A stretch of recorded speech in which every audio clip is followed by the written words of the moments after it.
Good afternoon, Vice Chair Smith calling in.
This is Delegate Charles Newton. I'm on the line.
Good morning, everyone. Actually, good afternoon, Yate.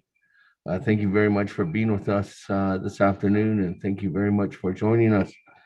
We did have a request for a special session today and tomorrow, and there was enough signatures per Title II. There needs to be at least 13 signatures in order for us to go through with a special session. Mr. Rico, how many did we get at the end? We did get 15 signatures to have a special session today.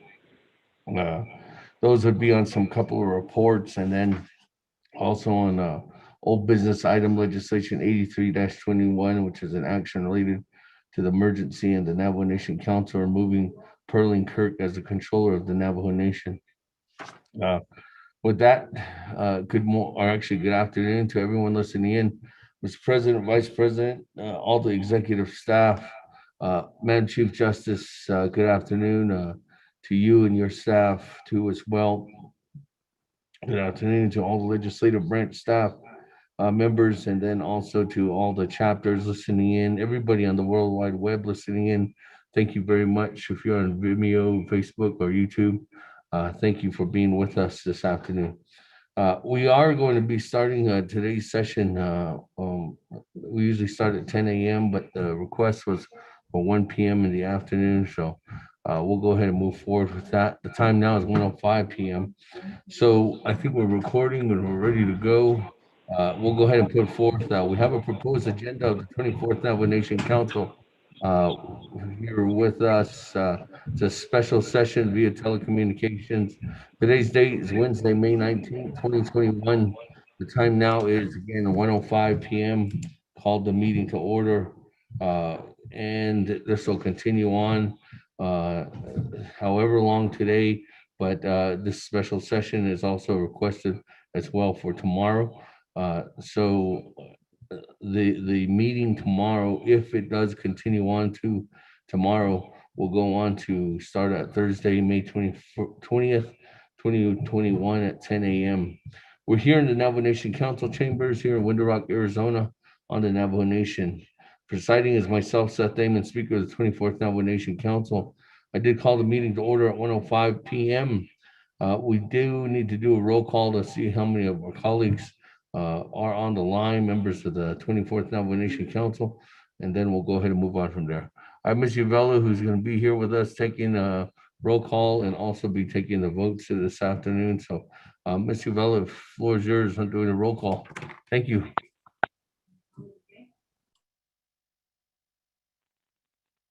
Honorable Elmer Begay.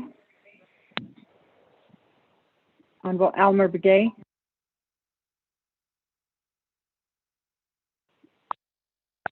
Honorable Elmer Begay did not answer roll call. Honorable Kealan Begay Jr. Honorable Kealan Begay Jr. Honorable Kealan Begay Jr. did not answer roll call. Honorable Paul Begay Jr. Delegate Paul Begay is present. Honorable Paul Begay Jr. answered roll call. Honorable Nathaniel Brown. Delegate Brown is present from KN to Navajo Nation. Honorable Nathaniel Brown answered roll call.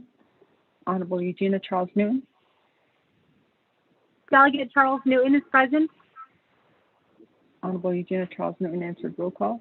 Honorable Amber Knisba-Crotty. Yes, Shema, Delegate Amber Knisba-Crotty is present. Thank you. Honorable Amber Knisba-Crotty answered roll call. Honorable Speaker Damon. Honorable Speaker Damon.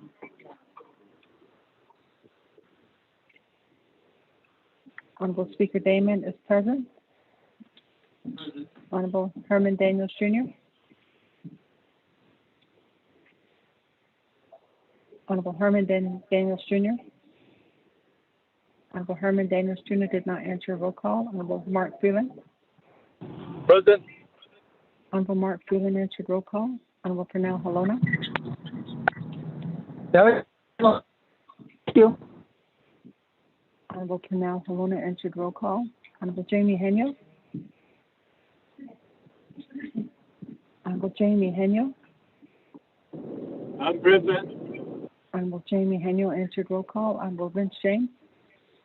Delegate James present. Thank you. Honorable Vince James answered roll call. Honorable Ricky Nez. Delegate Rick Nez is present. Got there. Honorable Ricky Nez answered roll call. Honorable Carl Slater. Delegate Slater present. Honorable Carl Slater answered roll call. Honorable Raymond Smith Jr. Present. Honorable Raymond Smith Jr. answered roll call. Honorable Wilson Stewart Jr. Present. Honorable Wilson Stewart Jr. answered roll call. Honorable Otto So. I'm present. I'm here. Honorable Otto So answered roll call. Honorable Charlene So. Present. Honorable Charlene So answered roll call. Honorable Daniel So. Honorable Daniel So. Honorable Daniel So did not answer roll call. Honorable Eugene So. Yeah, Honorable hey, Eugene request So. to stay. Oh, yeah. Honorable Eugene So answered roll call. Honorable Thomas Walker Jr. Honorable Thomas Walker Jr. Present. Honorable Thomas Walker Jr. answered roll call. Honorable Edison Winika. Honorable Edison Winika. Honorable Edison Winika did not answer roll call. Honorable Edmund Yazzie. Here. Honorable Edmund Yazzie answered roll call. Honorable Jimmy Yellowhair. Honorable Jimmy Yellowhair. Honorable Jimmy Yellowhair did not answer roll call. Going back up. Honorable Elmer Begay. Honorable Almer Begay. Honorable Almer Begay did not answer. Roll call. Honorable Key Allen Begay Jr. Honorable Key Allen Begay Jr. Honorable Key Allen Begay Jr. did not answer. Roll call. Honorable Herman Daniels. Good afternoon. I'm here. Honorable Herman Daniels Jr. answered. Roll call. Honorable Daniel So. Honorable Daniel So. Honorable Daniel So did not answer. Roll call. Honorable Edison Winika. Honorable Edison Winika. Honorable Edison Winika did not answer. Roll call. Honorable Jimmy Yellowhair. Honorable Jimmy Yellowhair. Honorable Jimmy Yellowhair did not answer. Roll call. That, Mr. Speaker, you have 19 members that answered roll call and 5 that did not answer roll call. Mr. Speaker?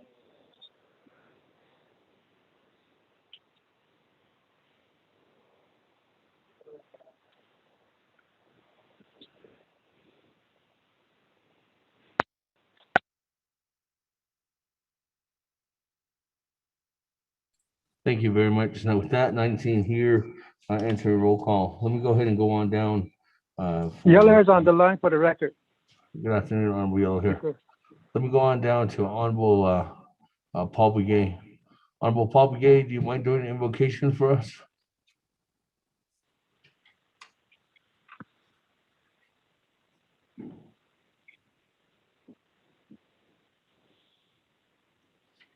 Yes, Speaker, can you hear me?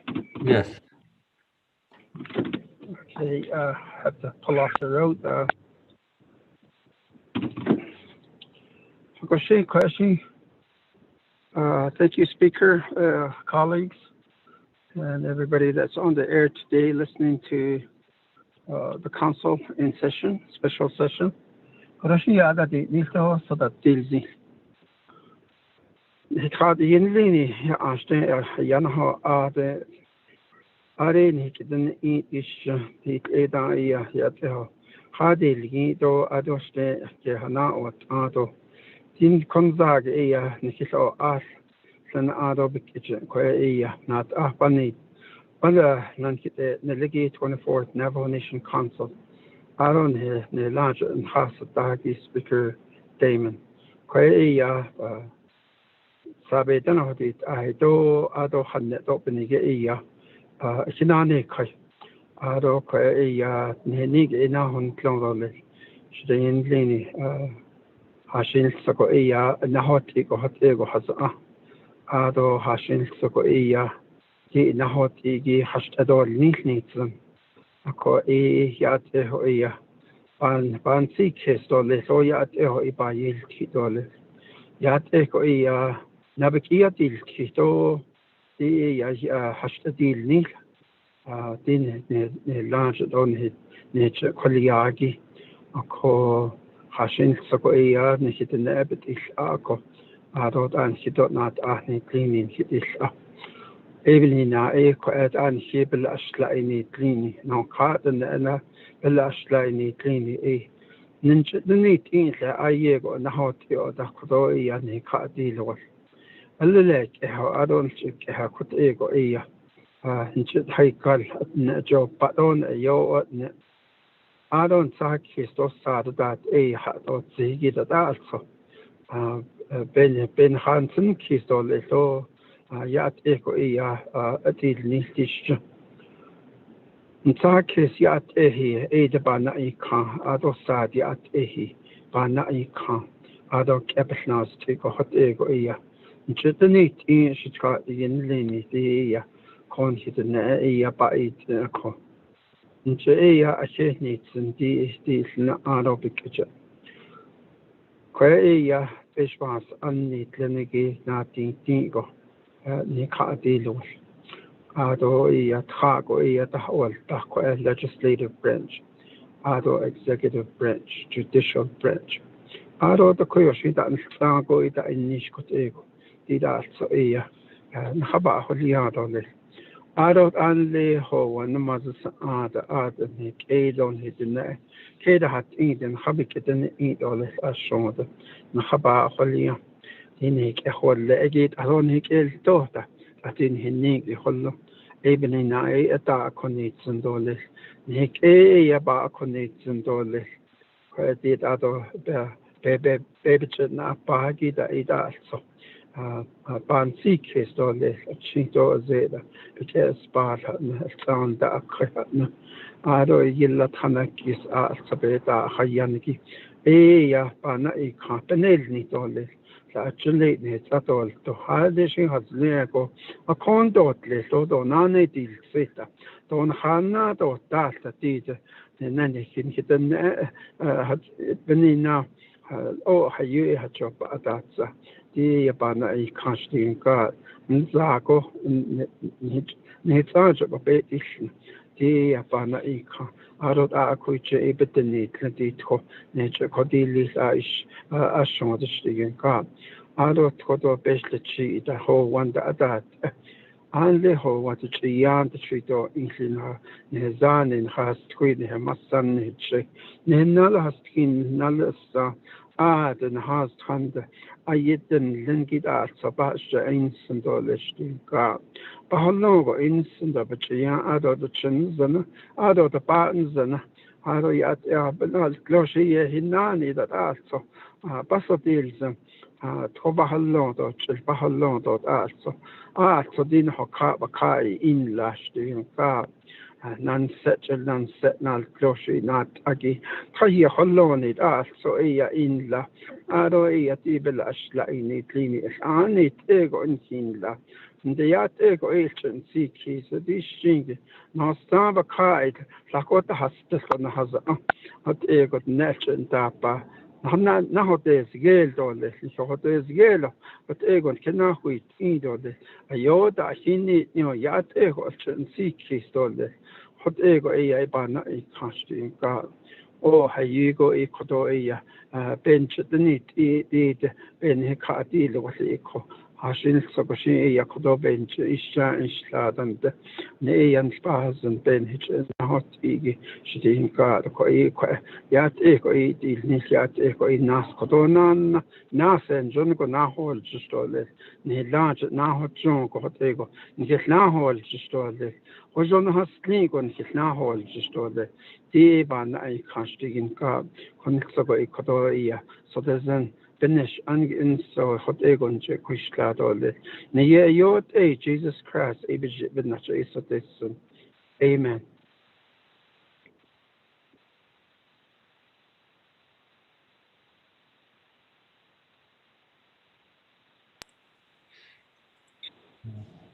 Thank you very much, Honorable Paul Begay, for that wonderful invocation, and thank you for laying the groundwork and understanding for Speaker, this is Delegate Begay calling in.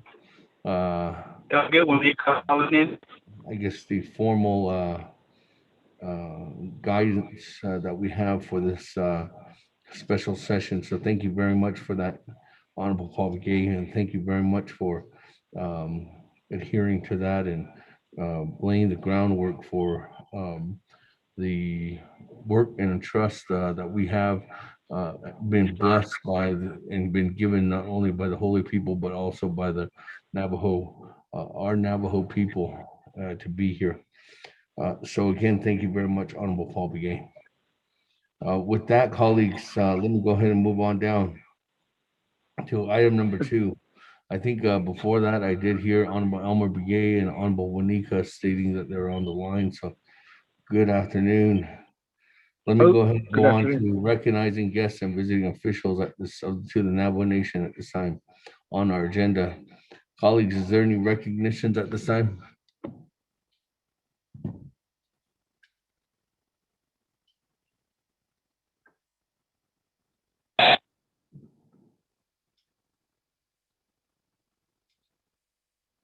I'll have everybody texting in. If there are none, let's continue on down. For item number 3, review and adopt the agenda. Mr. Rico, if you could read that into the record, we can go ahead and move on from there and get a motion in a second. Mr. Rico. Thank you, Mr. Speaker and members of the 24th Navajo Nation Council. Proposed agenda of the 24th Navajo Nation Council Special Session via telecommunication, Wednesday, May 19th, 2021 at 1 p.m., Thursday, May 20th, 2021 at 10 a.m. Navajo Nation Council Chambers, Window Rock, Navajo Nation. Presiding Honorable Seth Damon, Speaker, 24th Navajo Nation Council. 1, call meeting to order. Roll call invocation. 2, recognize guests and visiting officials to the Navajo Nation. 3, review and adopt the agenda. 4, reports. There are 4 reports. Report A, report from the Office of the Controller and Agile Technology regarding the submission of COVID-19 test results to the state health departments and the Health Command Operations Center for their contact tracing processes, storage and protection of personal health information and other personal information of individuals tested, storage and protection of test samples, and disposal of medical waste, presented by Perline Kirk, Robert Woolley, and Jeremy Ben, Office of the Controller, and Roderick Martin, Chief Managing Partner, Agile Technology. Report B, report from the Navajo Nation Department of Health and the Health Command Operations Center on the approval process for COVID-19 testing, presented by Dr. Jill Jim, Division Director, NDOH, David Nez, Incident Commander, HCOC. Report C, report from the Navajo Nation Human Research Review Board, NNHRRB, on protocols for collecting human DNA and or other medical samples on the Navajo Nation, presented by Michael Winnie, IRB Administrator, NNHRRB. Report D, report from the Navajo Nation Attorney General and Special Investigators concerning Agile Technologies, reporting of COVID-19 test results to the Navajo Nation and state health authorities, contact tracing, protection, management of personal data and personal health information, and protection of test samples. 5, old business. Old business A, legislation 0083-21. 6, new business none. 7, close of session, announcements, adjournment. For the record, Mr. Speaker, on report B, we were notified yesterday that Mr. David Nez, Incident Commander, is no longer with the program as he has retired. Thank you, Mr. Speaker.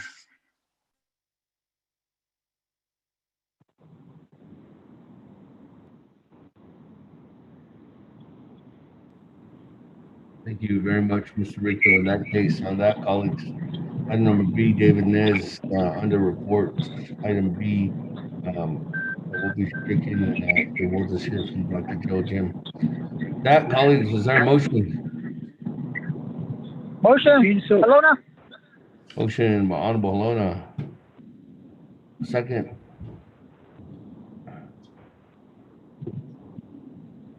Or second? Okay, Eugene So. Honorable Eugene So. That, colleagues, any comments, questions on the agenda? Speaker, this is Delegate Charles Newton. Yes, good afternoon, Madam Chair. Floor is yours on the agenda. Thank you, Speaker, and good afternoon, colleagues. Speaker, my question is regarding legislation 0083-21. We do have that under old business. Can we get some information as to how this is still considered to be an emergency legislation, Speaker? Thank you. I reserve my time. Is it?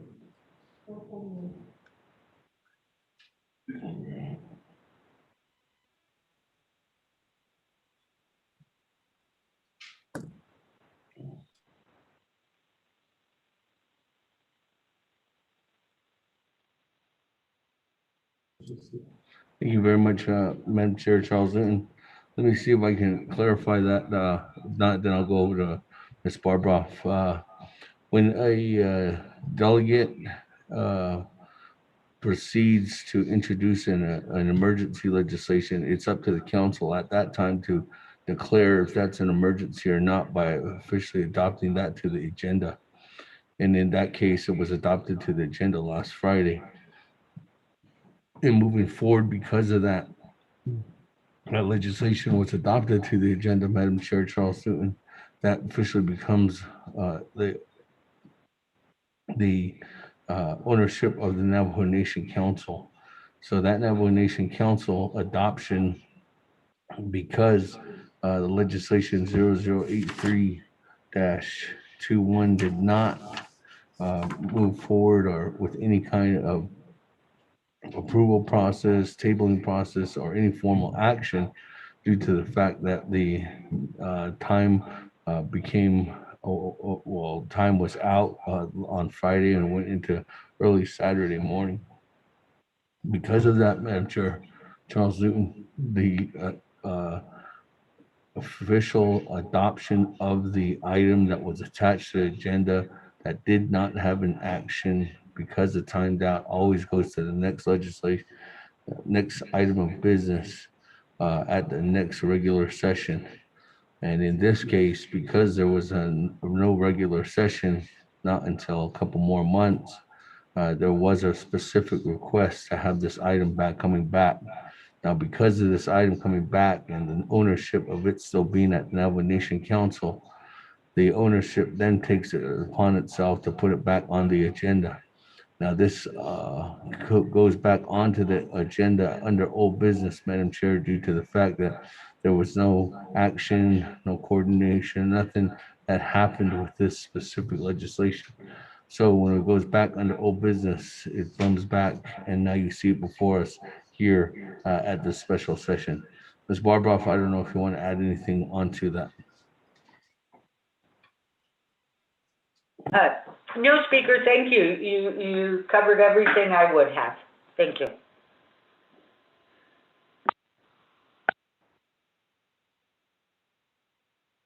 And for the record, just to also, Madam Chair, Charles Newton, there is a motion and there is a second on the legislation.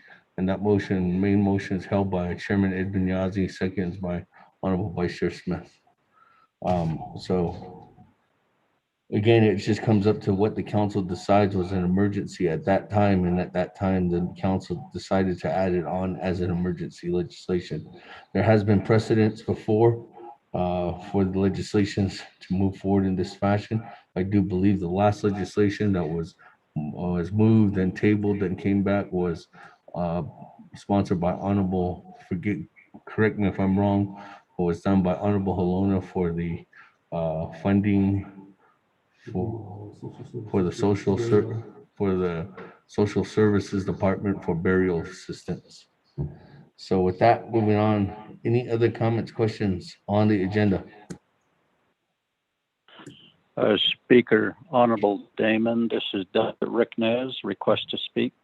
Yes, Chairman, go ahead. The floor is yours. Good afternoon, Chairman. Honorable Speaker Damon, as well as my honorable colleagues, 24th Navajo Nation Council. I would like to just reaffirm a couple of rules. Rule 16, point of privilege, as well as Rule 25, point of order. I believe, Speaker, that we need to make sure that a point of privilege is a point of privilege, not to be used and to engage in additional debate. And we should not recognize any question of privilege because there's no such thing as question of privilege. It's not an AKA, it's a point of privilege. And I believe that would become a point of order if someone is asking for a question of privilege. It is a point of privilege in Rule 16. And a point of order, Rule 25, if a colleague wishes to raise a point of order, they need to identify what the violation is and which rules that is being violated. I would like to just reaffirm that. Thank you very much, Speaker. Thank you very much, Honorable Chairman Rick Nez, for pointing out Rule 16 and Rule 25 under Council Rules of Order. That, colleagues, any other comments, questions at this time on the agenda?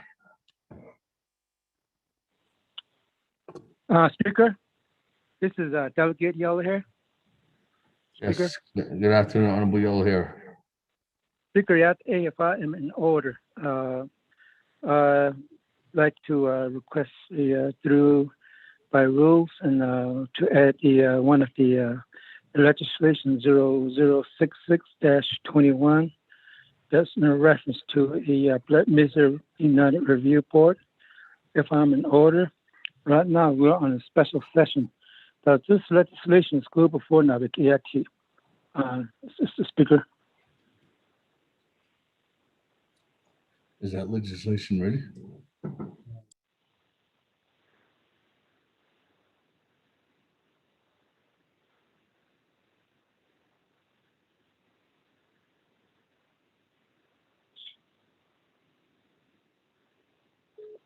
Honorable Young here, I'm checking to see if the legislation's ready or eligible to be put here. Okay. Biga o biga so list a request for it. Speaker. Honorable Young here, that legislation 0066, final authority is at Napkitik Committee, so that legislation thank not you. be added onto the agenda here. Okay. All right. Yeah. Speaker. So that legislation is go for Navigati. Yes. So what day, Speaker? Okay, thank you. That, colleagues, any other comments, questions? I don't have anybody else in the queue. Mr. Speaker, this is Daniel.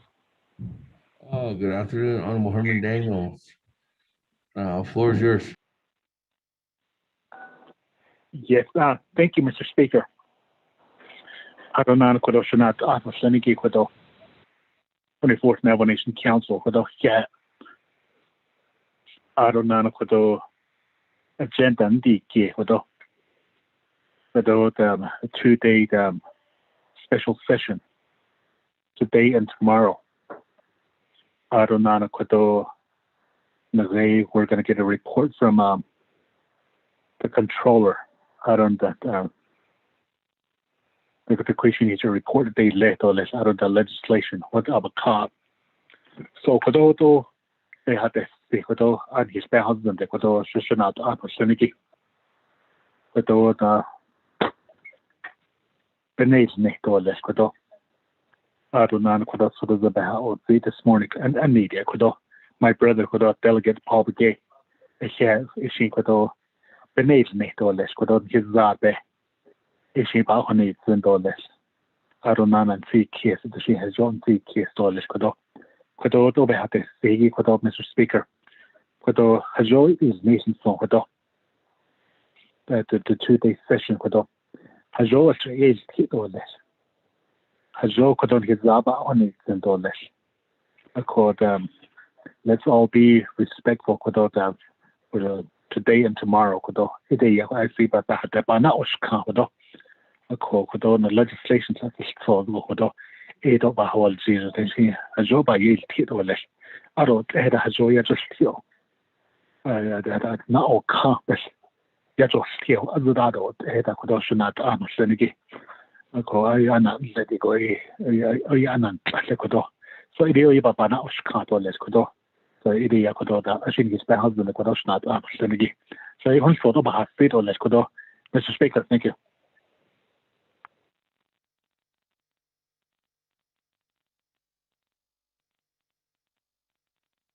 Thank you very much for that. Those comments, Honorable Herman Daniel. That, colleagues, any other comments, questions on the agenda at this time? Speaker, excuse me. This is Doug Yell here again. Honorable Yellow Hair, you did not reserve your time. Oh, okay. All right. Honorable Albert Begay. Thank you, Speaker. Out on the members of the Navajo Nation Council. I have a question regarding the agenda. First is that my knowledge, Charles Moon just asked about the emergency legislation. I wanted to ask how the emergency was defined to get this as a emergency legislation. First of all, I think how it became the emergency legislation, we need to find that. The other one is that is the reports. The fact is that there is ongoing investigation going on, which we heard from Madam Attorney General. Why is there that there's going to be that this request is going to be there's a report being requested again. So can you explain that to me? That's my question.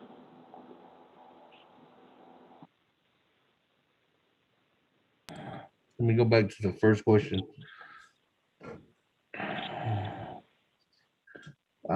Honorable Elmer Begay, when the council is given the legislation, and in this case, a legislation that was sponsored by Honorable Halona last Friday, wanted that to be added on to the agenda. When that legislation was added onto the agenda in an emergency status, it is at that time when council decides collectively if this legislation meets the criteria of emergency according to Title II. Now, because at that time I have been briefed and I've seen the vote, that vote was taken, and that vote was 17 in favor and 4 opposed to add that odd legislation 83-21 on as an emergency legislation. So because of that vote, that sent a message to say that, yes, this does meet the criteria of an emergency. And that's the reason why we want it on the agenda immediately, which was last Friday. And then carrying it over just to what I explained to Madam Chair Charles Newton in the briefing earlier, states the reason why it's coming back as old business today. So it's up to the council, Honorable Elmer Begay, to decide if that was an emergency or not. And in this case, with a vote of 17 in favor, 4 opposed, that was considered an emergency and it was adopted onto the agenda.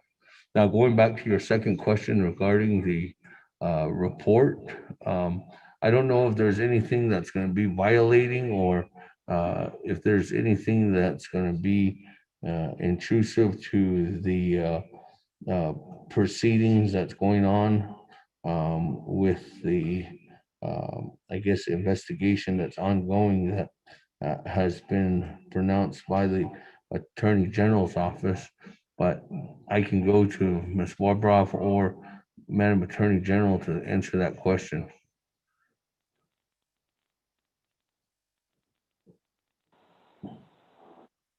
Speaker. Hi. Honorable Elmer Begay, you want me to go to them for response first? I was just going to add to ask Dana if she could read the criteria of the emergency legislation. Because I thought that this will be a new legislation, more like it didn't go anywhere, it expires at that issue, then we can bring it back up. So that was the reason why I would say that why they have to keep this as emergency legislation. And the investigation, and why are we, as a council, asking for information that is directly speaking to the element of the investigation? So that would be my question. Are you talking, what specific report are you talking about? Are you talking about all the reports, Honorable Elmer Begay? Referring back to report from a controller. So you're talking about the first report, item A? Yeah. Okay. That, Ms. Barbroff, I know you're going to say something. Then I can turn it over to AG office if they're here on the line. Ms. Barbroff, floor is yours. Thank you, Speaker. I will try to address Delegate Begay's question. Let's start with the first question, I think, or actually I would like to address his second question first.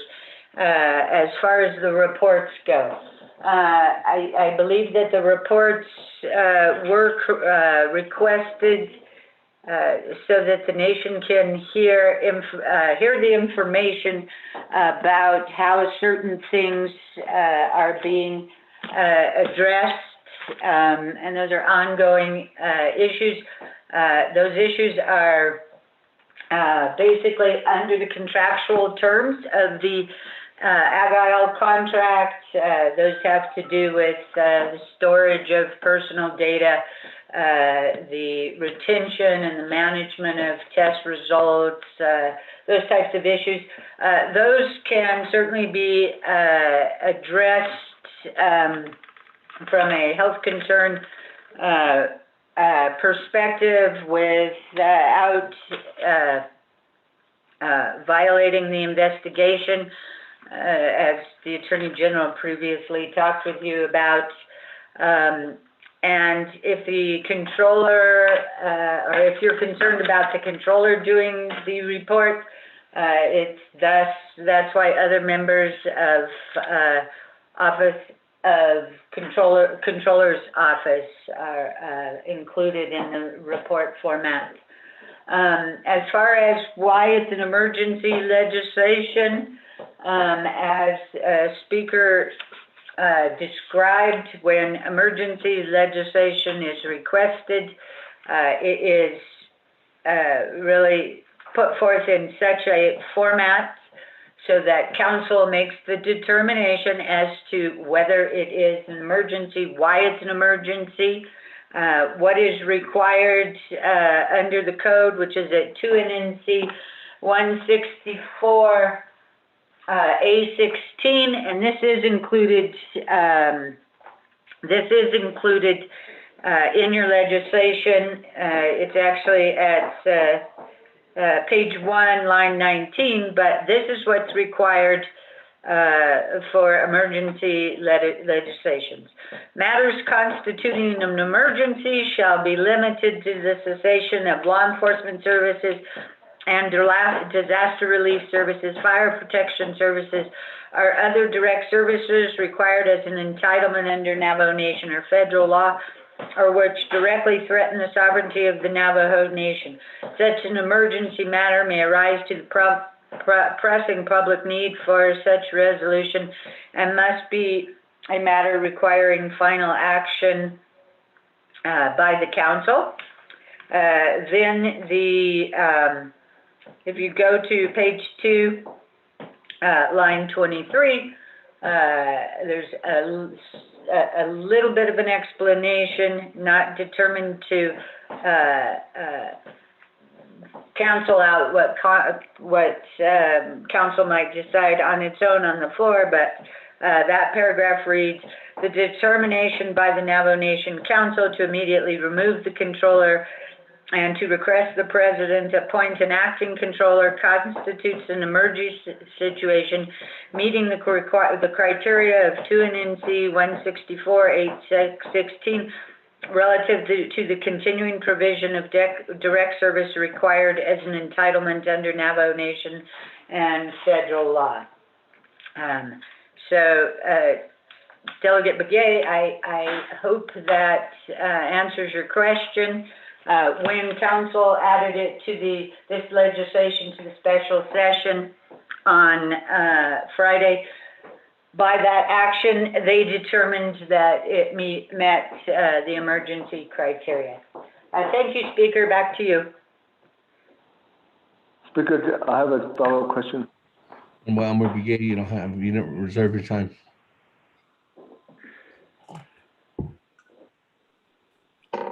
Colleagues, any other? Yes, Madam AG. Yes, thank you, Speaker. I did want to just add to Dana's response, if I could, please. Yes, go ahead. I just wanted to remind the council that this report from the controller was, there was a motion by Delegate Charles Newton, seconded by Vince James, to add a report by the controller to the Friday session. And according to my records, Delegate Elmer Begay also voted in favor of adding that to the agenda. So I did want to share that with the council. Thank you.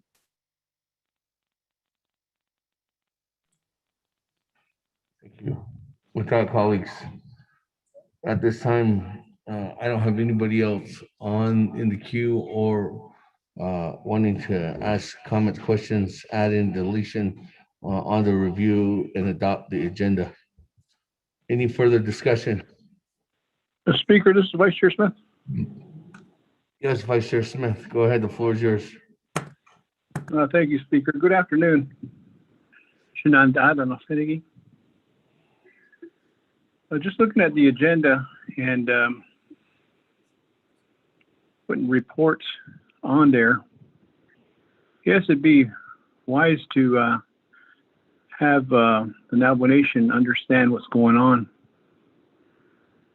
If we stick to the topic, and if we stick to what is requested,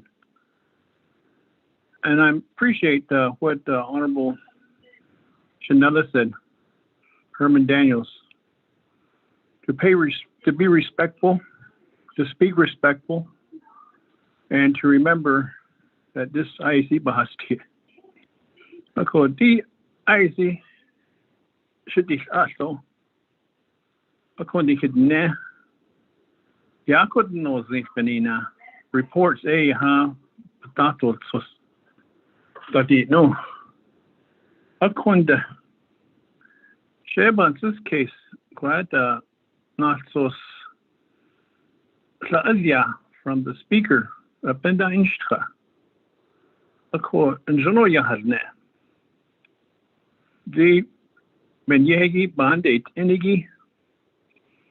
A hot Ido, Benache Yaha, Peshmas An, Bananish Badate Anigi. Enhi Horti. Ako, speaker did it. I don't know if we are going to make things matters worse, but I'd like to make a motion to go right into the old business. And I reserve my time. Thank you. Second. Thank you very much. With that, amendment number 1 by Vice Chair Smith to go to old business first before the reports. Is there a second? I heard second. Edmund Yazzie, second. Chairman Yazzie, Edmund Yazzie. Chairman Yazzie. It's a second by Chairman Yazzie. That, colleagues, on amendment 1, any comments, questions? Point of order, Speaker. Yes, point of order, Honorable Elmer Brigade. Thank you for that, Speaker. And Dana, thank you for your response. I have a point of order. Is Dana talk about emergency legislation, and then you mentioned that the council voted on to make this emergency legislation, but we're talking about before that. How did they draft this? What did you see before to make this as an emergency legislation, drafting this legislation as emergency legislation? I think that's what we saw as emergency legislation already made before the council made that motion to make that as the emergency legislation. So that was my question. Honorable Elmer Brigade, that's not a point of order. That's just that's asking a question on why was your question should have been asked on Friday on why is this legislation an emergency and what part of the legislation is in an emergency and why is it here, and that should have been asked before we got to the 17-4 ruling. Vote.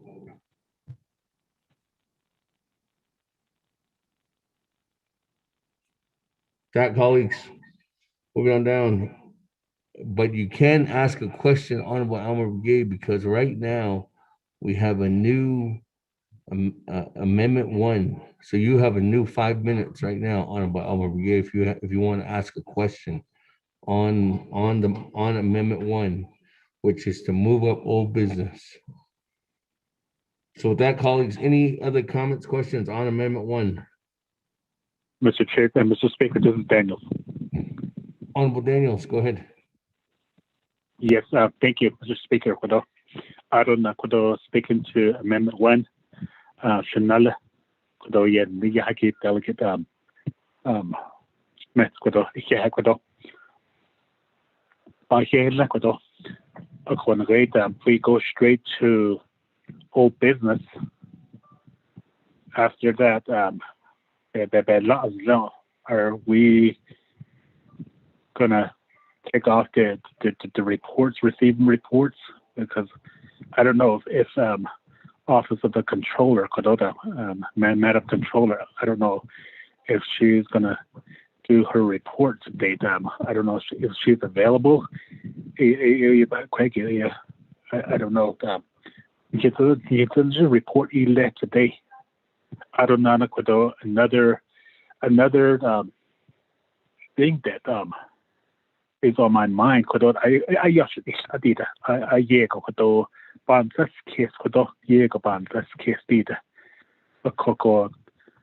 see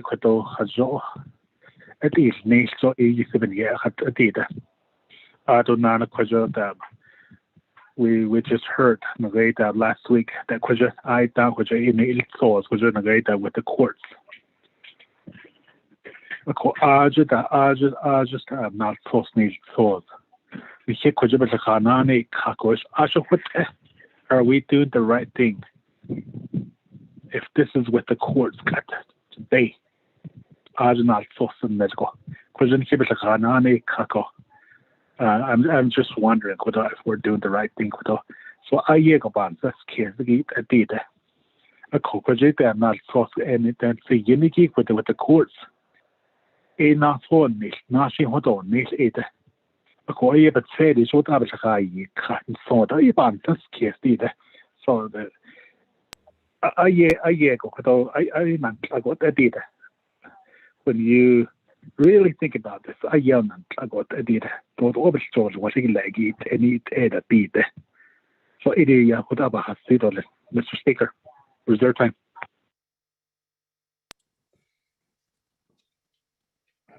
Two minutes and 40 seconds.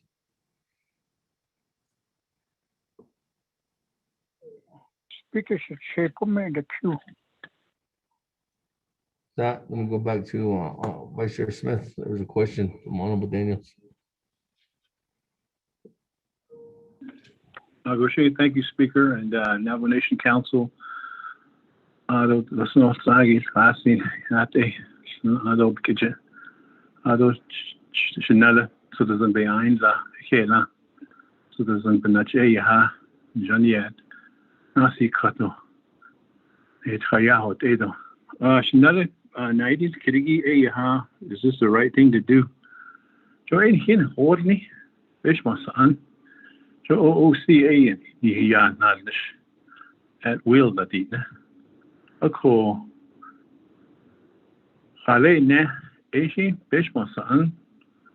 Ashita answer that case either. A call Ashi need the quata, if you waiting. A agena sauce. Yate sozo, not Ayaha, cast agi. A adashi, Yanda Ido. The He Kojuni in Anishiki. Shahut and Adam of Senigi. Jonat Annie than Etrido, Nach Ayahan, Hanadish. Eben Nach Ayaha, Tide, the dot Asto, old business Abi dot As. I don't hear whole nation and Adam of Senigi.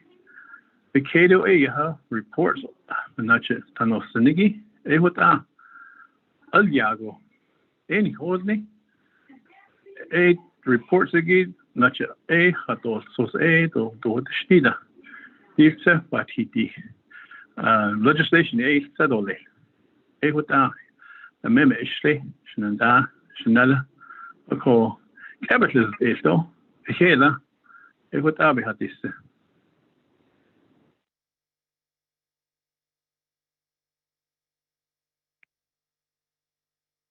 Speaker. Thank you. Speaker. Who said speaker? This is Edmund Yazim, sir. Yes, Chairman, you want me to put you in the queue? Yes, sir. Hey, with that, moving on down. I have, this is who I have in the queue right now. I have Honorable Eugene So, Honorable Otto So, and then Chairman Yazi on Amendment 1. That, Honorable Eugene So.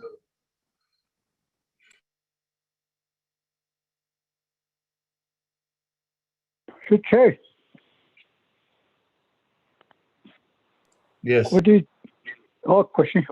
Oh, that's changing me. But change me on. So, a question. The way Chris can I see the chong?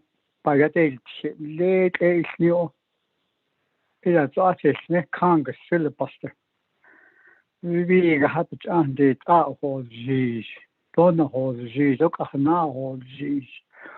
Had this and if I'm just getting to my recollect files, regards to my 8th grade American government. The crucial case has a bank pure by that pure. It will eat and so. Self incrimination. So it and it is smitten so the jot any the net any kid and it has net done shit at lawyers at the ilate judges point up it on the hat all net no. The could that had that what had zero against or so. What and had not all just self incriminating. I could jot on the bahas be had not read all this. And that other things that would be set even now 11 yeti reports quality not al kaha don't but al kaha either in shifting the whole doors no is it just another way of filibuster just instead of Doreen Paul and the federal investigator do their part. Quantjana Kadokan Dash Castle I the Koshi Bay Jata is fleet the way executive session and it's just Nina long a part who is not because it those words and those languages and that was set a part of million. Good day, Nishinas, Nishida, Handas, Doreen Paul, the investigator and Zenito are Dana. A codate about husband will be has only black and white. A cotton the heart, let's shit of this very quick. Konati, Nisati, known the whole. So I feel that we're debating a legislation. I feel like whoever made the motion and the second regards to get the reports, it might have been out of order regards to the investigation in hand. That is very critical. The net all year go get the whole. I said, in some of the own this case, thoughts not all year go dollars. According to that case. So these are my questions to the Dana and also Doreen. How they say reserve my time.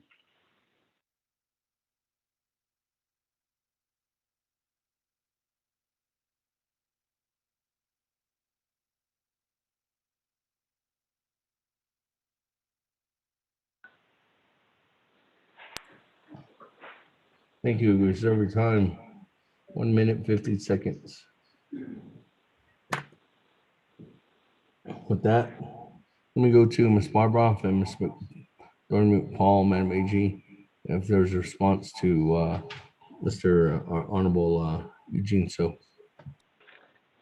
Thank you, Speaker. This is Ms. Barbara, Chief Legislative Counsel. I'll start first, but then I will turn it to the AG.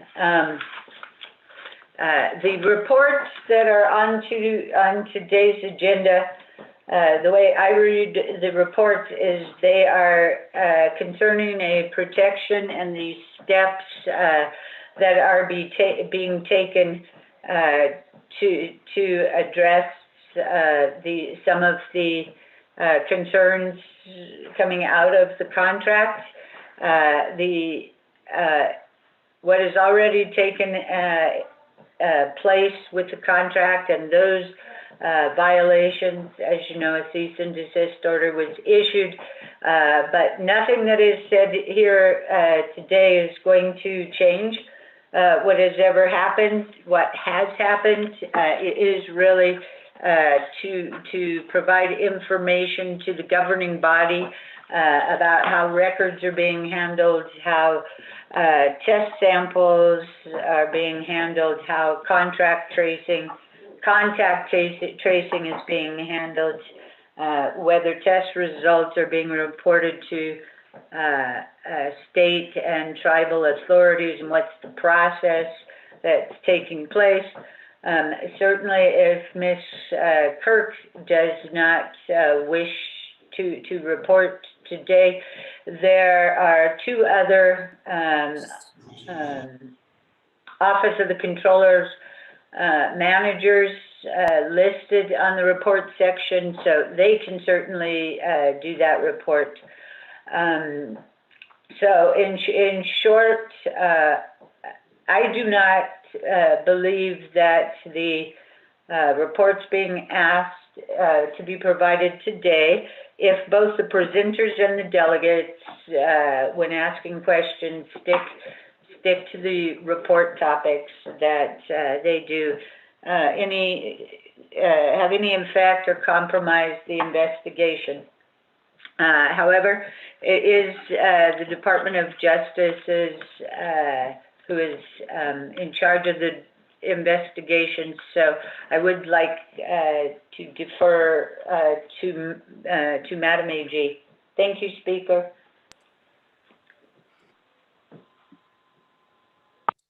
Thank you, Madam Attorney General. Ms. McPaul, the floor is yours. Thank you, Speaker. I don't have anything to add to Dana's response. Thank you. Thank you. That continuing on, Honorable Chairman Yazzie. No, actually, Honorable Otto on Amendment 1.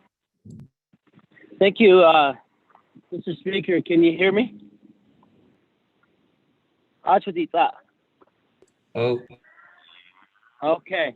Thank you very much. I guess if council could go back and think about what type of action they took when the hemp legislation was going on. We had a legislation that was going through that was still in the courts, and we changed the law in the middle of the ball game. And in this situation here, you have an investigation ongoing, and the court proceeding is going on. Alcohol, the Navajo Nation Council has set precedent with the hemp issue that was going on in the Northern Agency. Alcohol, at the proceeding. We're in the middle of an investigation, and at the time, there are a few of us delegates were trying to raise the issue that that process of the hemp issue was in litigation, but the Navajo Nation Council moved forth to change the law. So precedent has been set by this body. Ako ita fatini o tsiho adini akona ajitsi hoto niro bekeni te adenda da oya cheta is sure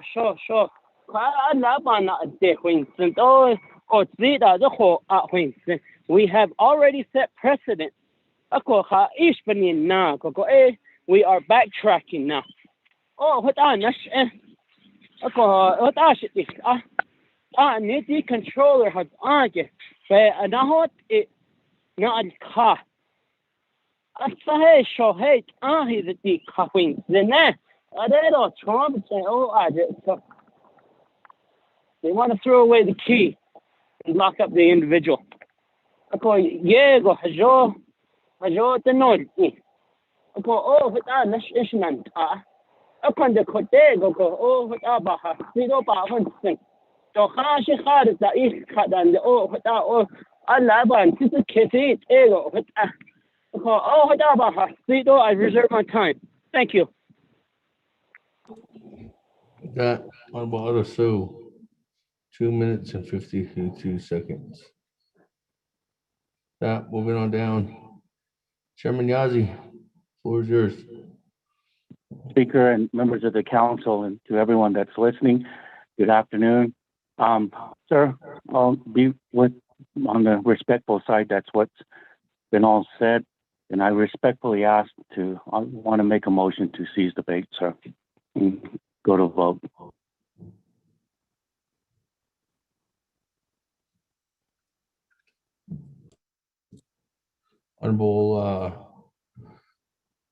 Honorable, sorry, Chairman Yazzie. Sorry, Chairman Yazzie. Sir? Chairman Yazzie, you're the fourth individual to speak on this. There's relatively been nobody stating if they're voting for this or against this. So at this time, Honorable Chairman Yazzie, I'm not going to accept your motion to cease debate. Okay, I'll be respectful, Speaker, sir. I'll just smile and keep listening, sir. Okay. Is there any other comments, questions?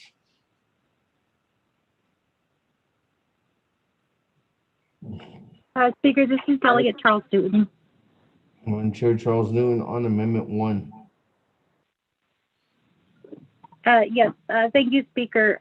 So just very clearly, I guess I just want to know, we're moving straight to old business, which is deciding to let Pearline Kirk go as controller. So we are technically making a decision without really knowing the facts of what is happening. As been stated multiple times, this case is still under investigation, and we are, running to judgment. And it was really interesting because I came across a Navajo Times article back in 2010. Court slapped down restriction on Dina fundamental law. And the case talked about, or the article talked about Dina fundamental law, but there was also a section in there that talked about partisan interest.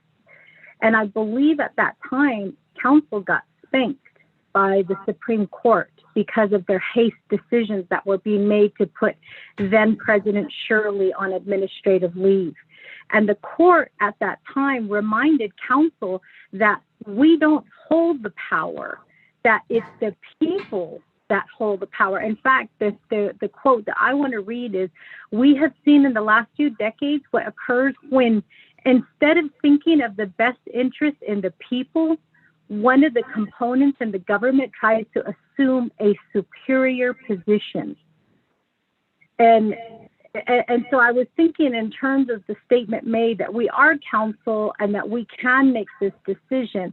But I think that we need to be careful, because I feel like what we're receiving, the information, we are jumping to the conclusion that we are the judge and jury and that we make the decision, but we're actually impeding in what the court should be doing. So from what I understand, there's a current investigation going on. I believe a delegate, talked about stuff that was said in executive session. This delegate brought out, the fact that there are charges being filed.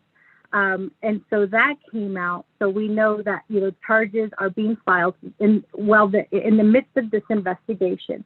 And now we want to hear, we want to hear both sides, but we don't want to hear both sides.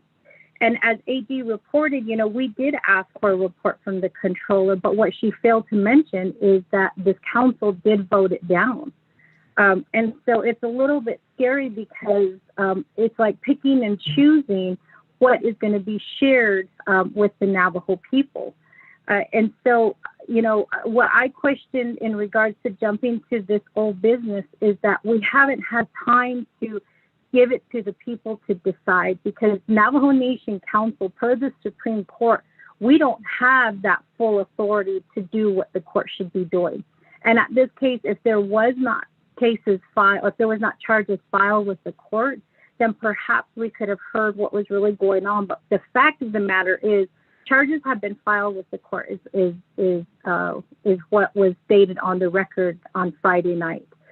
In addition to that, we questioned whether we should hear from the controller, but I think, we are making the decision on whether she should come before the council when we should give her that option. If she doesn't want to state anything, then that's going to be, on the controller. But at least we gave her that option of coming forward. So I'm a little bit hesitant in deciding the fate of the controller when we haven't heard the full story of what's happening. We're hearing a one-sided story. And it's really scary because there's statements being made, and then there's a lot of backpedaling that happens with clarification about what's really happening. And so I don't think that we should go to this legislation. In fact, I don't think that this legislation is considered to be an emergency. I think that it should go through the proper course of the committees, allowing the people to come forward to, talk about what's really going on. Because we're making a decision that is going to affect this individual without giving her due process, without giving her that option of coming forward to tell us what is really going on. And it's really, I'm really scared. I'm really scared because in my mind, I think it's wrong and I think it's unethical for us to proceed forward in this case, not hearing the full side of the story from both sides. So with that, Speaker, I reserve the rest of my time. I'm sure ran out just on time. That Honorable Paul Begay, and then Honorable Slater. Oh, he didn't press the button.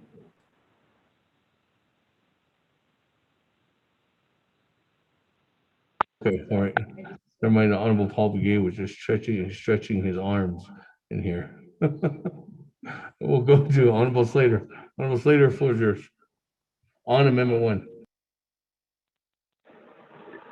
Thank you, Speaker. Colleagues, with respect to this amendment, I just want to raise some relevant information for your consideration. I'm not advocating one way or the other, but as was shared on Friday in the public session before the council, the controller has not cooperated with any of the investigations that have been ongoing since either 2017 or 2018. And, my expectation is that if you're a member of the Navajo Nation government and the Department of Justice seeks to interview you about the conduct and performance of your job and ethicality and morality of it, then you should be cooperating and participating in that. When people don't participate, it becomes very suspect. And we see now that there's a lot of political issues related to this whole concern, and I can understand why it's taken a while for the government to even contemplate this issue and what we need to do to move forward. So again, there's been no cooperation thus far. There's been no presentation thus far from the controller to the council. There could have been something in writing or a response or reaching out, any of that. And to this time, none of that has happened. So I just want to raise those points for consideration and for my colleagues to think about as we vote on this. Thank you very much, Speaker. Reserve my time. Okay, thank you. Honorable Slater, 3 minutes and 31 seconds. I don't have anybody else in the queue at this time. On Amendment 1. If there's none, we go back to reserve time. Honorable Daniels, on Amendment 1, you have 2 minutes and 40 seconds. Mr. Speaker, thank you very much. Speaking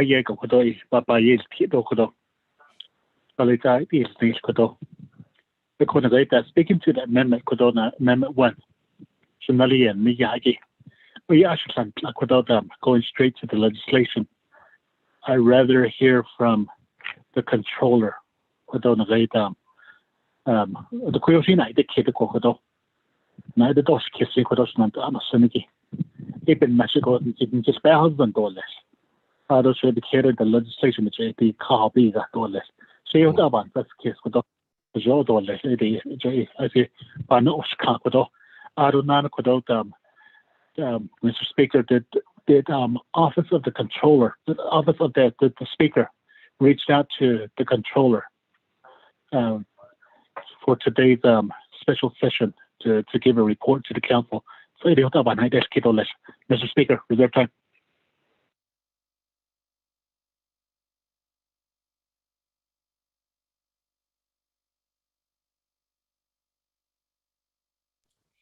Okay, thank you. 1 minute, 40 seconds. Honorable Daniels. With that, moving on down. Honorable Eugene So. 1 minute, 50 seconds. On Amendment 1.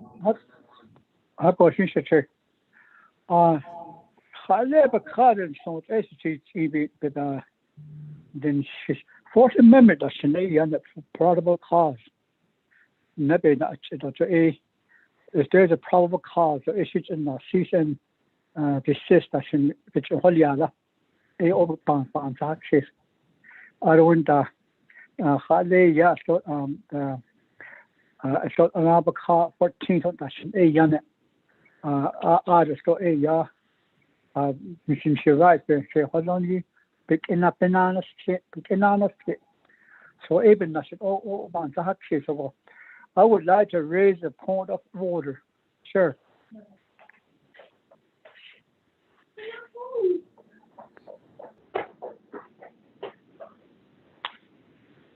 Sure.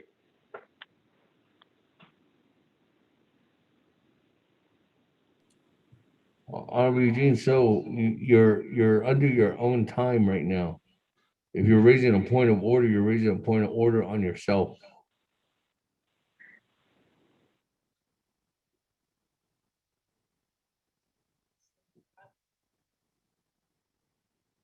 Eugene, so? Are you still there? Yes. So just reserve my time then. Okay. 1 minute and 2 seconds.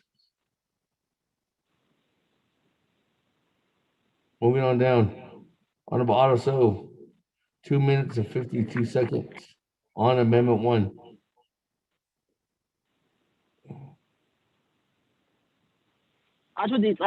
Sorry. Oh.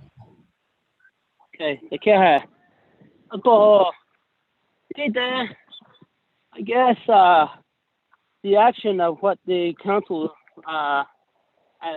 and right now it's talking about adding on a report.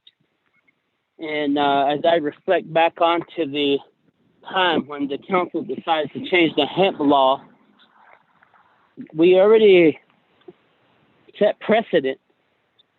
And what's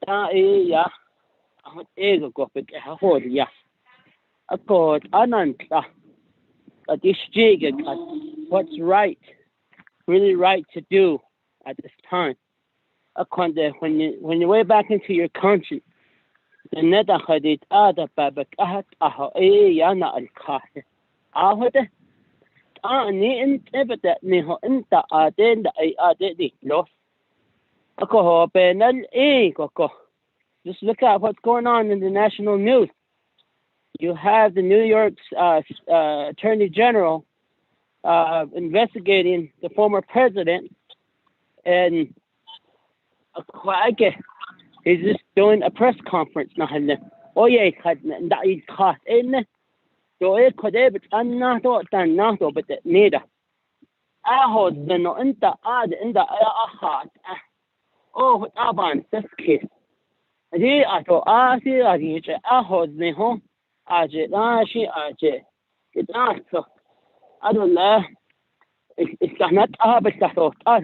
I don't be on the KO. He told the last out. You saw Casey. Now, other did yet. I go what ego pen. I go for Joe, Kodo, Nadi, Kato, Oshi, Joe, the Mills, oh, Joe. She saw Casey again, and then he needs them get Tiba at this. I don't care the other cha. I did out of point of order and all this question of privilege, his job on okay. I don't pay shit for need, man. Oh, I pay much. And I don't have people and just wait the rest of my time, Speaker. Thank you. Honorable Otto So. Yeah, we move on down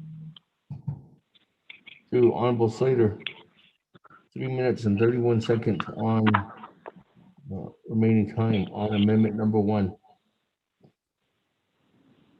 Always my time, Speaker, and for the record, I voted to hear from the controller on Friday, and I think that your staff should post those votes with the committee reports because they're not included in it right now. Okay. Thank you. That, colleagues. Speaker, We'll move back Delegate on Daniel So. Chairman Daniel So, I'll put you in the queue on Amendment 1. Moving on down, Honorable Charlene So. Oh, actually, well, hold on. I have Honorable Paul Begay. And then Honorable Charlene So. Honorable Paul Begay on Amendment 1. Thank you, Speaker. On Amendment 1, Speaker and colleagues on the 24th Navajo Nation Council. Did I see you?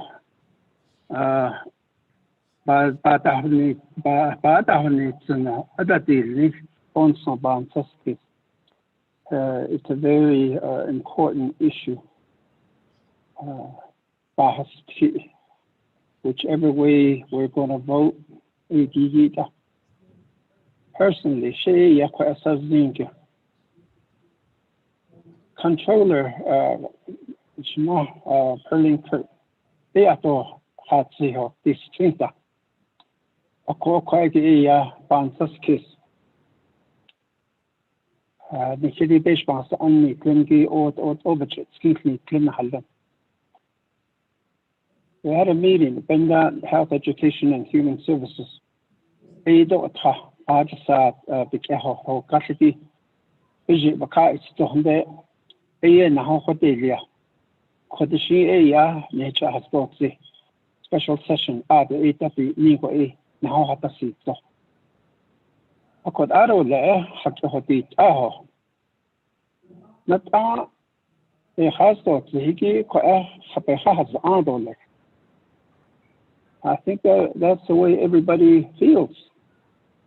If you're accused of something, you should have the opportunity to say where you stand. Ashani, or that's Ita, Chinda, Joko Edita. Otherwise, only can Yakoto. That the next week, a quite a dosh the ship. Nico anything, Giado, Nico energy has a Zigo controller. That the deal, chief. Don't not hard is the general, joy that Hohansella. Erota, Eriato had this is the general, thought a Hohansella. But I would like the opportunity to have her say something, answer some questions. So even not a husband. At all Bella or Obeke Haitzado, skins of or now at all is all skins about the Nenahaland. Oh, she quite a I don't need enough of this. She's a little go the Dinigi out of hot in the Laco Tagon, she has Adole. Quite the Dobas street.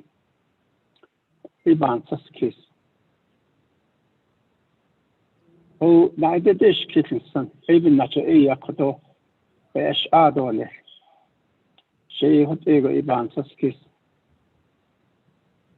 I think we're detouring around and trying to get to a decision without having some questions answered. I would like to base my decision on a few questions that I may be able to ask. Speaker, I reserve my time.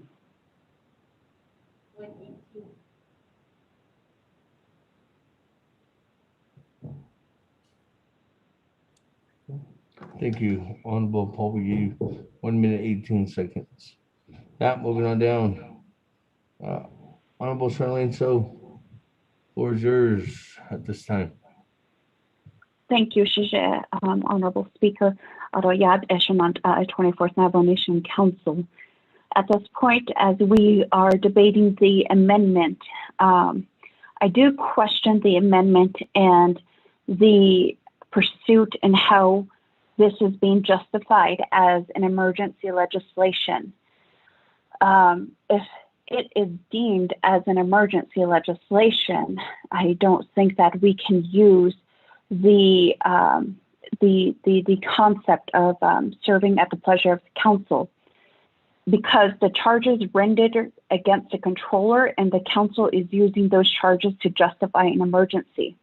But in another case, if Delegate Halona brought this legislation strictly on as we're just going to relieve her of her duties and at the pleasure of council, I think that's more valid at this point. But for this to be declared an emergency legislation, I don't think is probable, and it is definitely invalid in my opinion. And what we need to do, and we need to remind ourselves how we're serving the people and the people who are at question over this legislation at the actions of the controller and the actions of council. It is only just, and we got to keep in mind that controller is also human. She has a right to say her statement, to defend herself. And right now, the people would like to know what is her justifications of these actions.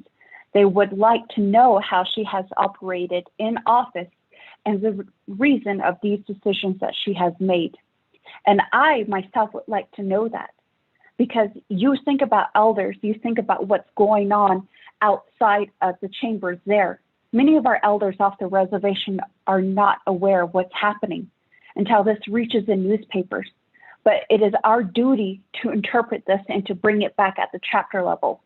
And I cannot provide an answer to my constituents when this is just going on at a fast pace and I don't hear a response from the controller. And respectfully, I asked my colleagues that we give this opportunity for her to say her piece, and so that I can get an understanding. And right now, again, we just got to remind ourselves, who do we work for? Yes, we are the lawmakers. We are in the position to make this decision. But who put us in this place? We cannot make a decision without the people's blessing, without their understanding. And I hope that we can reconsider this amendment and move forward in having the controller speak. A quick thank you, and I reserve my time. Reserve time at 1 minute, 52 seconds. Moving on down. Chairman Daniel So. On Amendment 1. Thank you, Speaker. Cecilia, Ados, and I, distinguished members of the 24th Navajo Nation Council. Regarding Amendment 1, I have a question to Chief Legislative Counsel and if Attorney General McPaul wishes to chime in to provide an answer. Okay, my question is relative to the legislation that appointed her. In that legislation, and I don't have it with me because I'm on the road and I'm on cell phone. Does that legislation make reference to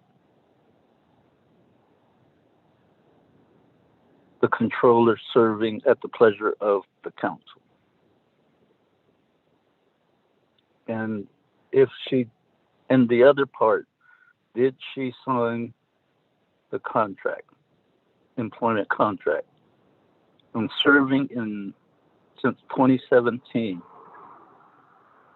Is by that service, is that an acknowledgement of serving at the pleasure of the council?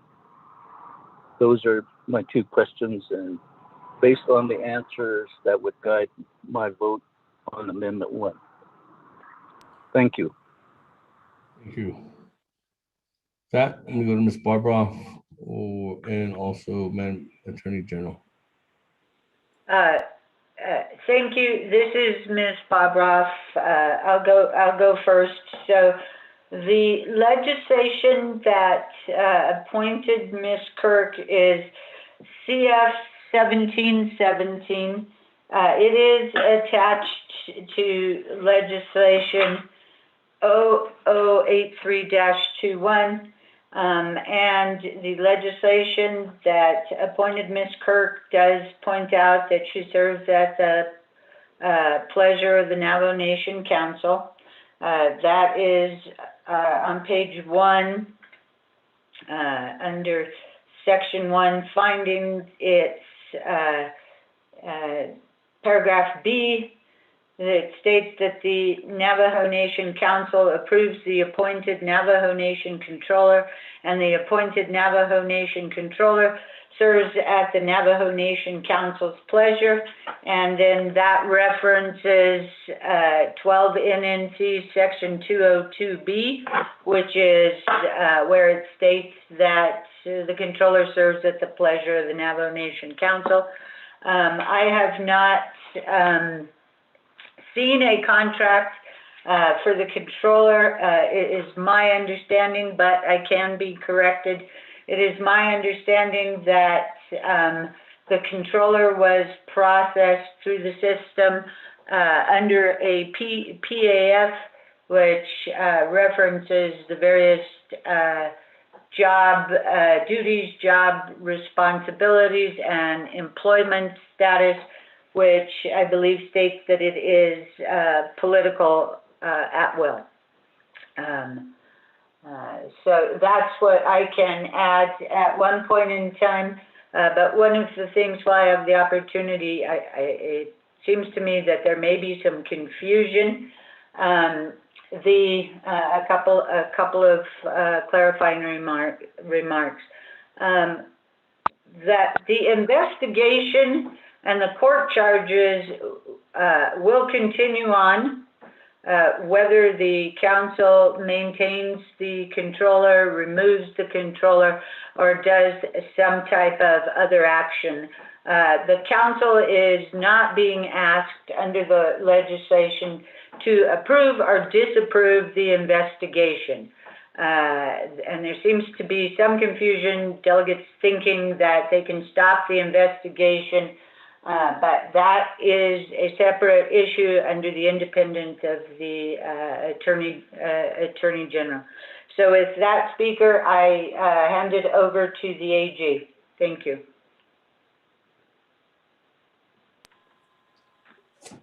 Madam Attorney General, floor is yours. Thank you, Speaker, and thank you, Delegate So, for the question. Dana mentioned the PAF, and the PAF says that the position is a political appointment, says serves at the pleasure of the Navajo Nation Council, and that's signed by Ms. Kirk. I've heard over the past couple of weeks about a potential employment contract.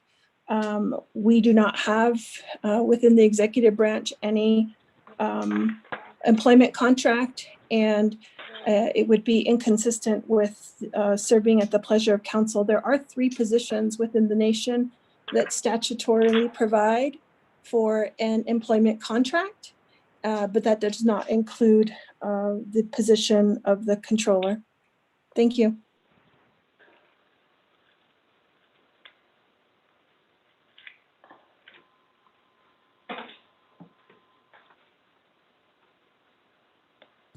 Thank you.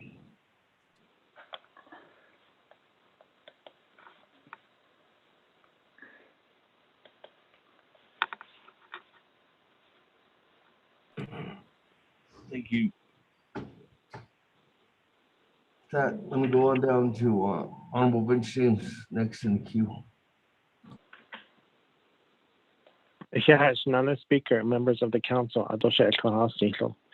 Kodo Banit Aniki ya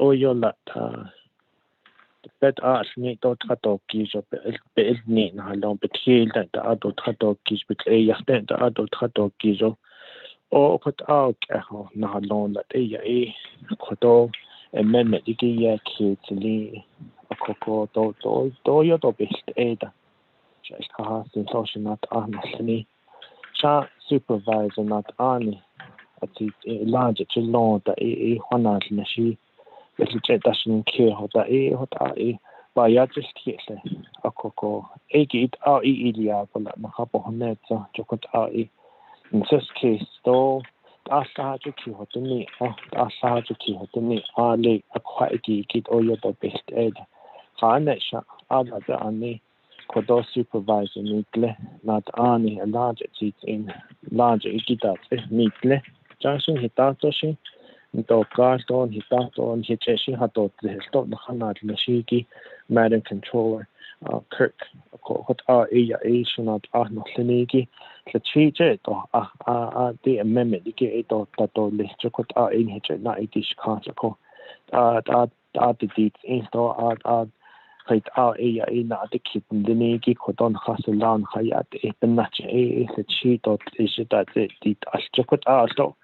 Nahaban says case ko opening na in hitishnet ashondo the chi amendment digi aj be ken di ka ko chin khana nashi but on the deeds inside the niki but ela ko hot ba ka sti to let I'll go ahead and yield the rest of my time to Chanala Honorable Eugenia Charles Newton. Speaker, thank you. Speaker, can I raise a point of order now?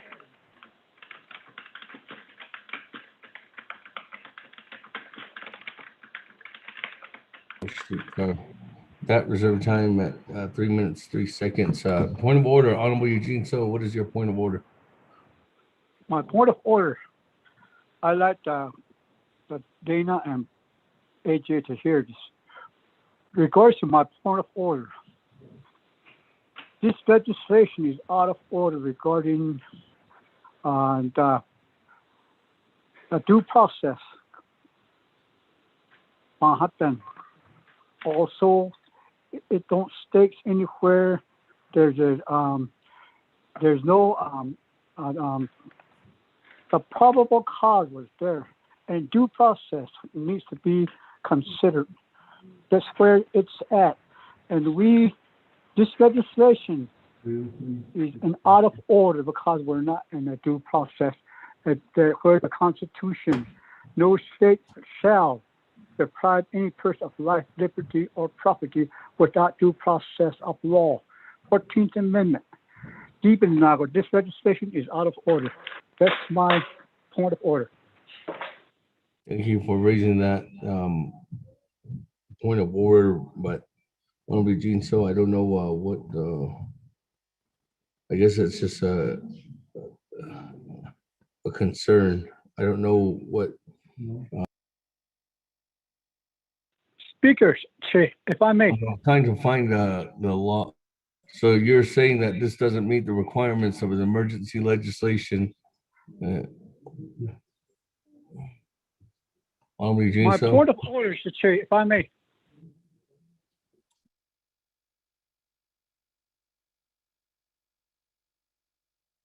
Well, the question back to you, Honorable Gene, so is what rule in the Navajo Nation Council Rules of Order is being violated to raise the point of order? I raise a point of order because this legislation is not a process of due process. The net if you don't get that, even now I don't have on it until later. That's my point of order. We shouldn't be discussing this. Thank you.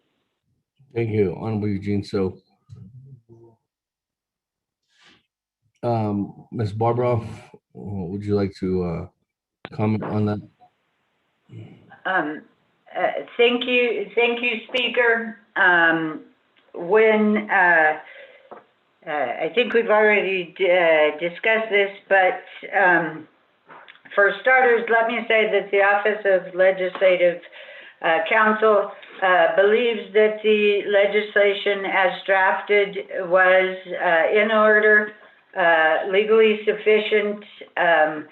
Has been stated a number of times, the controller, by statute and by acceptance of her position, serves at the pleasure of the council. She is an at-will employee. Council does not have any obligation to provide a reason as to why she is being removed. The simple reason is you are no longer pleased with her. So I don't think there should not be a confusion, I think, between the due process that will be afforded her in a court of law over any charges brought against her, and the requirement that there be some type of due process, court-related due process offered here. I think that's perhaps, or I'm going to request that the AG add on to that if she wishes. Thank you.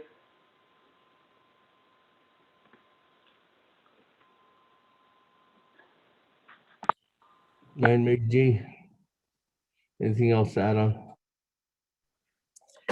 Thank you, Speaker, and thank you, Dana. The only thing I would add on to Dana's response is that we've gone over the appointment and serves at the pleasure language related to the controller's position in an executive session, and provided the legal analysis for that as well. Thank you. Speaker, point of privilege. This is Delegate Zoe. Okay, thank you. Just to clarify, before I go to you, Honorable Charlene, so Honorable Eugene So, as indicated, this legislation has been put forth, has stated by Office Legislative Council that the legislation is in good standing and does meet the criteria. It has been voted on by members of the council by a vote of 17-4 to add on to the agenda as an emergency. So in this case, that legislation is adequately put together and is ready for debate, continuous debate, if this amendment passes, or if this amendment doesn't pass, and we continue to go on to the reports.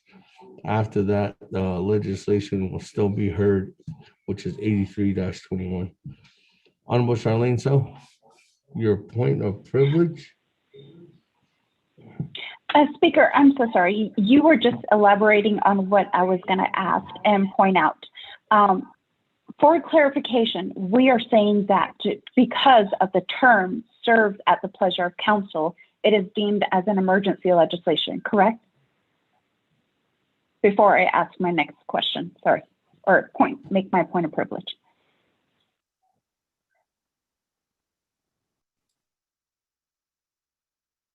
Yeah, the controller.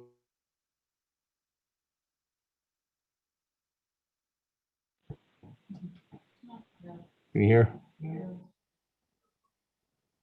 Me? No. Can you hear me? Thank you. Just to clarify, for your point of privilege, just to clarify, asking additional information on that.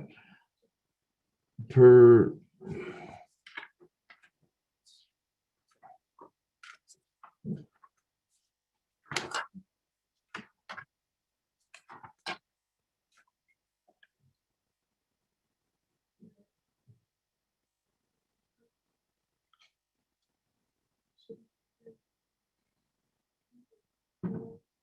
hold on, man. Or hold on, Honorable Sterling. So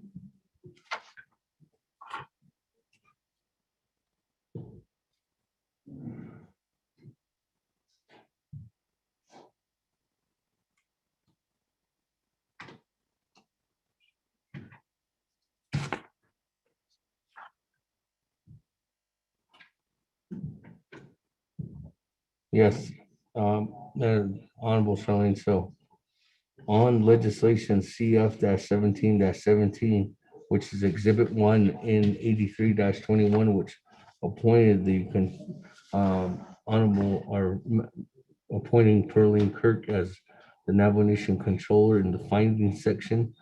Item number B, it states that the Navajo Nation Council approves the appointed Navajo Nation Controller, and the appointed Navajo Nation Controller serves at the Navajo Nation Council's pleasure.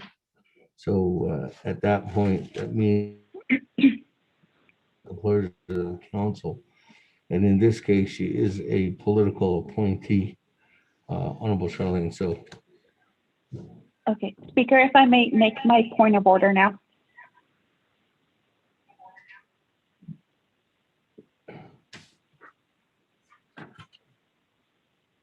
what is your point of order, Honorable Charlene? So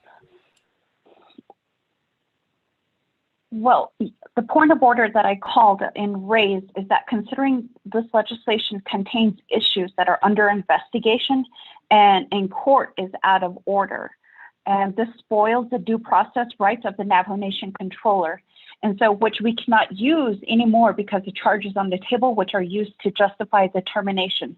And I cannot use at the pleasure if you have allegations, if we have allegations in court and under investigation. That is my point of order.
Hello, are we still on? yeah, Honorable, I'm just reading, colleagues. Let me go back to Miss Barbara. Miss Barbara, anywhere in the legislation does it state anywhere that leads up to the point of anything that is happening in the proceedings from what the AG and has done pertaining to an ongoing investigation? I don't see anything in there. The only thing that it says is that this is doing, which is legislation 83-21, is this. Section 3, approving the removal of Pearline Kirk as the controller of the Navajo Nation. All this is doing is item number 1 on page 3 of 3.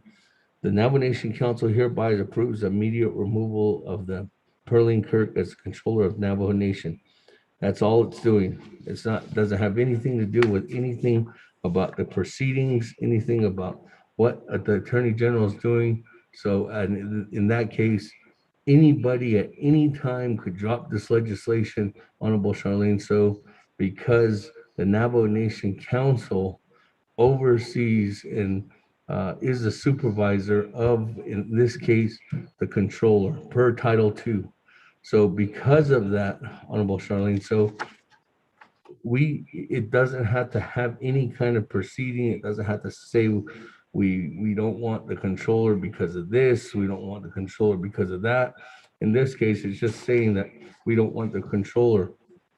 We just want immediate removal of the current controller, which is in this case Pearline Kirk.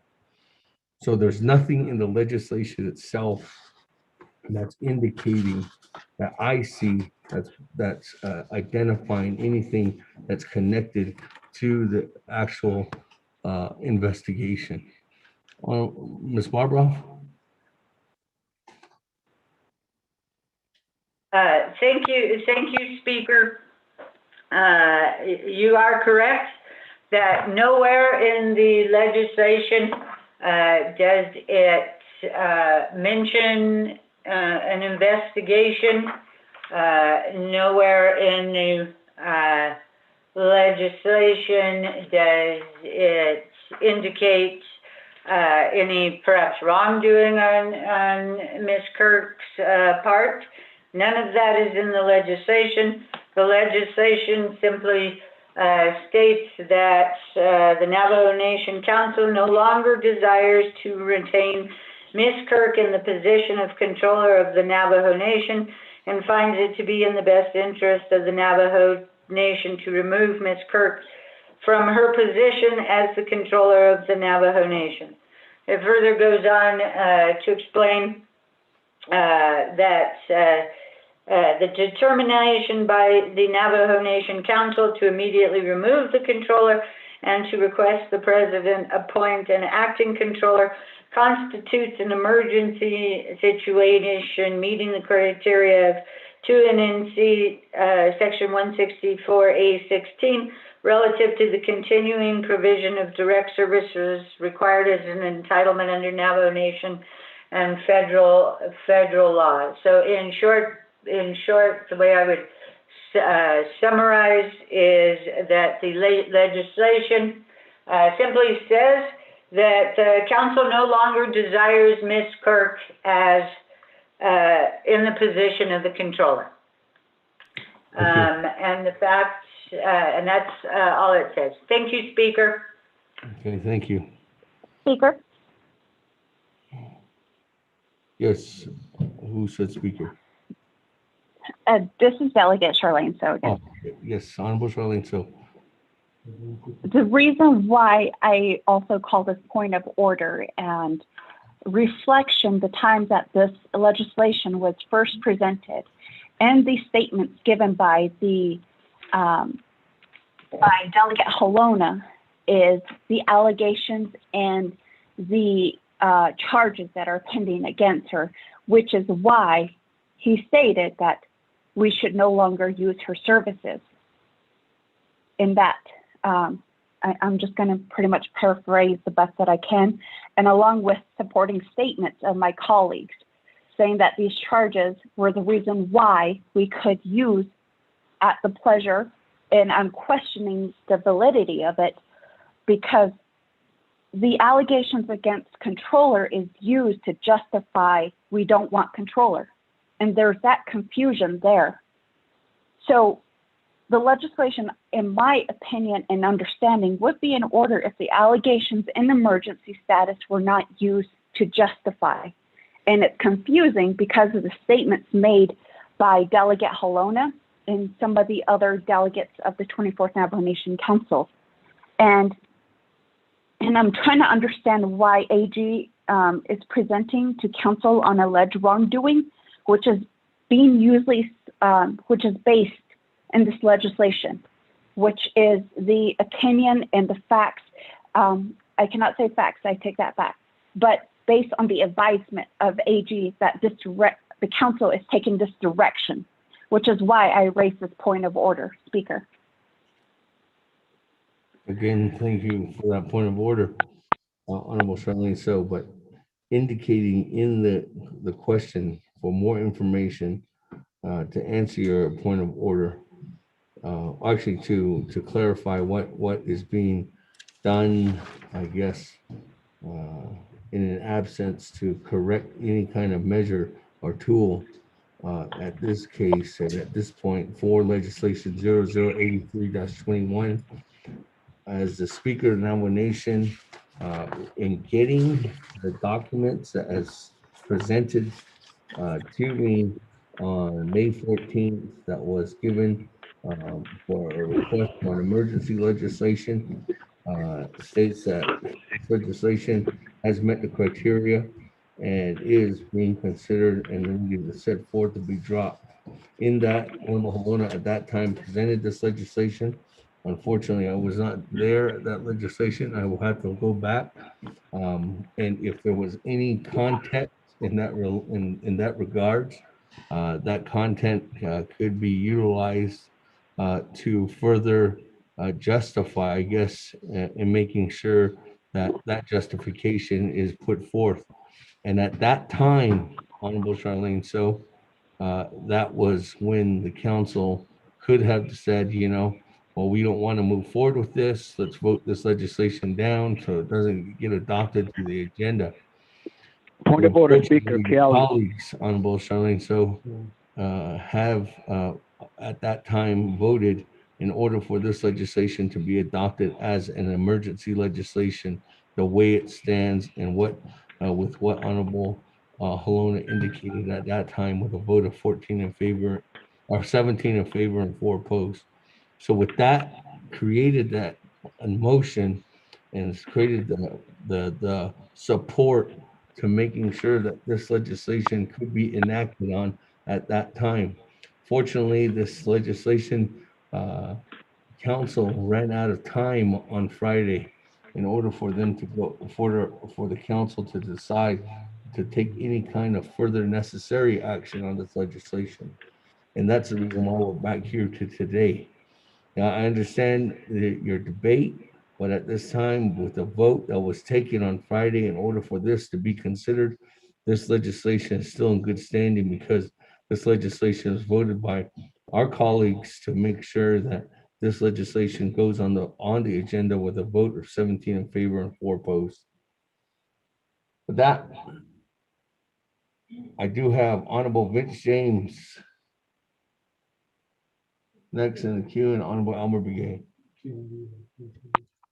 Honorable Vince James. Oh, okay. So never mind. You gave your time to Madam Chair Charles Newton. And There is a point of order by Key Ellen. And that time was 3 minutes and 3 seconds. Honorable Madam Chair Charles Newton and Keon McGee.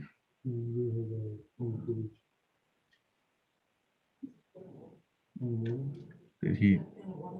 Keon McGee? Speaker, I did raise a point of order. Okay, I'm sorry, I didn't hear that.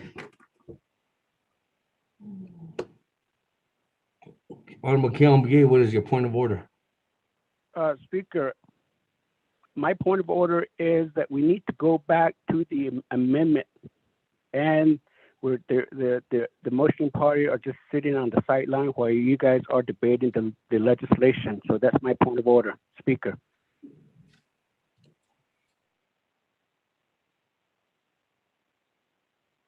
Guidance back to the amendment.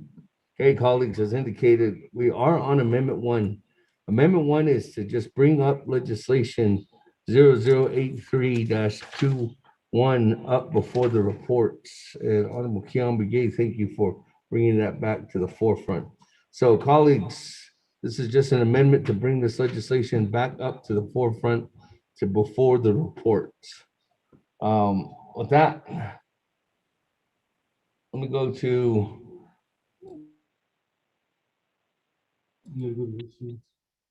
no, I have to go to Madam Chair Charles Newton, 3 minutes and 3 seconds. Floor is yours. Do you accept the time? Do you accept the time from Honorable James? Yes, I do. Okay, Madam Chair Charles Newton, the floor is yours. On Amendment 1. Speaker. Yes, and the amendment that I understand is to bring this legislation forward, but I think that the questions that are being asked regarding whether this legislation is still considered to be an emergency are valid arguments, because Dana Barbaroff did say, using past tense language, that at the time was an order and it was legally sufficient. Speaker Damon also stated the same thing, that at the time the legislation was provided, it was considered to be an emergency. However, we are currently in the time that we are in now, and I also question whether this is still considered to be an emergency. So I think that does stick to Amendment 1. As far as the serving at the pleasure of council, I want to know, where is the law that states what that means, serving at the pleasure of council? So if somebody could give me the citation to that particular law so that I could read that and understand how that constitutes an emergency. 3, there were statements made by Delegate Slater about prior acts regarding a separate issue. I just want to say that, colleagues, if we're going to base our decision on prior acts, then we, the council, should also consider our prior bad acts of this council, because, you know, we shouldn't be talking about, you know, how somebody prior in a separate issue, you know, how they reacted, unless, you know, we want to open that door for all of us council delegates to be, our history to be considered as well, and how we, you know, should be judged based on our history. And then as far as the logic being made about the hemp legislation, I think that argument is not valid, because council fixed the law and we didn't apply it retroactively. We corrected what we felt needed to be corrected, which is what our job is to do. So I think that, you know, it's a little bit scary to be a little bit misleading and say that that's setting precedents when I don't think it is. And then the last thing that I'm going to also mention is I wonder, is Dana an agent to this legislation? Because it sounds like Dana and the AG are working together. And I just need clarification, because I believe in a prior legislation, Dana stated that as legislative counsel, she cannot be an agent. But it sounds like delegates are, you know, stating that, you know, based on her opinion, that that's what they're going with in the removal process. So I just need clarification on whether Dana is an agent to this legislation. And then last, I do want to point out that Madam AG and Dana are both also serving at the pleasure of council as well, which is why I need that definition of what does it mean to serve at the pleasure of council. And if I can get the citation to that legislation, I think it would clear up a lot of things for me and how I would vote on this. Thank you, Speaker. Thank you. Let me go back to Ms. Barbara for the question, and thank you, the Speaker. specifics about the questions that you have raised, Madam Chair Charles Newton. Thank you, Speaker. This is Ms. Bobroff, also referred to as Dana by Charles Newton, but this is Ms. Bobroff. Yes, the AG and myself serve at the pleasure of the council, the same that the controller serves at the pleasure of the council. So we are, if council determines that they're no longer pleased with my service, or they're no longer pleased with the Attorney General's service, then the same action would take place. That legislation could be dropped to remove either one of us. And it is purely, there is no definition other than what is in the statutes and the controller's statute, as is stated in the legislation, as I've previously stated, that is at 12 NNC, section 202B. As far as being at the pleasure of the council, I think it's unfortunate to be classified as being an agent for a legislation when I am purely answering questions, just as I do for anybody's legislation. As you are all aware, when there is legislation in front of the council, I do my best to make sure that that legislation is legally sufficient and everybody's questions and amendments are answered and dealt with. So I think that is what I have to respond to right now. Just the one thing that I would like to clarify is going back to Charles Newton's request that she get some type of law that describes what serving at the pleasure means. There is no law as far as defining what that means. It means simply what it says, serving at the pleasure of the council, and every delegate has the right to make a determination, an individual determination, which they will make through their vote, as to whether it is still within their pleasure to have the controller, Curling Kirk, as the controller of the Navajo Nation. Thank you, Speaker.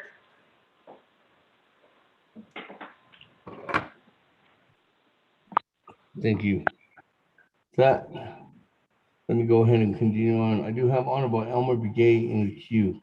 Honorable Elmer Begay. Good afternoon, Speaker. And the members of the Navajo Nation Council. Thank you for allowing me to speak again. My question still goes back to what Chief Legislative Council mentioned about to make this legislation legally sufficient for emergency legislation. I know she mentioned that, and Speaker yourself, that you mentioned that this legislation became emergency legislation when the council voted upon it. But prior to that, how did they become legally sufficient? I think that's what my question goes to Chief Legislative Council. So she's the one that drafted this as emergency legislation. What part of it is that she defined it that this is emergency legislation? That's what my question is. So that's my question, Speaker. Reserve my time.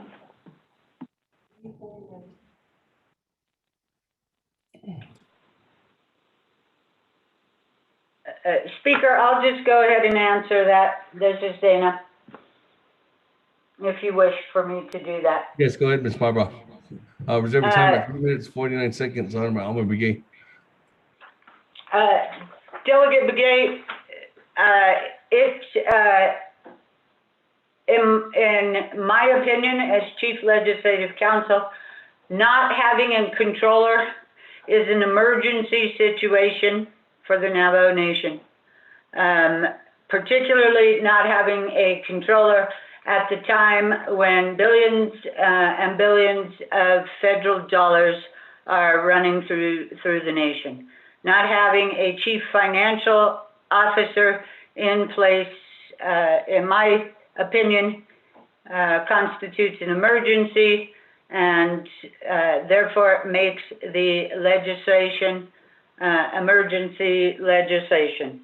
And to clarify, when it was presented to council, added to your agenda, etc., when you brought it up, you agreed that it was an emergency situation.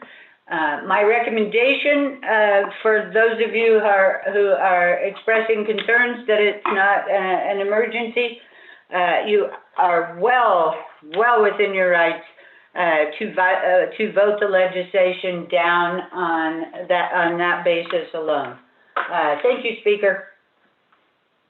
Thank you. That, we'll go ahead and go on.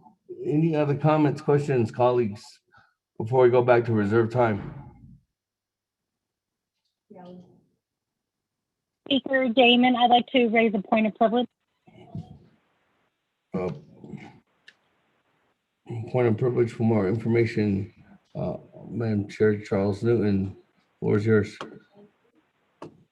Thank you, Speaker. Just to be clear, I am asking for a point of privilege regarding Rule 16B.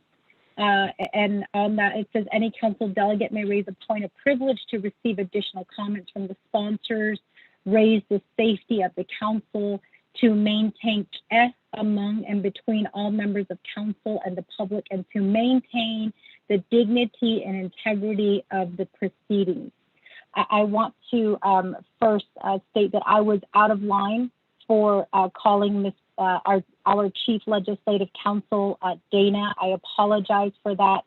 I myself did call a point of privilege of Delegate Halona for not properly addressing Madam Controller at the time. So I just want to state, Speaker, that I do apologize to our Chief Legislative Counsel for calling her Dana instead of calling her by her title and by her name. So as a means of maintaining the dignity and the integrity of the proceedings, I just want to go on record to apologize to our Chief Legislative Counsel, Ms. Barbroff, at this time for calling her Dana. Thank you. Thank you. That we go on to Honorable Keon Begay.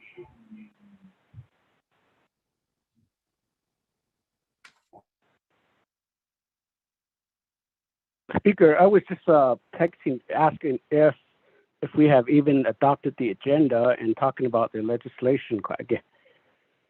It could do about housing tika amendment didn't haki housing it shiniki it kat haja ko shisi ziniki housing the way it's going to go when it comes to voting. So benina koko so eight or hina shishi is ne tole. And just to make and get things cleared away, I mean, she at the main motion, Nikki got legislation, but not any issue. It's not just says. I mean, I just want to put that out in the front. I mean, just to eliminate all this craziness of bringing up so much different issues and so on, which I think to some extent, yes, they're all critical and important information. But I think we're more educated than that to make this into round and round issues. So it is just kodo bahasi to listo adodi amendment ednahakishi amendment eto ibentichi adonu che ke hona anshi ade to banata huntio banit data on the agenda until source koko ko agidit ko ag hunzate katna kita se banit ingo kodida. So ADN decision is speaker. So maybe wake me up when it's time to vote on the main motion, which will be Friday at need ban yes to aja in the hasit read Hanahan Jish other aja it has been not taken a kitchen or need hanging out in. So again, I have faith in our legislative council, I have faith in our judicial branch, I have faith in my DOJ. And I do have faith in ourselves and to get to do the right thing. According to zero sheet or koto hajo at election and no senate as showed or shito banana see hashin to shika hot instant koto you or abahasi or listo zero koto nature hold jishiki shape and the whole jishin he could is idna. What I could have not sit on this based on this amendment to be chairman or speaker. Thank you. That colleagues, anybody else in queue at this time? So let me go ahead and go back to reserve time. Honorable Daniels, 1 minute 40 seconds on Amendment 1. Mr. Speaker, thank you. I think I'm ready to vote on the amendment. I need to change delegate KLBK amendment. It said that these needs other that other than the main motion other that agenda that's this. But could on the data I'm a semi kodo the data a kagi the comes and legislation says the car issues and justice seven. Thank you. With the rest of my time. All right, thank you, Honorable Daniels. Moving on down, Honorable Eugene So, 1 minute 2 seconds on reserve time. So it's such a Navajo Nation Council to vote red or green on this issue. So let's go forward. That's what I think, that the due process continue with the AJ and Legislative Council. Let's go forward with this amendment. Is that for or not? But I really think that this kangaroo court should not go on. It happened before already. I don't want it to happen again. We're raising conflict between family and friends and council delegates, colleagues. But thank you. Okay, thank you, Honorable Eugene So. Moving on down, Honorable Paul Begay, 1 minute, 18 seconds.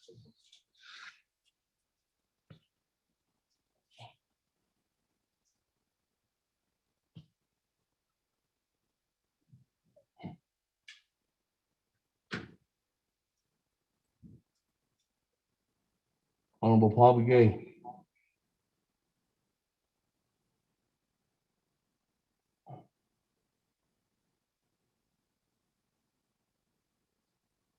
Honorable Paul Begay going twice.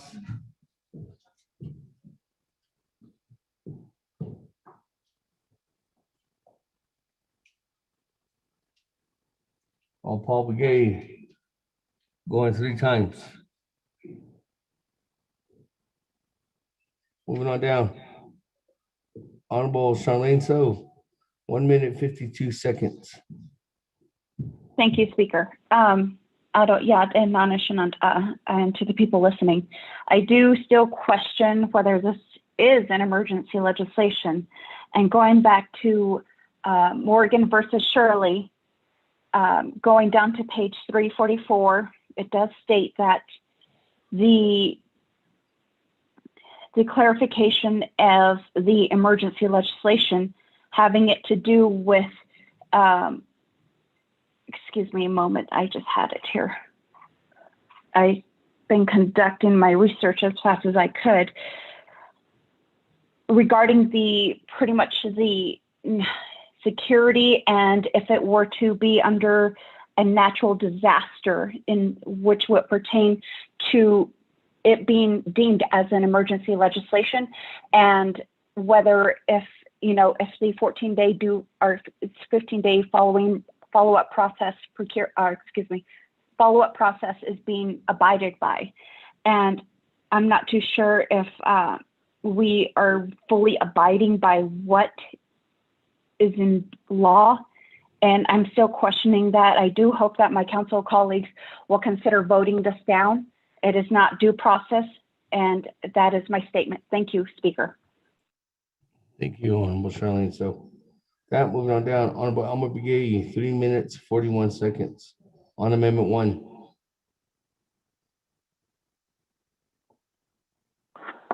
Thank you, Speaker. From the members of the Navajo Nation Council, I had a mandate needle. And then it is very important, talking about this, considering how making this emergency legislation is very important, that how it should be considering, because my sister just read that Delegate So regarding the definition of how emergency legislation should be considered. Because right now, that's what I'm opposing, is that our Chief Legislative Council making this, saying that removing controller is going to be a emergency because of the fiduciary responsibility pertaining to $1 million that'll be coming. So I guess she foresaw that it's going to be like that, foreseen that it's going to be removed. So I really think that that our political appointee, being a legislative chief legislative council, that she's removing the controller, drafting this a legislation. Because I would say that we don't want to go through that down the road again. What my sister Delegate So mentioned about, that there was already an action that has done regarding the Morgan and Shirley case. That we don't want to make that mistake again. If you read it, the Supreme Court, why it speaks on the emergency legislation, putting the administrative leave during that time. So, I think we should consider looking at all the laws and thinking about it. Space Master and the Senegiko. It's extent of my time, Speaker. Thank you. Thank you. I'll begin. That, colleagues, any other comments, questions on Amendment 1? If nobody else with reserved time.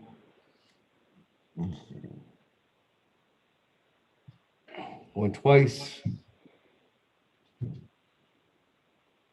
Going 3 times. Let's go to board on Amendment 1.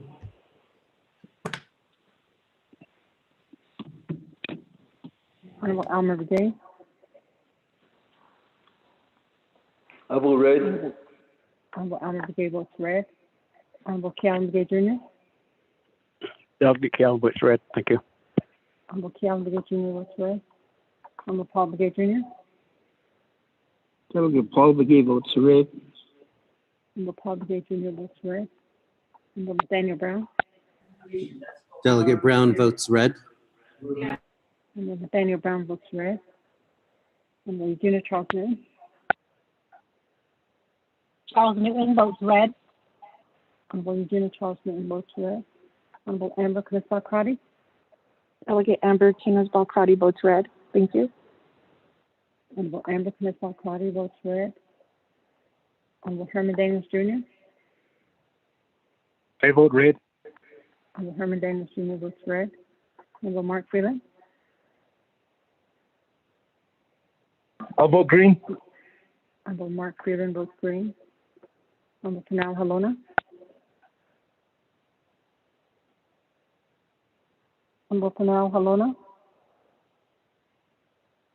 Honorable Tanal Halona does not vote. Honorable Jamie Henyo. Ahina votes green. Honorable Jamie Henyo votes green. Honorable Vince James. Delegate James votes red. Honorable Vince James votes red. Honorable Ricky Ness. Delegate Rick Nez votes green. Honorable Ricky Ness votes green. Honorable Carl Slater. Delegate Slater red. Honorable Carl Slater votes red. Honorable Raymond Smith Jr. Green. Honorable Raymond Smith Jr. votes green. Honorable Wilson Stewart Jr. Green. Honorable Wilson Stewart Jr. votes green. Honorable Otto So. Vote red. Honorable Otto So votes red. Honorable Charlene So. I vote red. Honorable Charlene So votes red. Honorable Daniel So. I vote green. Honorable Daniel So votes green. Honorable Eugene So.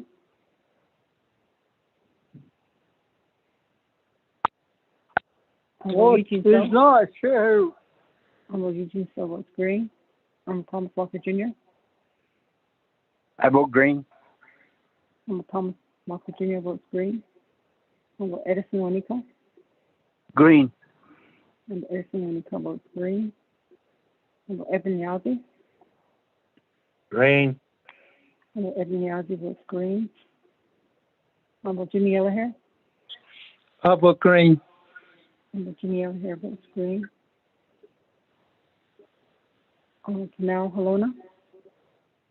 Who votes green? Honorable Tanal Halona votes green. With that, Mr. Speaker, you have a vote of 12 in favor, 11 opposed. Mr. Speaker. Thank you. That, colleagues, 12 in favor, 11 opposed. On Amendment 1, motion carries. Speaker not voting. That, back to the main motion on the agenda.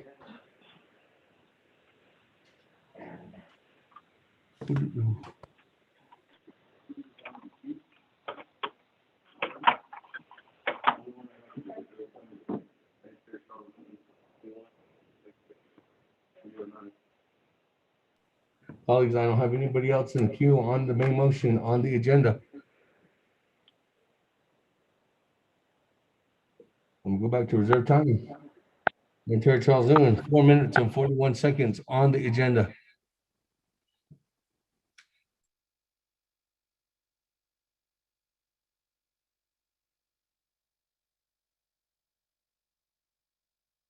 Speaker, point of privilege. This is Delegate Charles Newton. Point of privilege, for more information, Madam Chair Charles, and what's your point of privilege? Yes, Speaker, I just need, I'm sorry, for some reason, my phone cut out with the vote. So just so I have clarification here, the council voted on Amendment 1, which means that legislation 0083-21 is going to be the first order of business before we hear the reports. Is that correct? Yes.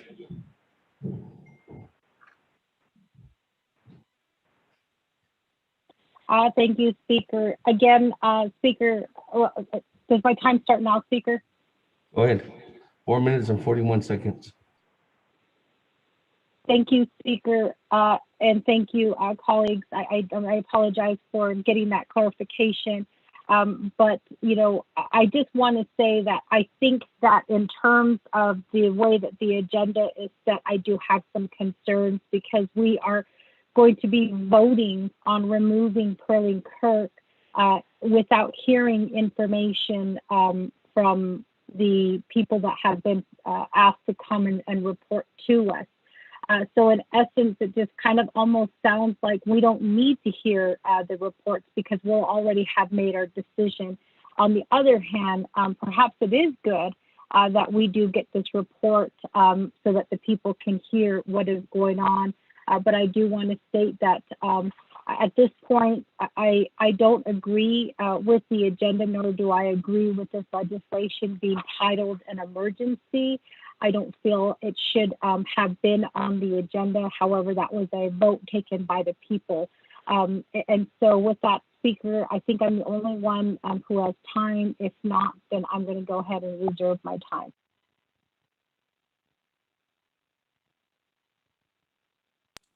Thank you, Madam Chair Charles. 3:31 is your reserve time. We go on down to Vice Chair Smith on the main motion.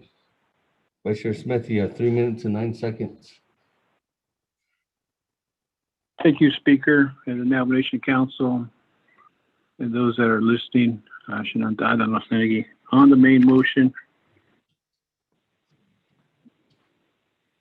this legislation has been put forth, and we have the agenda in front of us, and we're just adopting the agenda as it was put forth to us. And that's all I want to say on behalf of this agenda. So if I need, I think I'll alleviate my time. I don't need to reserve my time. Thank you, Speaker.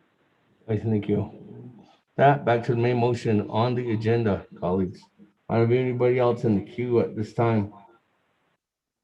Speaker, this is Del Gibagay. Honorable Elmer Begay, you have no more time. On the main motion. Colleagues, any other further comments, questions? Let me go back to Madam Chair Charles Newton. 3 minutes and 31 seconds, Madam Chair.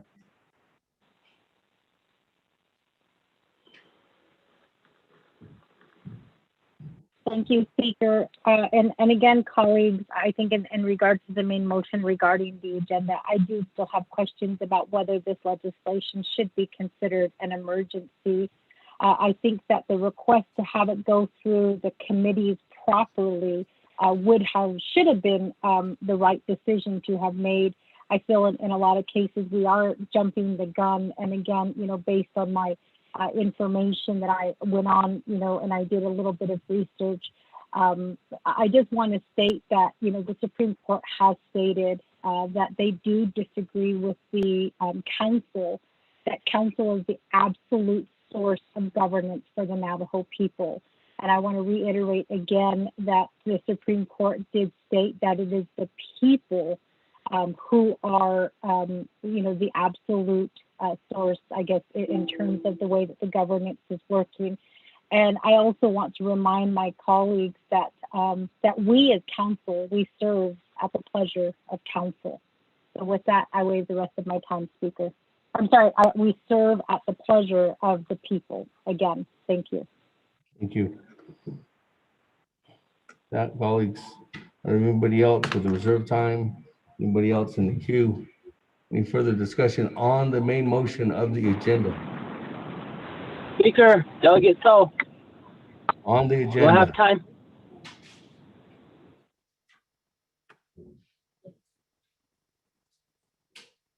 Honorable Otto, so we're on main motion, the agenda, you have time, you haven't reused. Thank you very much. No, under main motion, my concerns are pretty much aligned with Madam Chair, and we have an investigation or a legal issue going on, and we're going back through what precedent we set with the hemp issue, and that's what I stand on. We changed the rules in the middle of the ball game, and this is sort of in that situation also. And those are my concerns, and we need to make sure that we do address this in a way that we have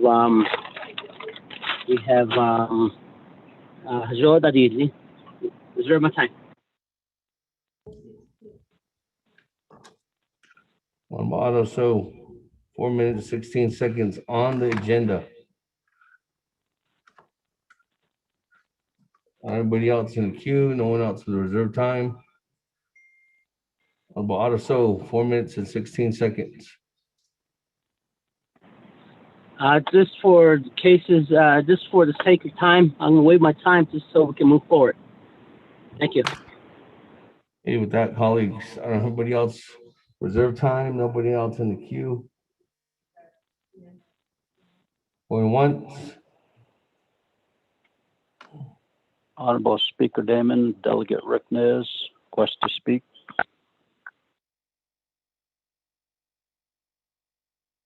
Chairman Nez, you have no more time on the main motion. You didn't reserve your time. Thank you. Okay.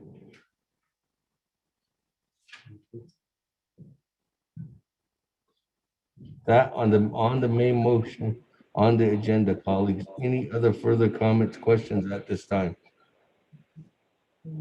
Honorable Paul Begay on the main motion. Thank you, Speaker. Appreciate the time, but I think it'll be put to better use. I'd like to yield my time to Honorable Delegate Ricky Ness. Thank you. Chairman Nez, you have 4 minutes, 44 seconds. Thank you very much. Thank you very much, Chatsela. Honorable Paul Begay. I believe that this is what it's making reference to in Rule 16, maintain among and between members of council. No. Case.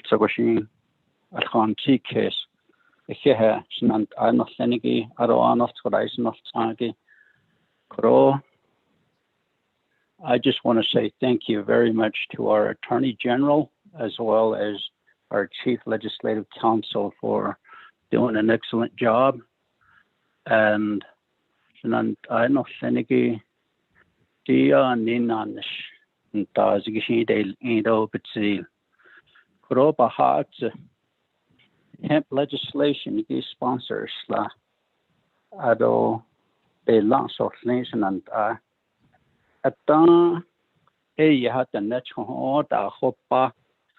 People were really hurting each other, literally. I guess surround no. The nether hopa gosh questions less. Post answer there's ego 100 I can 100 bigger than nations and all left or hot era. I should be lots of snake era hemp legislation. Could he get the kid? A could give it a conjunal go. Dila oh hemp legislation gi Arab and you had to none of hearts or hot era. He be lots of things. Hala yaha. There has Ani Elia. Diro whatever has Ani ilne. Kro Anifin Hohne. Joa Nick Evertondas TOA and Hiban CKC Ocean Tate us. The key dot is in Hasela. red or green, it's up to us. It's where you it's in your hands. That's why you're voted as a leader.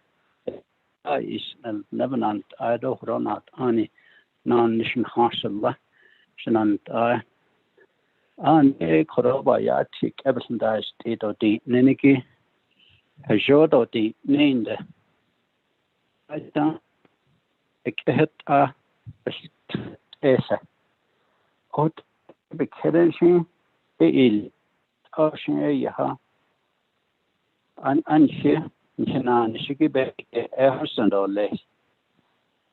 Go to this ink or on this ink or so halhot in Hikada. Discretionary funds, and does netons and seller. I should what's in Silasharko, Silashat, that Asian could open neat either less either so. The job on occasion and I'm not any honest to. I should what I also what Edison and says though. What the Joe no Yala Asian Queen Hospital. Thank you.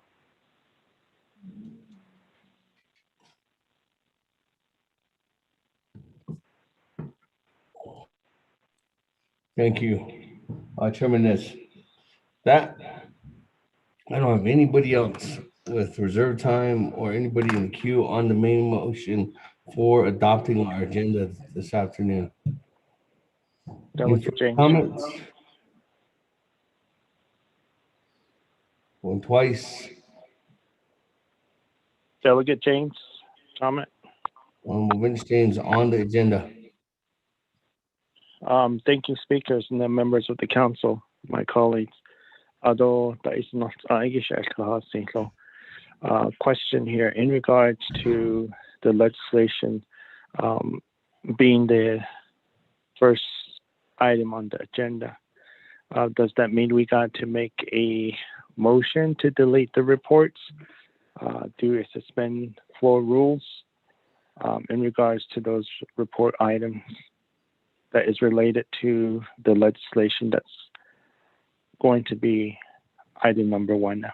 Thank you. Reserve my time. 423. Bigger chair, is my time out? Honorable Vince James, just to answer your question, 4 minutes and 23 seconds is your reserve time.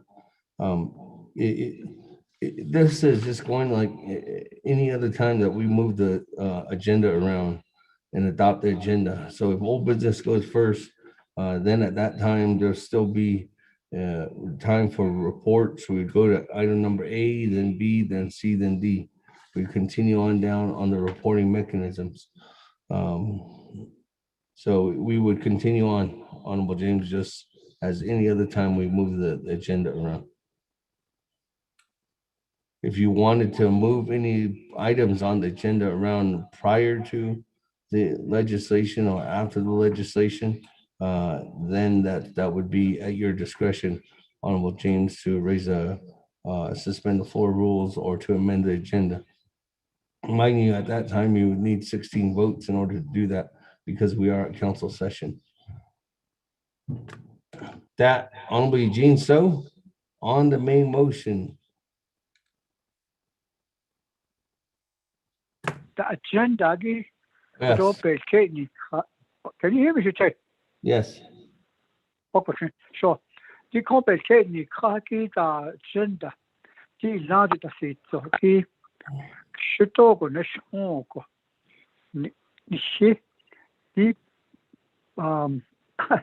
To see that the Navajo Nation government is based on has to exercise the three basic kinds of power. AGT today, legislative power, auto executive, auto and judiciary. Judiciary, the power to interpret laws that raised within the society. That's where we're at now. We've been in the kangaroo court Friday all the way to midnight. I don't think we should go to that route again. Even now, go. We're going to be in that court, a kangaroo court. Even the Shindai is out of, let the DOJ do its job and their work, and let's just keep legislation. So we just on the show, but Arjun Nika, one Arjun Ashka, Arjun not on Hana on it. Now, it's not one of these things, and we don't have to ask questions like we're in a courthouse, etc. Arjun, not Nika, like his card, at the bottom. We're really good at that. Even now, the point of order, because it's going to violate Title 1. We're just raising questions and conflict among the community. Let's don't raise that. Let's just let it go. This legislation and let's just let the AJ and the investigator keep on the due process. He can easily not on or not scatter. Each day does like we don't have any exhibits in this legislation. What are the night of the needed about it on your many 2000 what are now to the sheet or shit? It's just a waste of time to me, the way I see it, to raise another kangaroo court in office. On the shit a courthouse neatly, on the judge neatly, on the shit lawyers needs, no one I don't his errors, the only way that are not card or black and white, in the bonnet on when it comes to the legislation, is all the main purpose is to get rid of it. What about this case? Because it's not, we're not ready for that yet. That's how I see it. Thank you, Eugene, for those comments. That, colleagues, any other comments, questions on the agenda? Going twice. Actually, let me go back to reserve time. Honorable Vince James. National Speaker, members of the council, colleagues. I'd like to make an amendment here to the agenda to delete reports A, B, C, and D. I'd like to make that motion. Reserve my time. Thank you.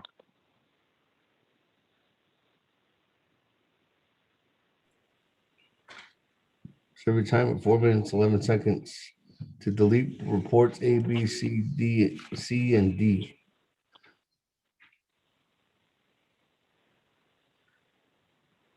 Amendment number 2, delete reports.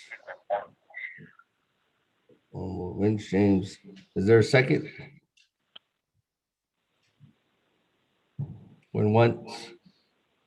Eugene, so I second that. Eugene, so that, colleagues, any comments, questions on amendment number 2 to delete the reports? Going once, twice, 3 times. Go to board on amendment 2. Honorable Elmer Begay. Honorable Elmer Begay. Honorable Albert Begay votes green. Honorable Key Allen Begay Jr. Key Allen votes green. Thank you. Honorable Key Allen Begay Jr. votes green. Honorable Paul Begay Jr. Paul Begay votes red. Honorable Paul Begay Jr. votes red. Honorable Nathaniel Brown. Honorable Nathaniel Brown. Delegate Brown votes red. Honorable Nathaniel Brown votes red. Honorable Regina Charles Newton. I vote green. Regina Charles Newton votes green. Honorable Amber Kniss-Valcarty. Delegate Amber Kniss-Valcarty votes red. Thank you. Honorable Amber Kniss-Valcarty votes red. Honorable Herman Daniels Jr. I vote red. Honorable Herman Daniels Jr. votes red. Honorable Mark Dillon. Green. Honorable Mark Dillon votes green. Honorable Panal Halona. Honorable Panal Halona. Honorable green. Honorable Panal Halona votes green. Honorable Jamie Henyo. D votes green. Honorable Jamie Henyo votes green. Honorable Vince James. Delegate James votes green. Thank you. Honorable Vince James votes green. Honorable Ricky Nez.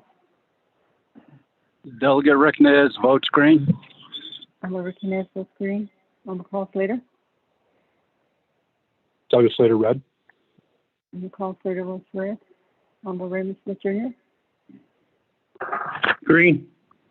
Honorable Raymond Smith Jr. votes green. Honorable Wilson Stewart Jr.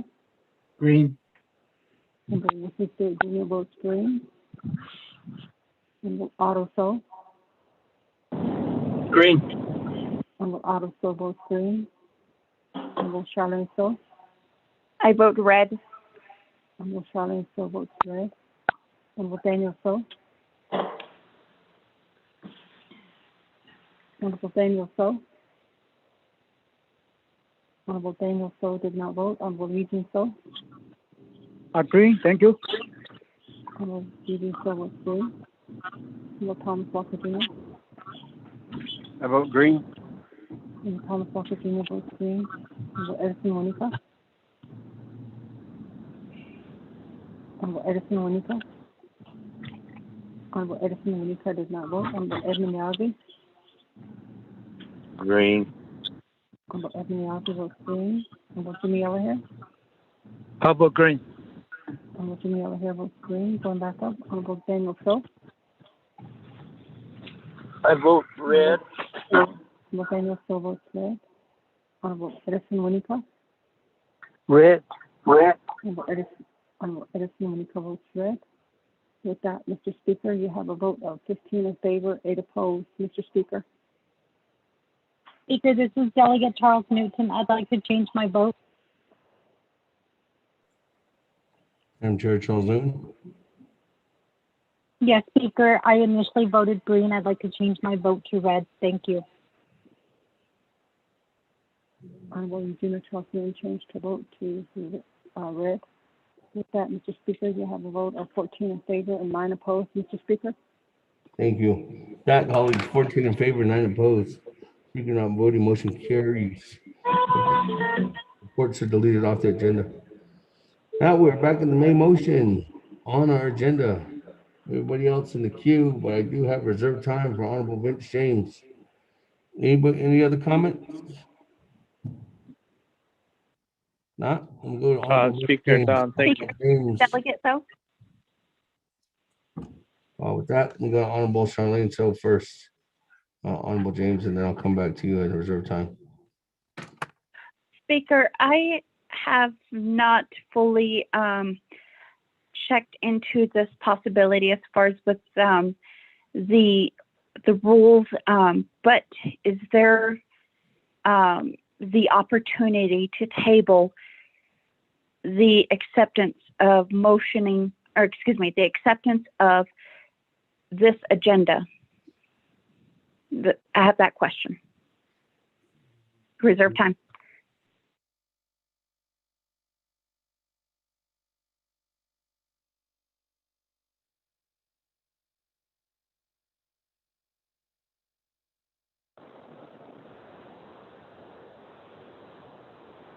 Honorable Charlene So. There is no rule to state that you can table an agenda.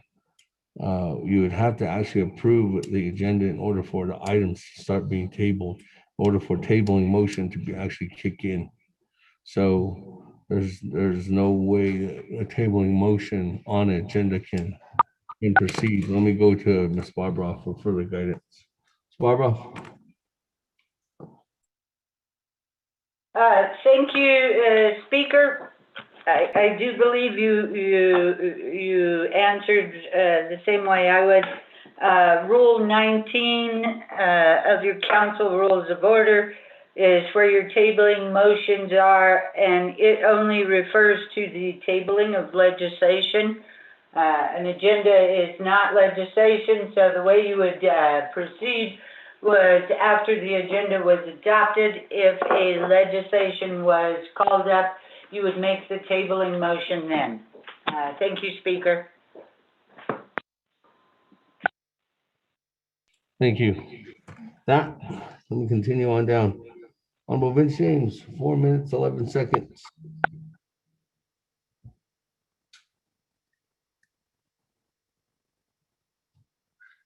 Has another speaker, members of the council, my colleagues, and but it's not angry with that. I'll go ahead and yield the rest of my time. The Honorable James. That moving on down, Madam Honorable Charlene, so 4 minutes 31 seconds on reserve time.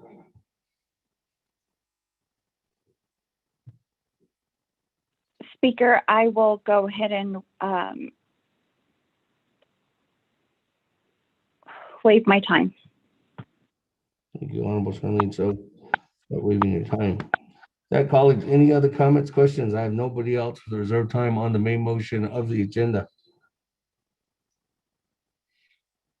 Going twice. Going 3 times. That, Mr. Rico, second reading. Mr. Speaker, members of the 24th Navajo Nation Council.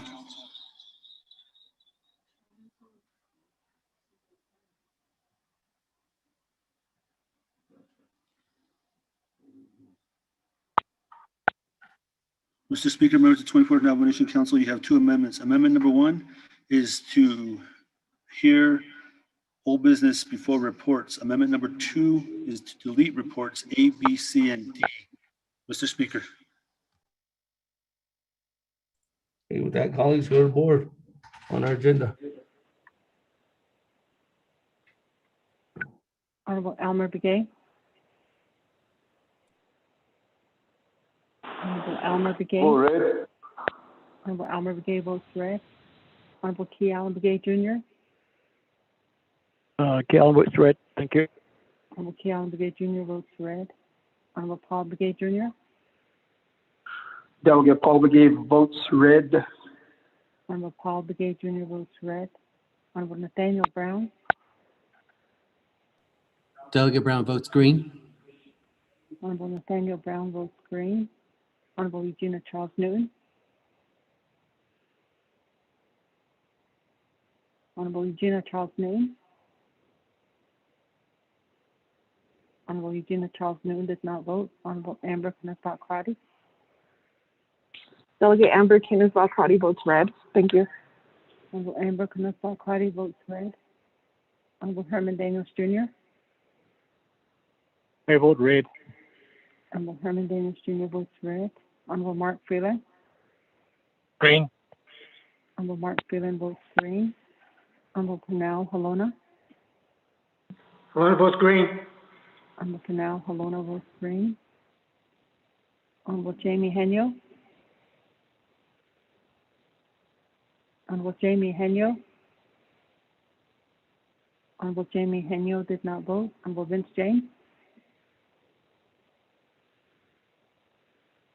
Honorable Delegate James votes red.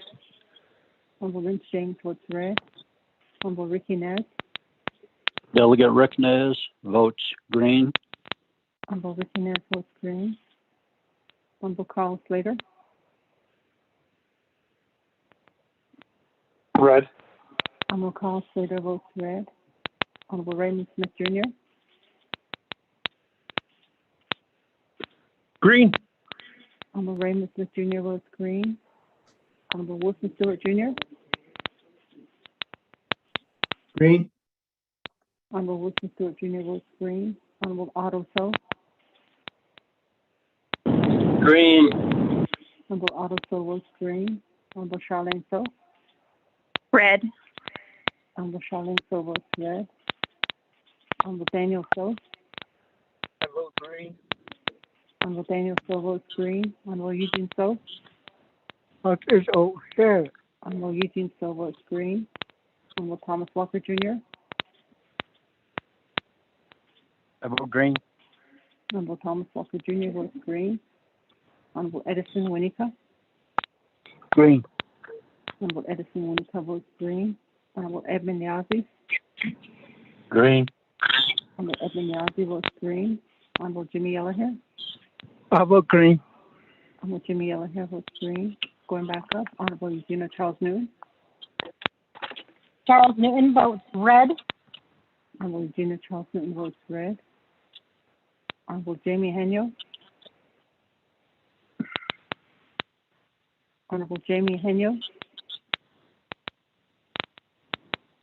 Honorable Jamie Henio did not vote. With that, Mr. Speaker, you have a vote of 13 in favor and 9 opposed. Mr. Speaker, Speaker, this is Delegate Brown. I voted green. Let me change my vote to red. Thank you.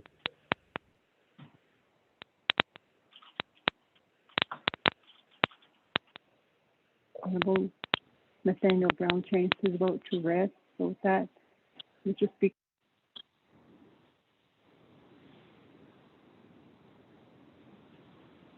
The vote was Mr. Speaker? And 10 opposed. Mr. Speaker? Mr. Speaker, Yes. I would like to change my vote to red. Delegate Stowe, thank you.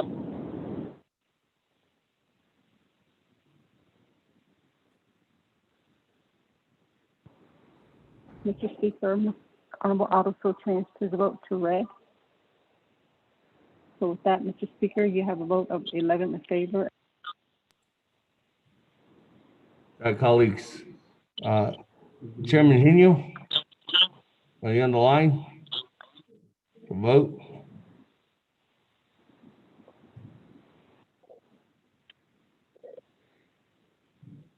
Chairman Henio going twice.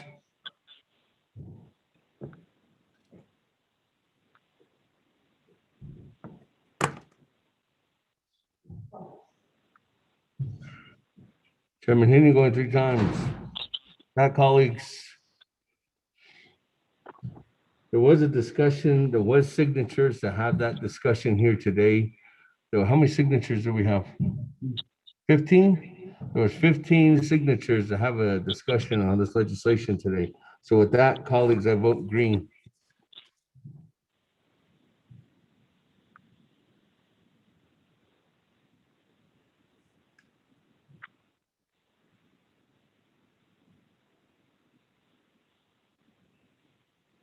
So what's the vote, Ms. Yvonne?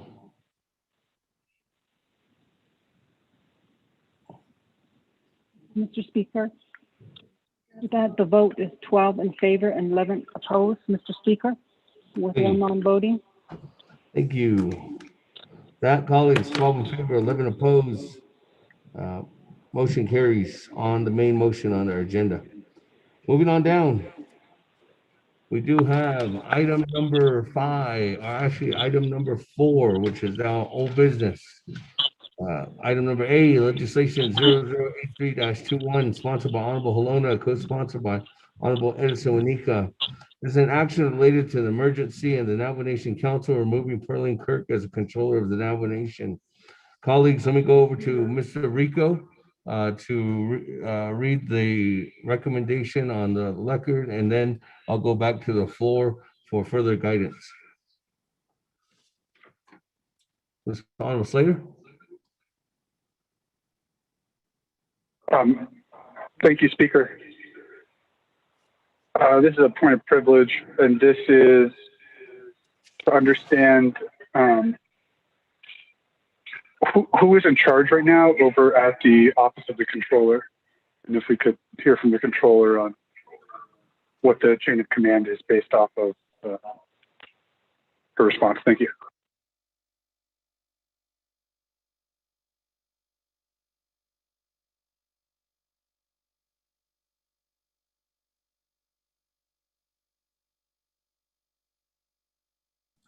Honorable.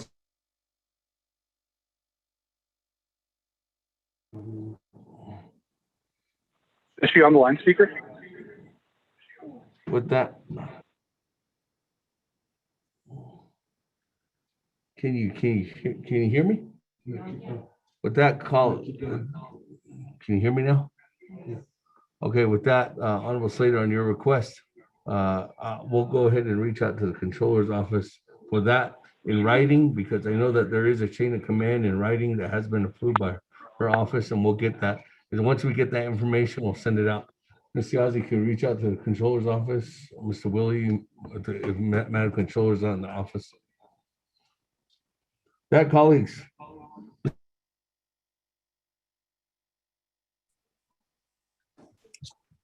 Mr. Speaker, members of the 24th Navajo Nation Council, tracking number 0083-21, an action relating to an emergency, and the Navajo Nation Council removing Pearline Kirk as Controller of the Navajo Nation. We do have a action report from the Navajo Nation Council dated May 14th, 2021. They had it under consideration and reports saying the legislation was not acted on due to time expiring at 12 a.m. Per Navajo Nation Council Rules of Order Rule 9, legislation has been read into the record by electronic voice recording. Mr. Speaker.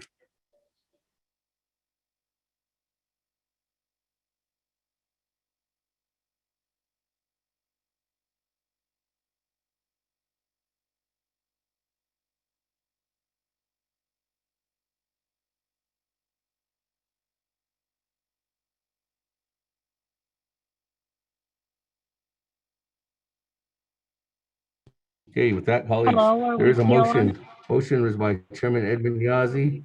Second is by Honorable Vice Chair Smith. Do I hear somebody? Somebody say something? I am having an echo on my, oh, if there's none, maybe I'm hearing myself. Sorry, colleagues. With that, let me go ahead and go on down on the legislation 0083-21 on the main motion, colleagues. This is the lineup that I have right now. Madam Chair Charles Newton, you have no time. Honorable Elmer Begay, you have no time. Honorable Charlene Stowe, you have no time. Honorable Paul Begay, you have no time. Honorable Chairman Daniel Stowe, you have no time. Honorable Chairman Edmund Yazzie, you have no time. Honorable Herman Daniels, you have no time. Honorable Wilson Stewart, you have no time. Honorable Carl Slater, you have no time. Honorable Otto So, you have no time. Honorable Vice Chair Smith, you have no time. Honorable Edison Wanika, you have no time. This is who I do have on reserve time. Madam Chair Amber Crotty, you have 2 minutes and 37 seconds. Honorable Eugene So, you have 1 minute. Honorable Vince James, you have 32 seconds. Honorable Keon Begay, you have 2 minutes and 2 seconds. Chairman.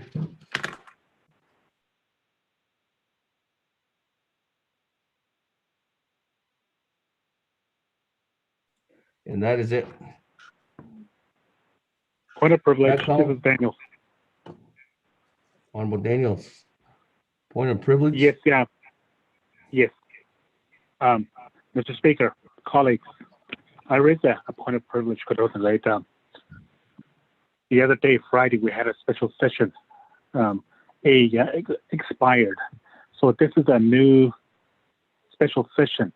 So we should be able to get our 5 minutes, Mr. Speaker. Because the Friday night that expired, up to midnight. So this is a new day and also a new special session again. Mr. Speaker, thank you. I have that question. Honorable Daniels, the legislation, well, actually, let me explain it this way. The time on Friday expired, but at the time, there was a motion held by, at that time was Chairman Edmund Yazzie and second by Honorable Vice Chair Smith. That's what we're on. We are still on that motion, which is the main motion. And because we're still on that main motion, as indicated previously times we've done this before, so this is nothing new. You would still have no time because we came back. Even if most of the times it's because we did time out. That's the reason why we do come back to situations like this. So there has been many times there's been precedents that this has happened where individuals didn't have any more time due to the fact that individuals are still holding the same motion. And in this case, again, it's held by Chairman Yazzie and second by Vice Chair Smith. So those individuals indicated do not have any time that I announced just now. That, colleagues, anybody want comment, question? I don't have anybody on the queue at this time. Once, and twice. Speaker Damon, Delegate Rick Nez, request to speak, sir. Chairman Nez, good afternoon. Floor is yours. Thank you very much, Honorable Speaker Damon, honorable colleagues. Aro Dyson Agi, Shadnen of Sani. Pero there is a concern on me. It is Ashi, The word trust, hay surely a trust. Hey, the Jolopa, Ayo, City out that all I say by Joligo, Shiolia, Nechin Hajotle, Anilto, Bishmas, Anit Clinicky. We're all trusted in some way because we're leaders. We're voted in because people trusted us. In the same way, we have to trust our Attorney General. We have to trust our Chief Legislative Counsel. We have to trust our Navajo Nation President, our Vice President of the Navajo Nation, as well as our Speaker of the Navajo Nation. Trust is a duty.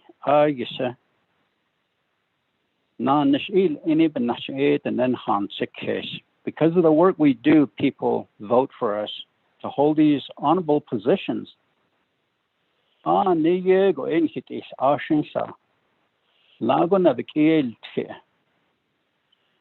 Lago Bahada Haisi Dida According a political appointed position. Our LDAs are political appointed positions, and how many of my colleagues have gone through numerous LDAs? For what reason? Did the personnel policy apply to them? No. The guy.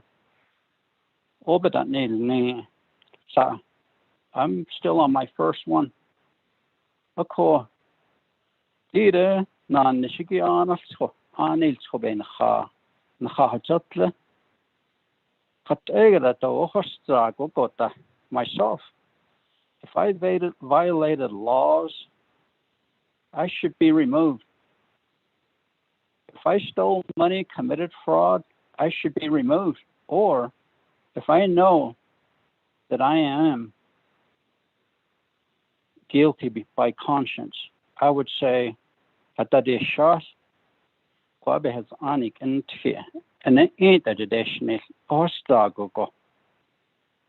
A colago, Ane Yaha, Shanant Alno Seneki, Dide, Horo, Nehetaro, Nit in Leniki, our Attorney General, Nihitnahasna, our Chief Legislative Counsel.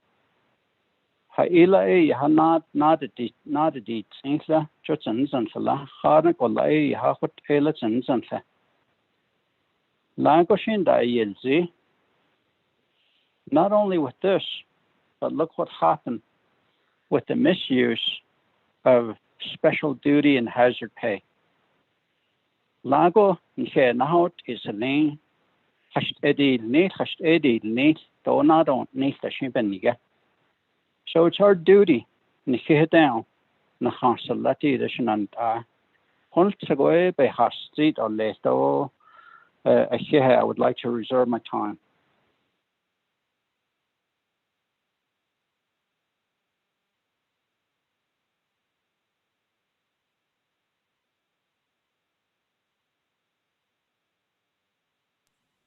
Thank you very much, Chairman. As that reserved time at 1 minute, 16 seconds.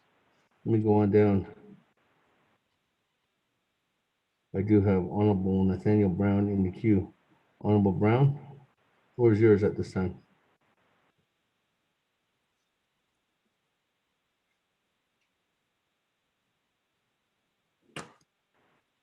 Can you hear me? Honorable Brown?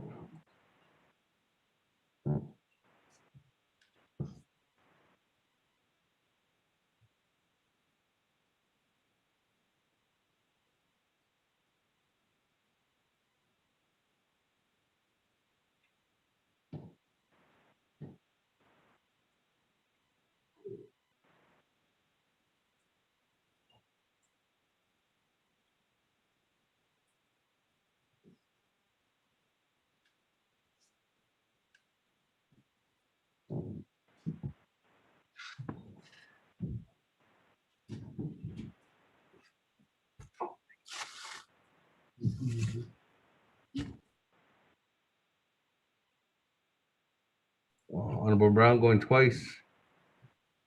Speaker, this is Delegate Brown. Yes, Honorable Brown, floor is yours.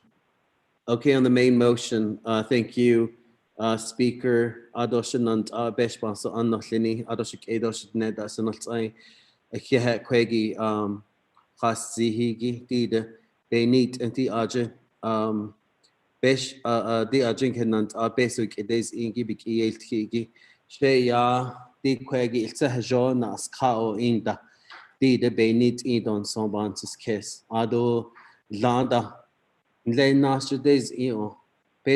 Honor. What if we are not happy with the investigation, or what if the blame is going to go to, let's say, the Attorney General, and are we going to be removing her? Are we going to be removing others? Are we setting another precedence on removal of our important people who are doing the best that they can?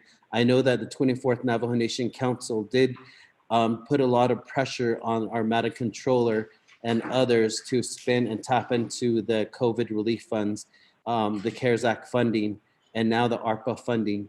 So I still feel like we are making this very important decision prematurely. So I want to reserve the rest of my time, Speaker. I have other points to make. Yeah.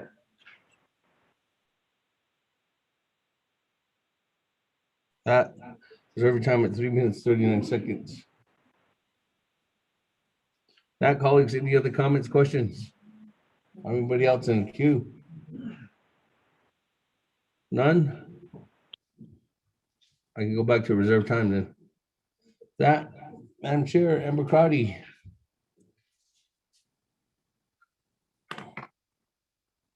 Two minutes, 37 seconds.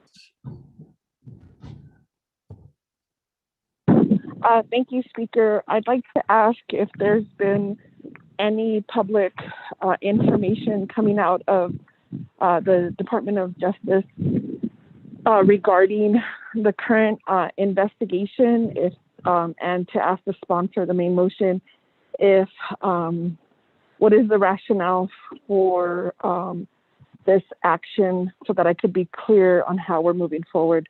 Thank you, Speaker, and I'll reserve my time. Reserve your time at 2 minutes, 9 seconds. We go to the sponsor and Madam AG.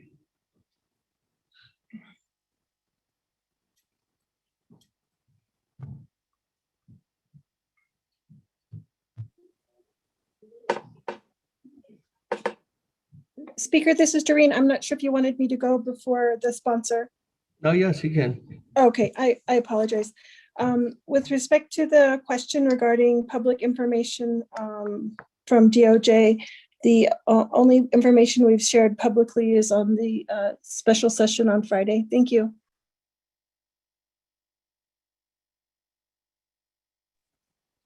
Thank you. That, let me go to Honorable Helena, the sponsor. It's a question directed at yourself. Excuse me, Speaker, I didn't catch the full question.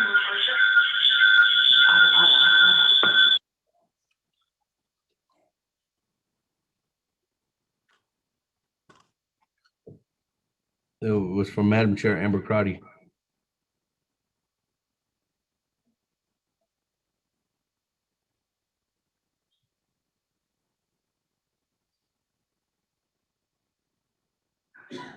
Honorable Helena. Yes, Speaker, there was too much distortion in here. I didn't hear the full question.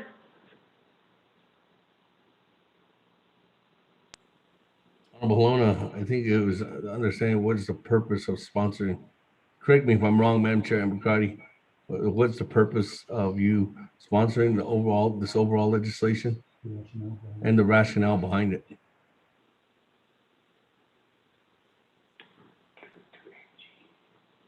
Thank you, Speaker. I think the rationale that comes behind it is from the reports coming from the Attorney General. I'd like to have the Madam Attorney General answer that question.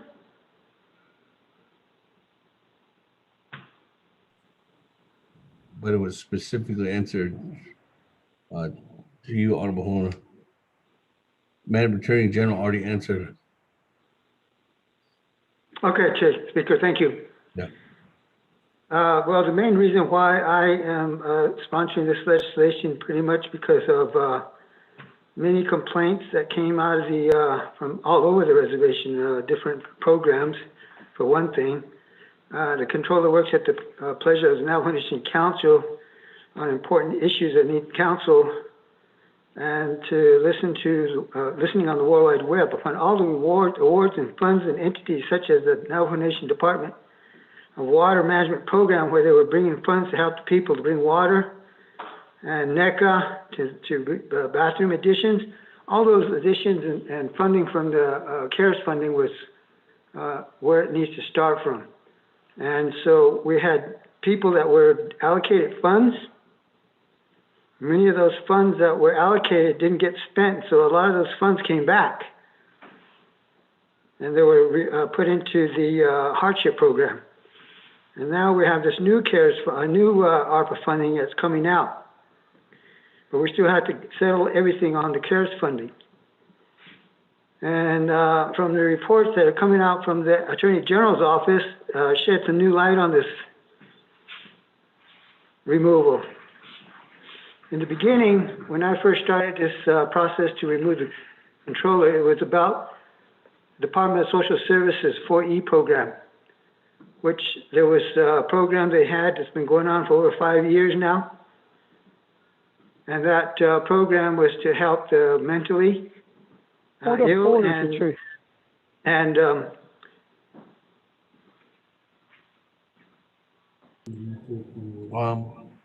Honorable Helena, can you hold on real quick? Hold on, hold some brakes on here. I think I heard a point of order. I don't know who that was from. Eugene So. Eugene So, what is your point of order? The legislation, though, it doesn't have any exhibit on what Helena is talking about. It's your point of order where we're discussing the legislation. Thank you. Okay. And indicating that's, let me go back to Honorable Helena, and I think that's the reason why Honorable Eugene So he's explaining more on why the question was him, the justification and the whole rationale behind why he's sponsoring this legislation. So I think just listening to Honorable Helena at this time would give more insight and possibly answer that question too as well. Honorable Helena, why is there no other justification documents in the legislation? Okay, Speaker. So back to my the old story that the 4U program was $8 million, and we kept asking the controller to have that returned back to the Navajo Nation. And they went to several training courses over the past year to try to get that program under control, but even though they went to training, they never came back to come back and retrieve the $8 million. So that's where I started my plight from, was that we need that $8 million. The Navajo Nation can't afford. We've already paid out on this 4E program, and it's we're supposed to get a reimbursement on it. And all the paperwork's just sitting there on the controller's desk, office floor. A privilege. For more information, Madam Chair Charles Newton. Yes, Speaker, I do have a lot of questions regarding the comments that are being made, but more specifically, what I need to know is who went to training and never came back. If we can be clear on this, because I think it does answer the question that was posed by Delegate Crowdy regarding the rationale or the purpose for sponsoring this legislation. And Speaker, and just for clarification, I'm not on HAS, so any information that's being shared regarding other programs, I have made that request that I be given that information as well. I believe there's been several times where delegates have referenced the Remington, which I don't have all the information for, and I did request that. And now there's statements being made by they went to training and never came back. So my question is, who went to training and never came back, and how does that relate to this legislation? Okay. Honorable Halona. Thank you, Speaker. And yes, so it's some of the Department of Social Services went to the training, and also the people that were working on the 4E program within the controller's office. I don't exactly know their names, but I know several people had went to the training program. There was a training program in San Francisco, and then 3 or 4 months later, they went to Denver, Colorado again for additional training. And so that program has never gotten off the ground again. We're still waiting to try to control that money. Point of privilege. Is this pertaining to the presentation again? Yes, it is, Speaker. Okay, go ahead. Thank you, Speaker. So if we're talking about the trainings, can I get some documentation on what you're talking about in regards to this training, and also who went and what has not been completed based on the training? Thank you. Honorable Halona.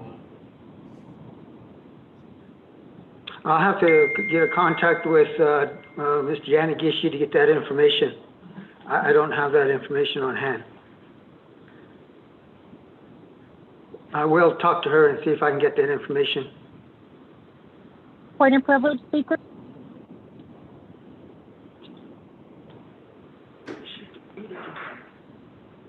Yes. Point of privilege, Madam Chair. Is this pertaining to the presentation again? Yes, Speaker. It is my right as a Navajo Nation Council delegate to have this information before me, since he's referencing these documents. As Delegate Eugene Stowe has stated, there was also reference made to complaints that were made by all over the Navajo Nation. If I could get copies of those complaints as well. And then Delegate Halona referenced a report from the Attorney General. Can I get a copy of that report that he's referencing, Speaker? Because all of these are documents that prove his rationale for sponsoring this legislation. And I believe it is my right as a council delegate to have all of those documents before me, especially since he is referencing them, Speaker. So perhaps, Speaker, your office can assist in getting this information. Thank you. Point of order, Speaker. With that, I don't know if you have any of those documents, Honorable Halona. But did you point of order? This is Edmund Yavi. Chairman, what is your point of order? Yes, sir. My point of order, Speaker, is that earlier on these questions of privileges, you set down the guideline. What I'm hearing now is just starting to debate again, with the presentation. Please, Speaker, stick with the guidelines that you had set before we started session. Sir, point of order. I agree with you, Chairman Edmund Yazi, but Madam Chair Charles Newton has every right to ask a point of privilege for more information for individuals, or an individual response from the presenter who's clarifying these documents, and she has the right to ask for that information. So I agree with you at this time, but I do agree that I am still following that mandate. With that, Honorable Halona. Thank you, Speaker. And, I'm leading up to this because I had first initially drafted a legislation to have the controller removed. And then after the new, the change of events that came to light within the Attorney General's office, that legislation was drafted, was declined. And so Attorney General moved in, Attorney General, we went to move to an emergency legislation for removal concerning the recent events that happened in the controller's office. And so my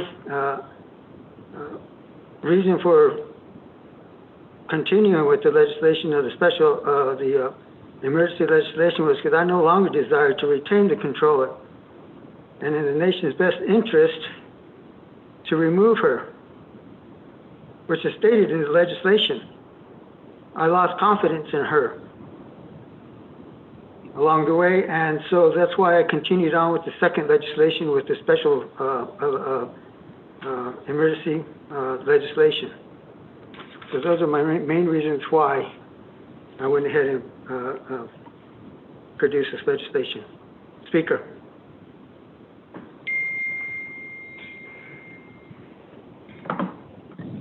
On the privilege. Also.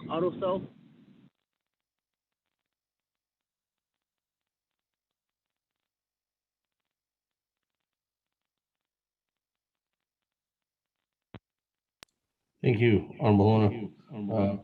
With that, going back to privilege. Honorable Otto. Thank you. I would like to request documents pertaining to the charges that were filed in the district court and send them out to the 24 Navajo Nation Council to really see that something has been filed in the court. Thank you.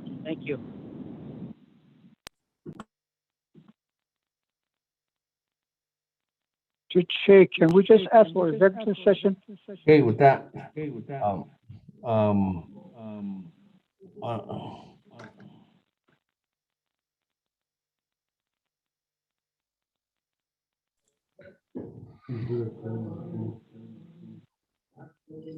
you hear me?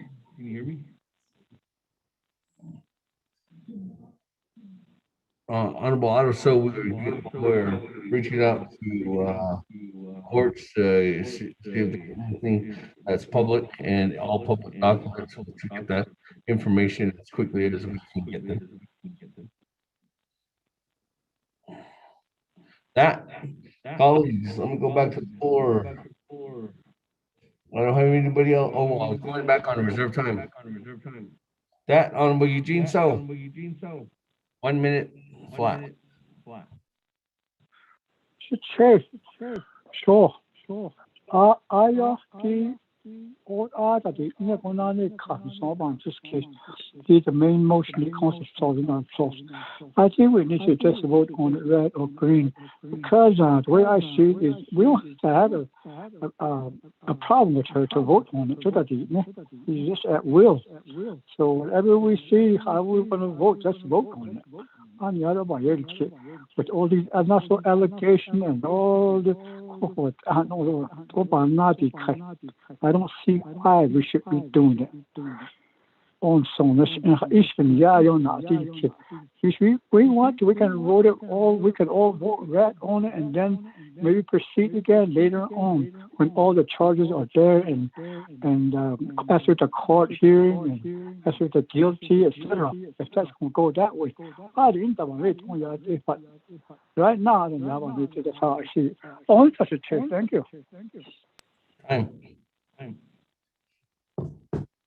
Thank you, Honorable Eugene So. That, moving on down. Honorable Vince James. 32 seconds. Is there an echo? Can you hear an echo?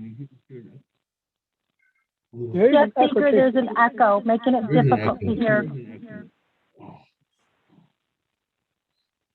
Honorable Vince James, 32 seconds. Thank you, Speaker. Reserve my time.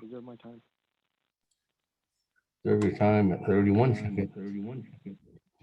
Moving on down. Honorable Keelan McGee, 2 minutes and 2 seconds. Reserve time, Chair. Speaker. Thank you. Reserve time at 2 minutes.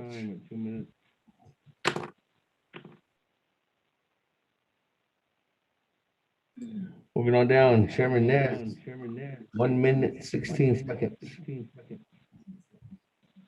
Reserve my time, sir. 1 minute, 15 seconds. Moving on down, Honorable Brown, 3 minutes and 39 seconds.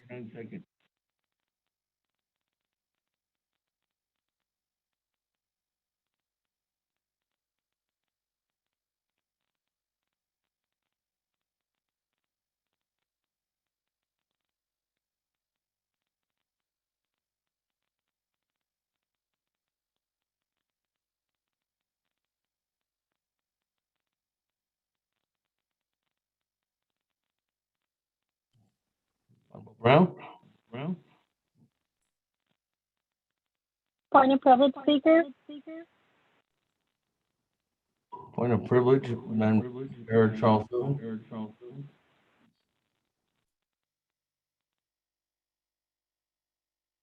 Speaker, I apologize, but the echoing is making it very hard for me to, I guess, to hear what is going on. It's like an echo, and then there's also, like, it sounds like there's like slurring. So I'm not sure what is going on, Speaker. I just want to bring that to your attention because I can't really hear what is being said. Thank you. Thank you.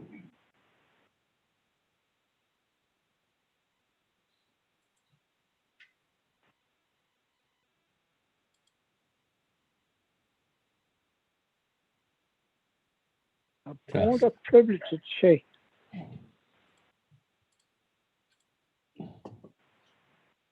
Point of privilege, Honorable Eugene. What, I'm trying to fix that right now, Honorable Madam Chair Charles Newton.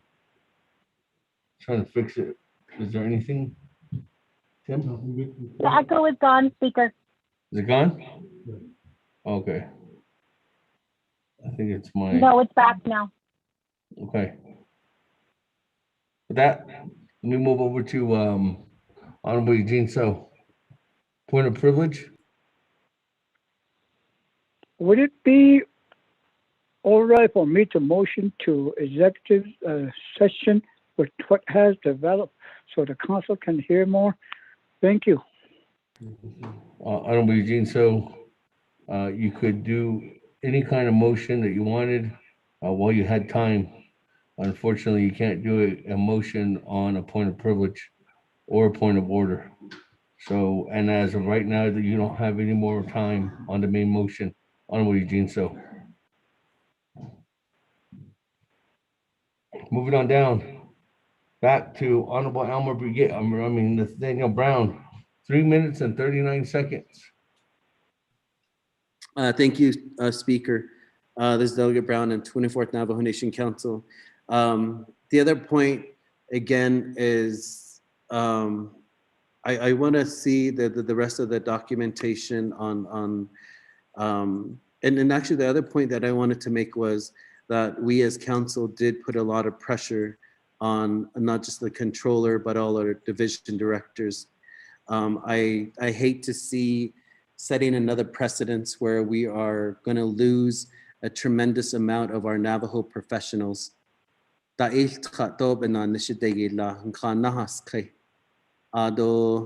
then we pressure them and we pressure them and we pressure them beyond the amount of time that we allow them. And now I don't think that this is reasonable and our only option at this point. So so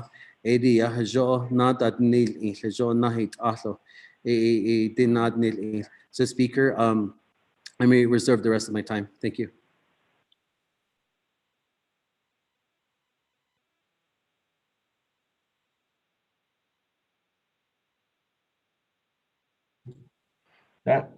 Thank you. Reserve time at 2 minutes and 31 seconds. We go back to the board. Colleagues, any other comments, questions at this time?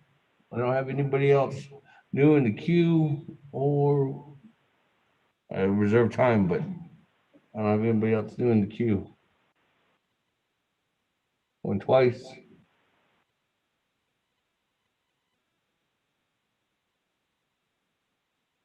Going 3 times. Go back to the floor on reserve time. That, Madam Chair Abacati, 2 minutes and 9 seconds.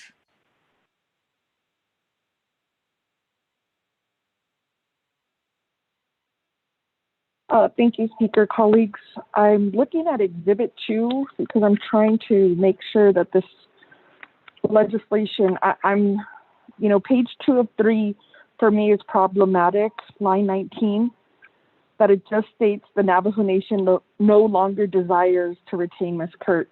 I think that's the bare minimum that could be in any legislation And I think at this point, with the sophistication that this council has, that there should be additional reasons on why this is being requested. And that's why I asked the sponsor, as the sponsor of the legislation and crafting this, there is a memorandum from our legislative council, for the sponsor to review and to ensure that this is precisely what you want. And so I think for me, Speaker, and my colleagues, that's problematic. I have always stand firm that I do not support professional at will. I think in this type of setting, it does create this volatile type of environment here on the Navajo Nation. We've had Navajo Nation employees who have been cast aside for no reason. And so at this council, I would like to see additional justifications, or at least an amendment or language to be added on why this action is being taken place. And so I think, Speaker, in looking at Exhibit 2, it also has standing delegation of authority, but it doesn't state if we don't have a controller. It just states if they're on leave or travel status. So I'll need a little bit more information on Exhibit 2 and how to move forward, and I'll reserve my time. Thank you, Speaker.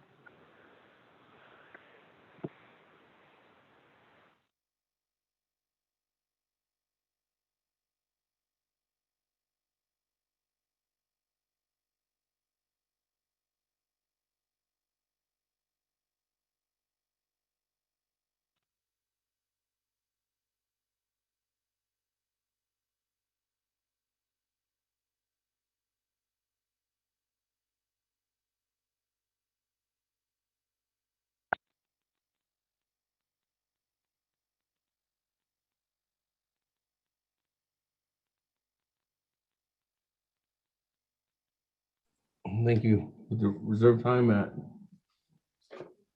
how many? 19 seconds. Let me go back to Honorable Juana for the response. And then if there's any deferral questions to any of the agents, or any, I don't know if you have any agents, or if there's Department of Justice or Ms. Barbara from Ledge Council.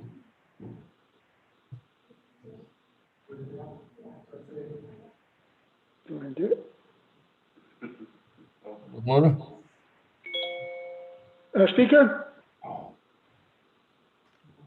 Yes. I don't know what other proof to be putting down on here other than just we lost confidence in the controller and the position that she's putting us in today. Okay, so does it conclude your remarks? That concludes my remarks, unless Mrs. McPaul or Ms. Barbaroff has something else they'd like to add.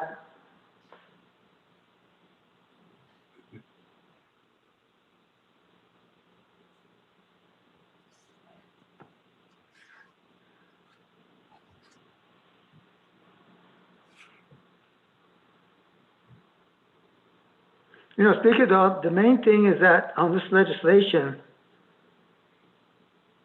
that controller serves at the pleasure of the Navajo Nation Council, and that the council does not have to provide any reason for her removal.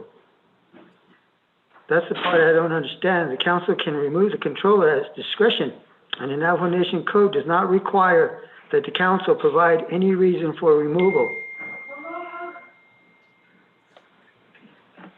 Okay.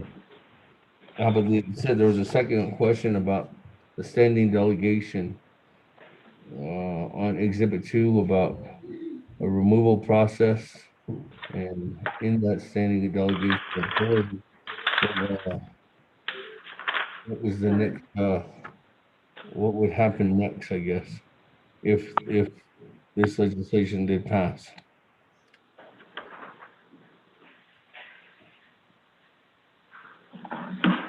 Point of privilege, please.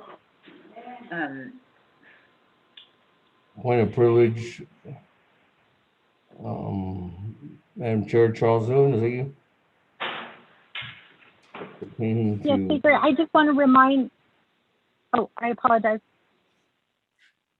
the point of privilege is just pertaining to my comment or to Honorable Helena comment. Speaker, I think it would be pertaining to both of your comments, Speaker.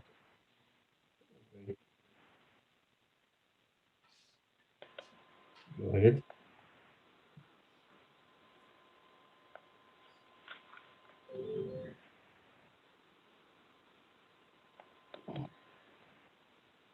Madam Chair. Oh, yes, Speaker, I do apologize.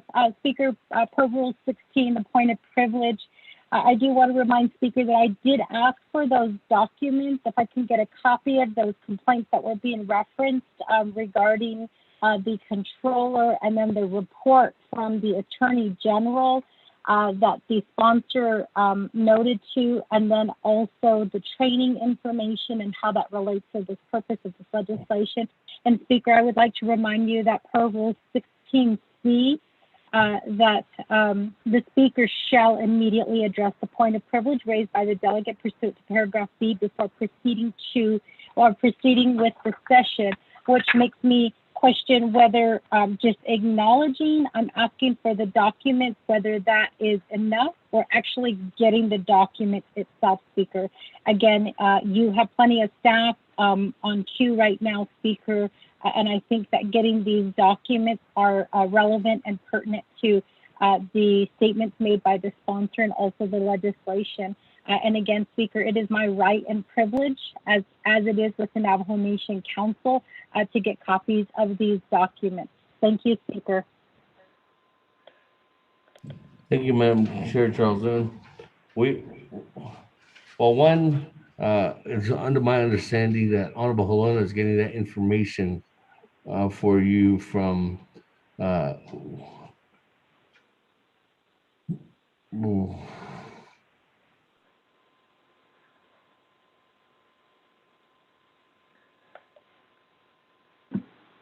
Department of Social Services. Oh, Department of Social Services and that training. The other information regarding the documents from the AG, I think that information was already shared, Madam Chair Charles Newton, and that information was given out, I guess, on last Friday. The only other thing that was not given out was the proceedings that Honorable Otto entailed, and he wanted that information from the court documents, but there was this response. The response is that we can't get that information because those court documents are filed and sealed, under seal.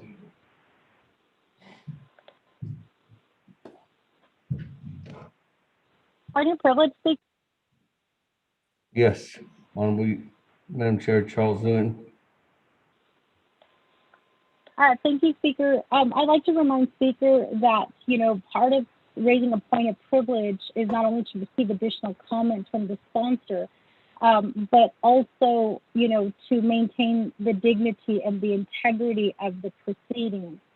There was a lot of allegations, to me at this point, they are allegations since they are not being supported by documents. Again, a copy of the complaints across the Navajo Nation, if I can get that, a copy of those complaints, I would appreciate it. And then you did mention that the AG did provide us a report. So I'm looking in my email. Is that, just for clarification, does that mean that the investigation has been completed and she has provided us that report? And then I know that, that Delegate Helena is still getting information on the trainings. And then my last question is the documents that Delegate Otto still had requested.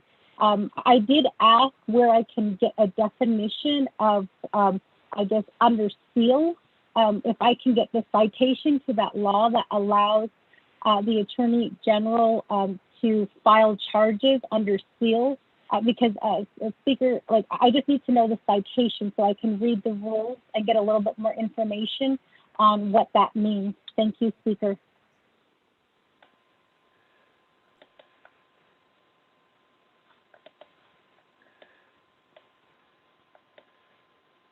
Okay, the first one,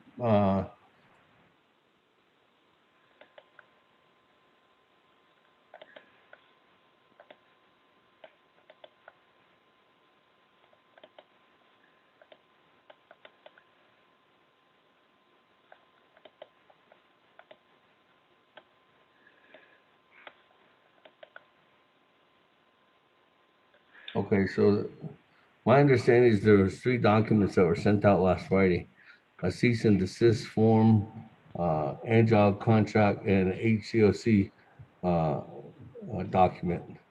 Other than that, we'll ask follow up on the AG if there's any further documents.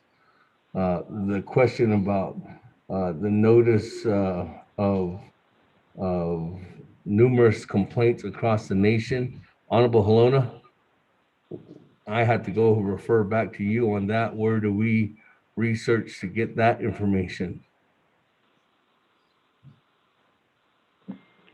Speaker, can you hear me? Yes. The information, I don't have it documented, but I do have some documentation I think I can get from the executive department. Okay, so you'll be getting that? I can reach out to the executive there and see what they can provide me.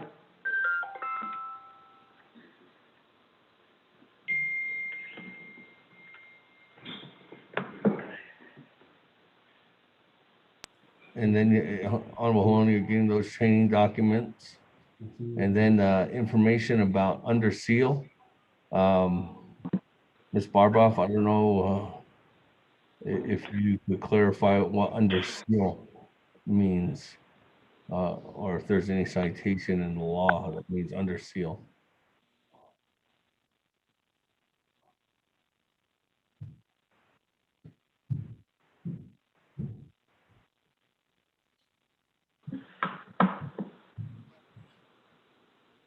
Speaker, I don't know what you're referring to as far as under seal that Odo is talking about. No, I asked Ms. Barboff. It's documents that are under seal right now that we can't get from the court because they're sealed. Okay, I see what you mean. That's why I'm just trying to, Madam Charles New is trying to ask her the question about what does that mean? So I'm trying to look for guidance from that from our attorney, or maybe Madam AG might be able to assist in Speaker? Yes. I'm getting confused. It's getting hard to hear. I don't know. It's just getting hard to hear the discussion. A lot of background and a lot of fading in and out. But as I understand it, the question right now is, what does filing under seal mean? What filing under seal means, really in layman's terms, filing under seal is a term of art used in basically in litigation, and what it means is you file something and it is for the court's eyes only until certain actions take place. As far as the rules on that, I will determine to defer that to the Attorney General as to if there are any Navajo-specific rules on that. Thank you, Speaker.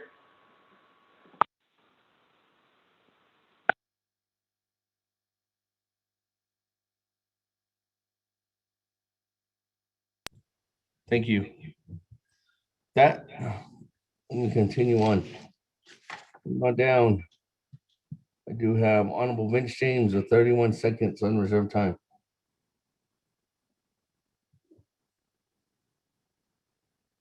Reserve my time, Speaker. Thank you. 30 seconds. Honorable Keon Begay, 2 minutes unreserved time.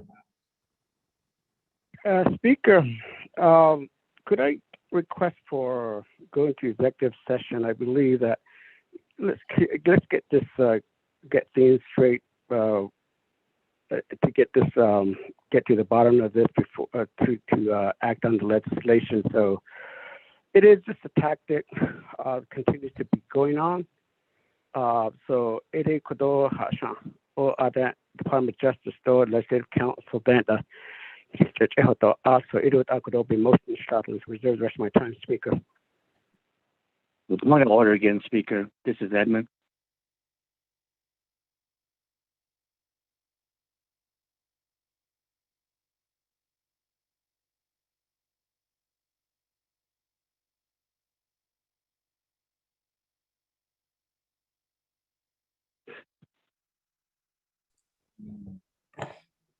Thank you. With that, let me go to. Is there a point of order? Speaker said, yeah, Edmund. Yeah. Yes. Point of order. Okay, so Speaker, on the point of privilege, okay, let me read this. Rule 16, point of privilege B. Any delegate may raise a point of privilege to receive additional comments from the speaker. Rule 16, it says that it cannot be used to ask for additional documents. So I hope that helps, okay? So I'll leave it at that, Speaker, sir.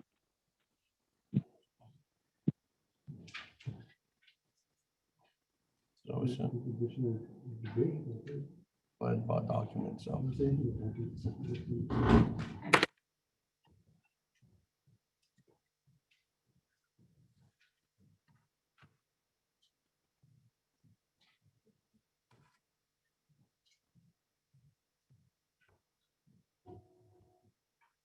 Point of order, Speaker.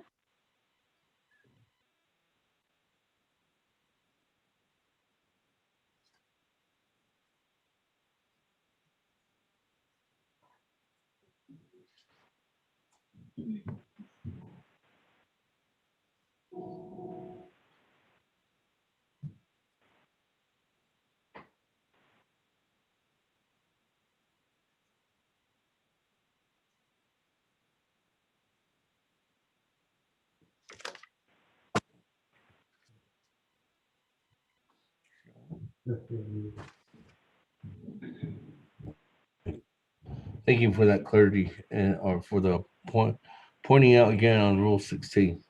Madam Chair Charles Newton. Yes, Speaker, I just want to clarify that Chair Yazzi's reading of the Rule 16 is actually wrong. I don't see in here that additional comments from the Speaker. It does say any council delegate may raise a point of privilege to receive additional comments from the sponsor or plural sponsors, raise the safety of the council, to maintain among and between all members of council and the public, and to maintain the dignity and integrity of the proceedings. So I'm not sure where Chair Yazzie is reading his rules. Maybe I got an older version, but I think that it was read wrong in that sense. And so I would like clarification from Ms. Office of Legislative Counsel, Dana Bobroff. Thank you.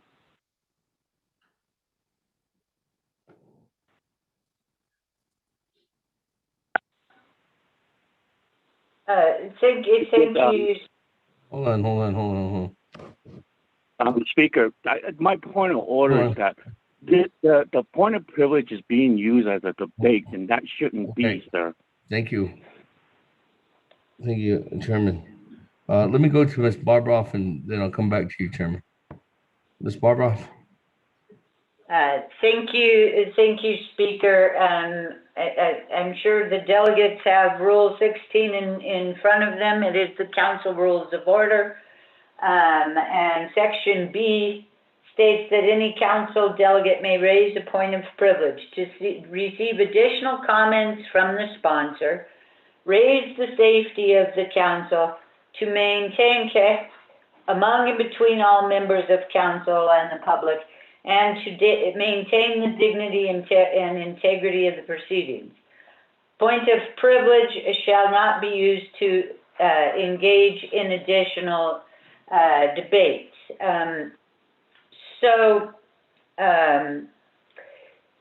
Delegate Yazzie is correct that Rule 16, point of privilege, does not mention additional documents. It only mentions additional comments, but there is nothing in that rule that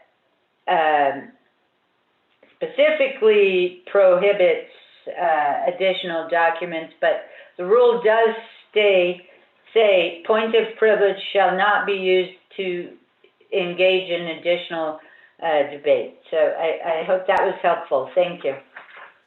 Thank you. Thank you for that clarification. So with that, let me go back to Honorable Kiambage. Honorable Kiambage, your executive session is to go to specifically hear from Navajo Nation Department of Justice and Ms. Barbroff on what initiative or on what topic and for how long? Speaker, if you don't deduct my time on the reserved time to clarify again. Oh, go ahead. Okay.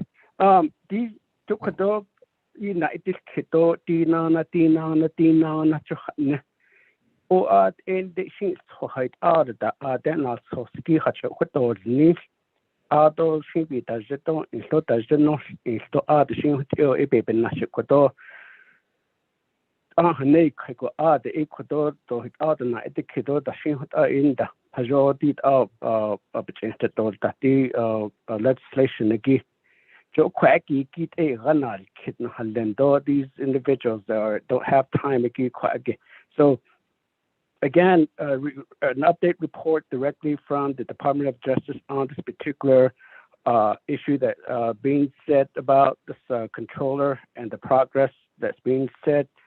I would say that hour and a half should be sufficient, and that the council don't give the anything that's necessary to discuss with the council issuing security to go into executive session, Speaker. Executive session for 1 hour and 30 minutes to discuss a formal update on the Attorney General additional information or any information that she has already provided on the current situation from the controller standing and whatever information that can be divulged about the investigation. 2 is if there's anything else that can be, or anything else from Office Legislative Counsel.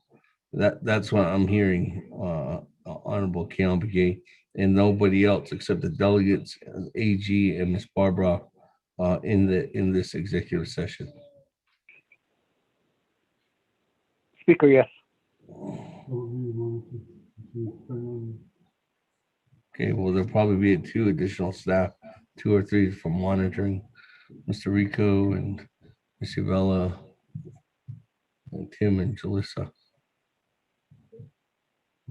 So with that,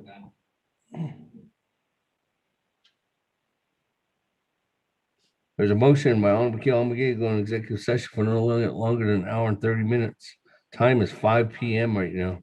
So we would conclude back into regular session at 6:30 p.m. Colleagues, is there a second? Going once, going twice. Eugene So. Almost later, second.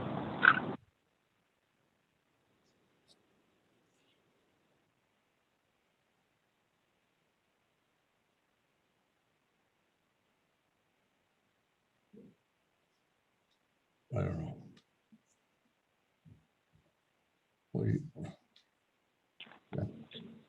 Okay, second Honorable Slater.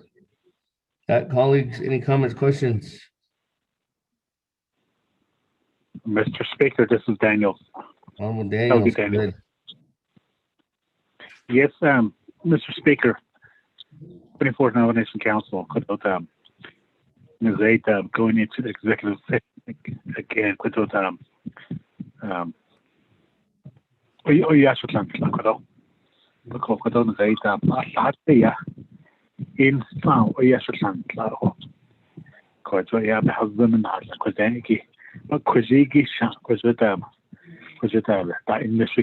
controller's office. Ajikisha. So one first cable sat that either. So I think kill but I'm going to be putting rate on the executive session. So, Mr. Speaker, thank you. Thank you, Honorable Daniels. That, colleagues, any other comments, questions? We're going to vote to go into executive session. Eugene So. So. Gene Hayat executive session last week after just a kid. Quia these orders the Tito John that dos kid seen that dos kid. Sibili, today been not dos kid on I see hard hot. To us Ada, Dean Hannah Kaji that the support of the government. Even now, Ajo Oscar. Ajo it in our name, card that Edo does it all as well as bells, and we all need to ask questions as shown. Even your executive session. ARC been yes, decoy be how the cases of the that I thought I had three as shown.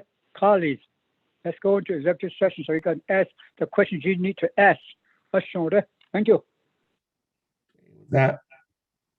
Any other comments, questions on going into executive session? Madam Chair, Amber Crotty.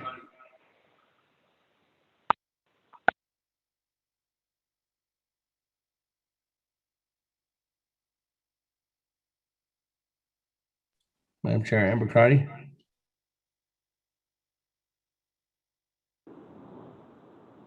Thank you, Speaker. If I could ask, if it's an hour and a half, can we just get a breakdown of time? When we get in executive session, there's not enough time to ask the questions that we want to ask in executive session. If you're going to facilitate that call, can you make sure that there's ample time for questions, answers, and that's just been my experience in the last executive session. Thank you, Speaker. Thank you. And I'll waste my time. I don't know if you I'll go ahead and make sure that happens. Okay, with that, colleagues, and everybody else ready to vote to go into executive session? Going twice. 23 times. Go to board. Honorable Elmer Begay. Honorable Elmer Begay. Honorable Elmer Begay did not vote. Honorable Kealan Begay Jr. Kealan votes green. Thank you. Honorable Kealan Begay Jr. votes green. Honorable Paul Begay Jr. Green. Honorable Paul Begay Jr. votes green. Honorable Nathaniel Brown. Delegate Brown votes green. Honorable Nathaniel Brown votes green. Honorable Eugenia Charles Newton. Charles Newton votes red. Honorable Eugenia Charles Newton votes red. Honorable Amber Knaspah Crotty. Delegate Amber Knaspah Crotty votes green. Thank you. Honorable Amber Knaspah Crotty votes green. Honorable Herman Daniels Jr. I vote red. Honorable Herman Daniels Jr. votes red. Honorable Mark Freeland. Honorable Mark Freeland. Green. Honorable Mark Freeland votes green. Honorable Pernell Halona. Halona votes green. Honorable Pernell Halona votes green. Honorable Jamie Henio. Jamie votes red. Honorable Jamie Henio votes red. Honorable Vince James. Honorable Vince Delegate James. votes red. Honorable Vince James votes red. Honorable Ricky Nez. Delegate Rick Nez votes red. Honorable Ricky Nez votes red. Honorable Carl Slater. Honorable Carl Slater votes green. Honorable Raymond Smith Jr. Red. Honorable Raymond Smith Jr. votes red. Honorable Wilson Stewart Jr. Red. Honorable Wilson Stewart Jr. votes red. Honorable Otto So. Green.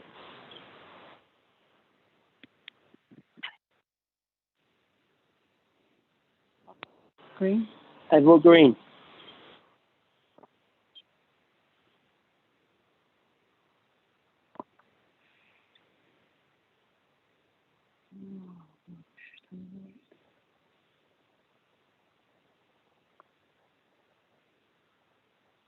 Honorable Otto Shaw votes red.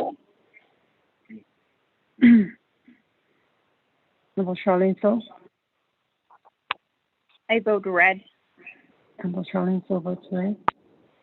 Honorable Daniel So. Honorable Daniel So. Honorable Daniel So does not vote. Honorable Eugene So. I vote green. Honorable Eugene So. I vote green, thank you. Honorable Eugene So votes green. Honorable Daniel So votes green. Honorable Thomas Walker Jr.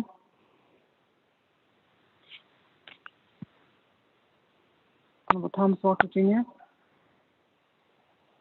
Honorable Thomas Walker Jr. did not vote. Honorable Edison Monica. Honorable Edison Monica. Green. Honorable Edison Monica votes green. Honorable Edmund Yazzie. Red.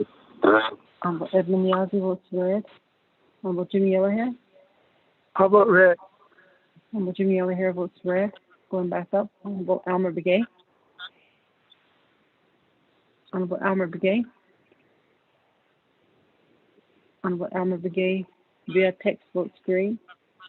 Honorable Thomas Walker Jr. I vote green. Honorable Thomas Walker Jr. votes green. With that, Mr. Speaker, you have a vote of 13 in favor and 10 opposed. Mr. Speaker? Okay, with that, colleagues, 13 in favor, 10 opposed. Motion carries. That, everybody listening in, the time is 5:08 p.m. We are going in executive session for an hour and a half. Colleagues, that information is being sent to your emails as we speak. With that, that means we will be back here into regular session no earlier than 6:38 p.m. We'll see you.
Don't push it. No more.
Just leave it. Just don't press that.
Okay, sorry.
Good afternoon, everyone. The time now is 6:40 p.m. We did get out of executive session at 6:39. There was a motion by Honorable Otto So, second by Chairman Daniel So. I'm going to go to a vote when we have majority of the colleagues back on the line.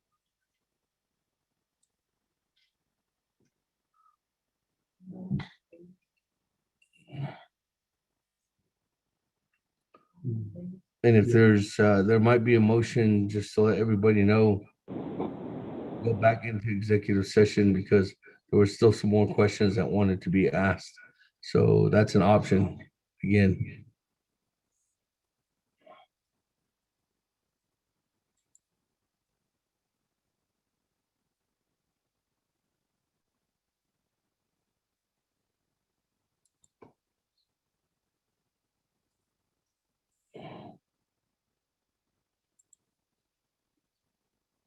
That, let's take the vote. Vote to get out of executive session.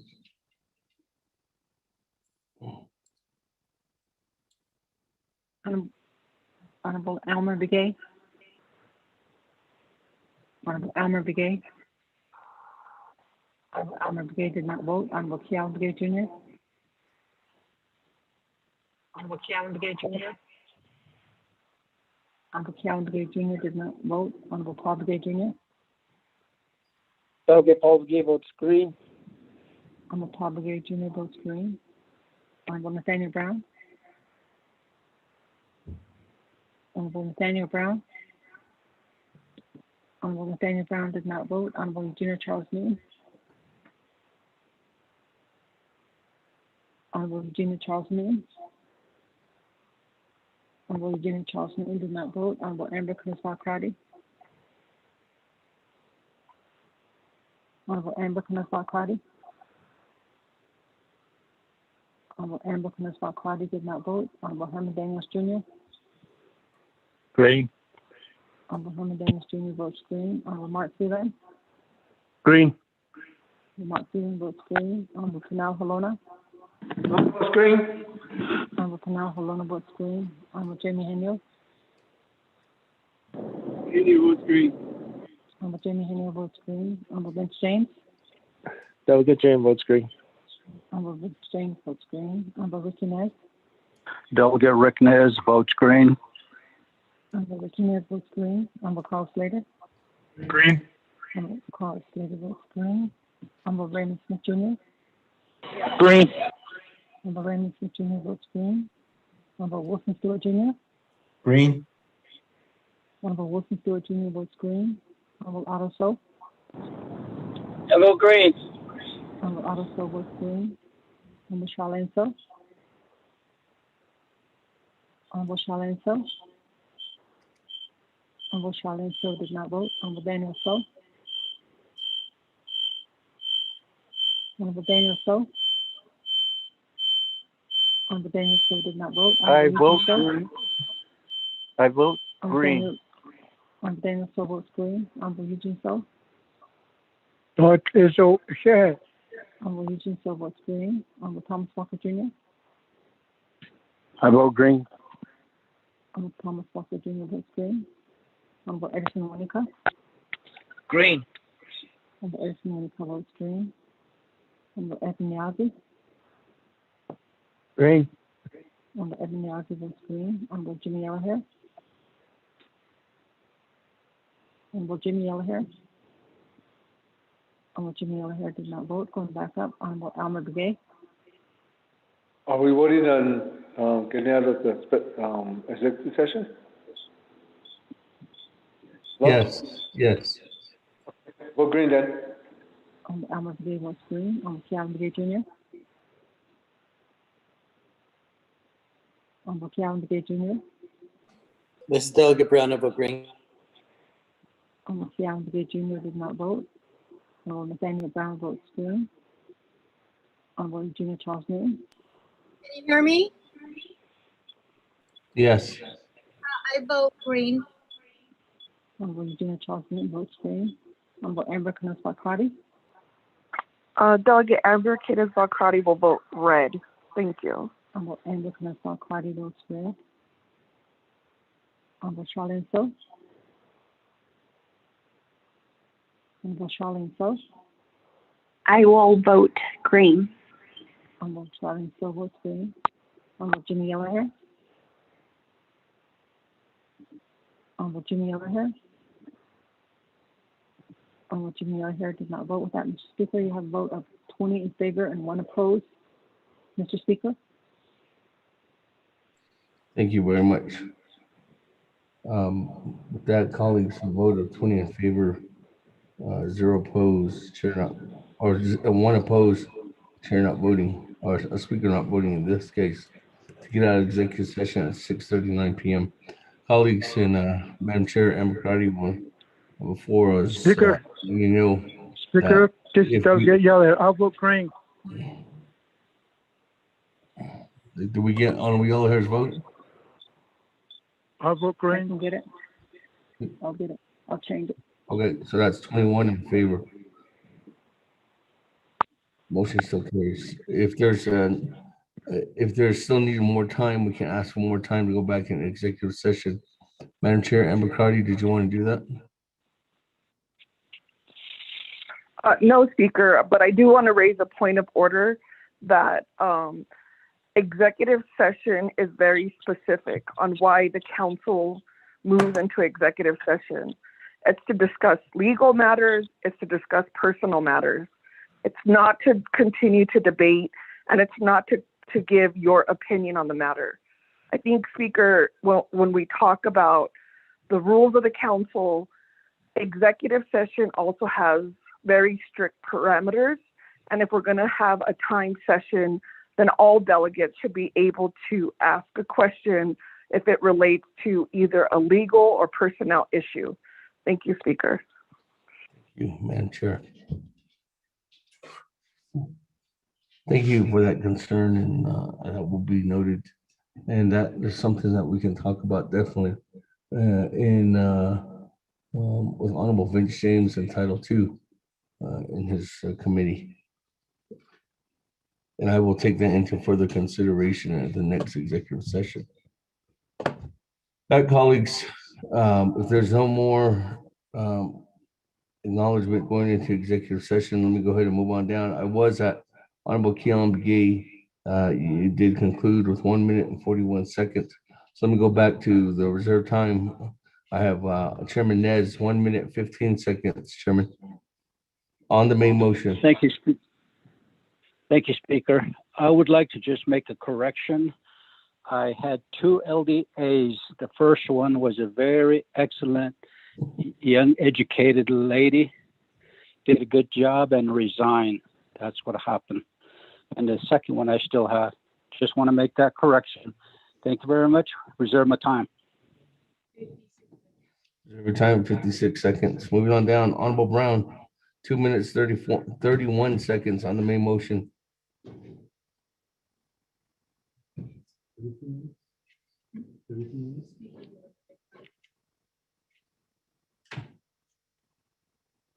Honorable Brown going twice.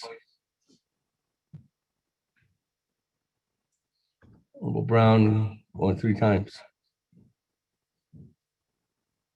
That, moving on down. On the main motion, any other comments, questions, colleagues?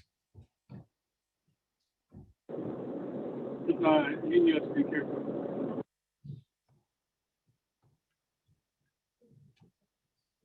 New player, Chairman Henio. Floor is yours. I appreciate that.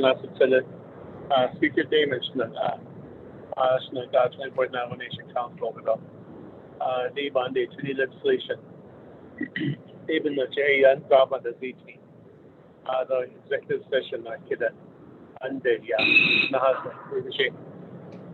so even the JN, you could add on the Sayani time and it's not that is uncle.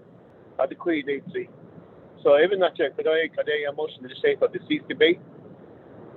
Reserve my time.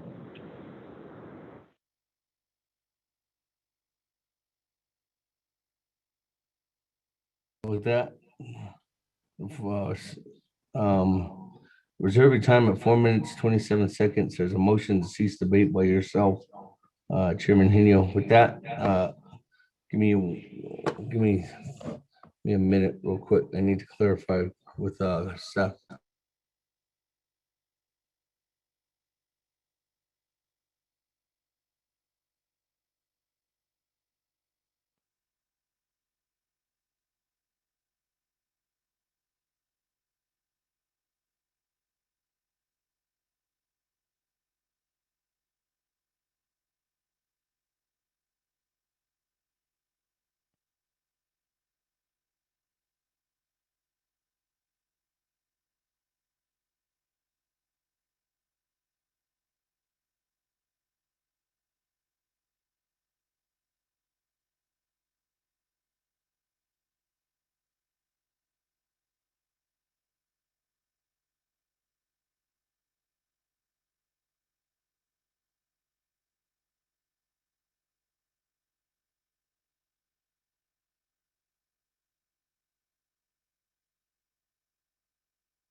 Hello? Are we still on?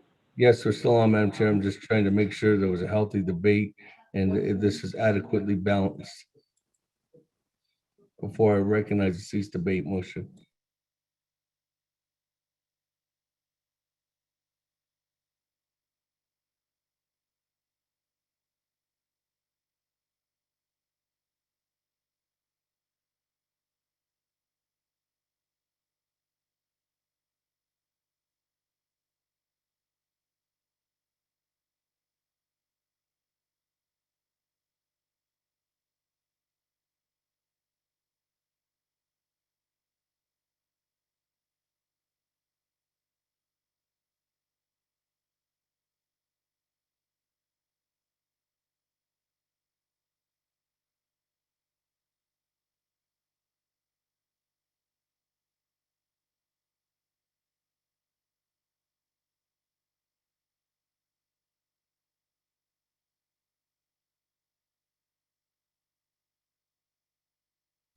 Colleagues, on a cease debate motion, on this motion, on the main motion that's being held right now, there's been a total of 12 hours in debate. There's been 7 individuals who have stated they're against this legislation, 9 individuals who stated that they're for this legislation, 2 individuals who have not declared, actually 3 colleagues. And with that, meeting the requirements of a healthy debate, I'm going to go ahead and recognize Honorable Chairman Hino's cease debate motion. Is there a second? Eugene So. Eugene So. That, colleagues, this legislation on the cease debate needs at least 2/3 of the voting members. So, and the last vote was 21, 22. So what is 22? So there would be at least 15 members to vote for the cease debate in order for it to happen. So with that, the cease debate is undebatable. Go to the board.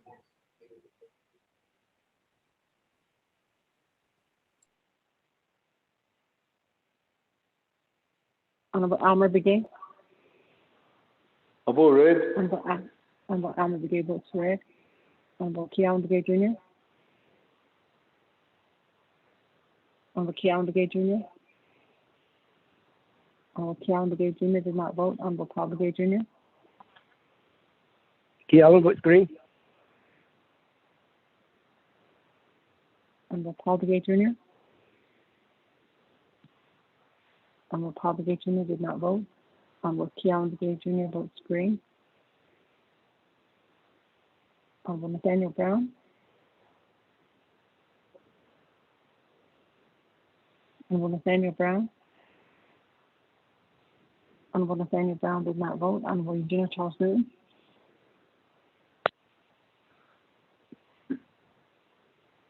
Charles Newton votes red. Honorable Eugenia Charles Newton votes red. Honorable Amber Caneswat Carty. Delegate Amber Kenneth-Clardy votes red. Thank you. Honorable Amber Kenneth-Clardy votes red. Honorable Herman Daniels Jr. I vote red. Honorable Herman Daniels Jr. votes red. Honorable Mark Freeland. Green. Honorable Mark Freeland votes green. Honorable Kamal Halona. Lona votes green. Honorable Kamal Halona votes green. Honorable Jamie Henry.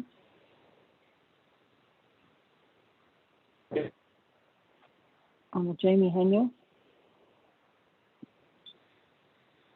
Honorable Jamie Henry does not vote. Honorable Vince James. Jamie Henry votes green. Honorable Vince James. Delegate James votes red. Honorable Vince James votes red.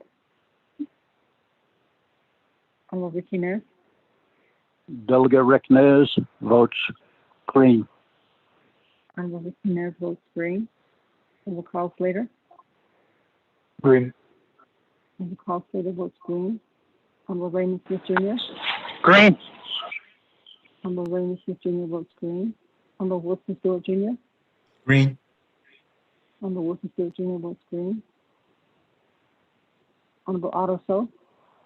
Green. Honorable Otto So votes green. Honorable Charlene So. Red. Honorable Charlene So votes red. Honorable Daniel So. I vote green. Honorable Daniel So votes green. Honorable Eugene So. Yeah.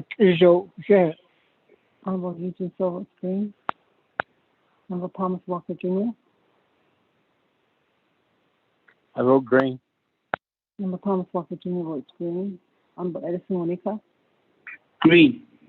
Honorable Edison Monica votes green. Honorable Edwin Yazzie. Green. Honorable Edwin Yazzie votes green. Honorable Jimmy Yellowhair. Honorable Jimmy Yellowhair. Honorable Jimmy Yellowhair did not vote. Honorable Paul Begay Jr. Honorable Paul Begay Jr. Delegate Begay votes red. Honorable Paul Begay Jr. votes red. Honorable Nathaniel Brown. Honorable Nathaniel Brown. Honorable Nathaniel Brown did not vote. Honorable Jimmy Yellowhair. Delegate Yellowhair votes green. Honorable Jimmy Yellowhair votes green. With that, Mr. Speaker, you have a vote of 15 in favor and 7 opposed. Mr. Speaker. That, colleagues, motion to cease debate. A vote of 15 in favor, 7 opposed. Speaker not voting. Motion carries. That, going back to the board, legislation 883-21. There's no need for a second reading. Let's go to the board.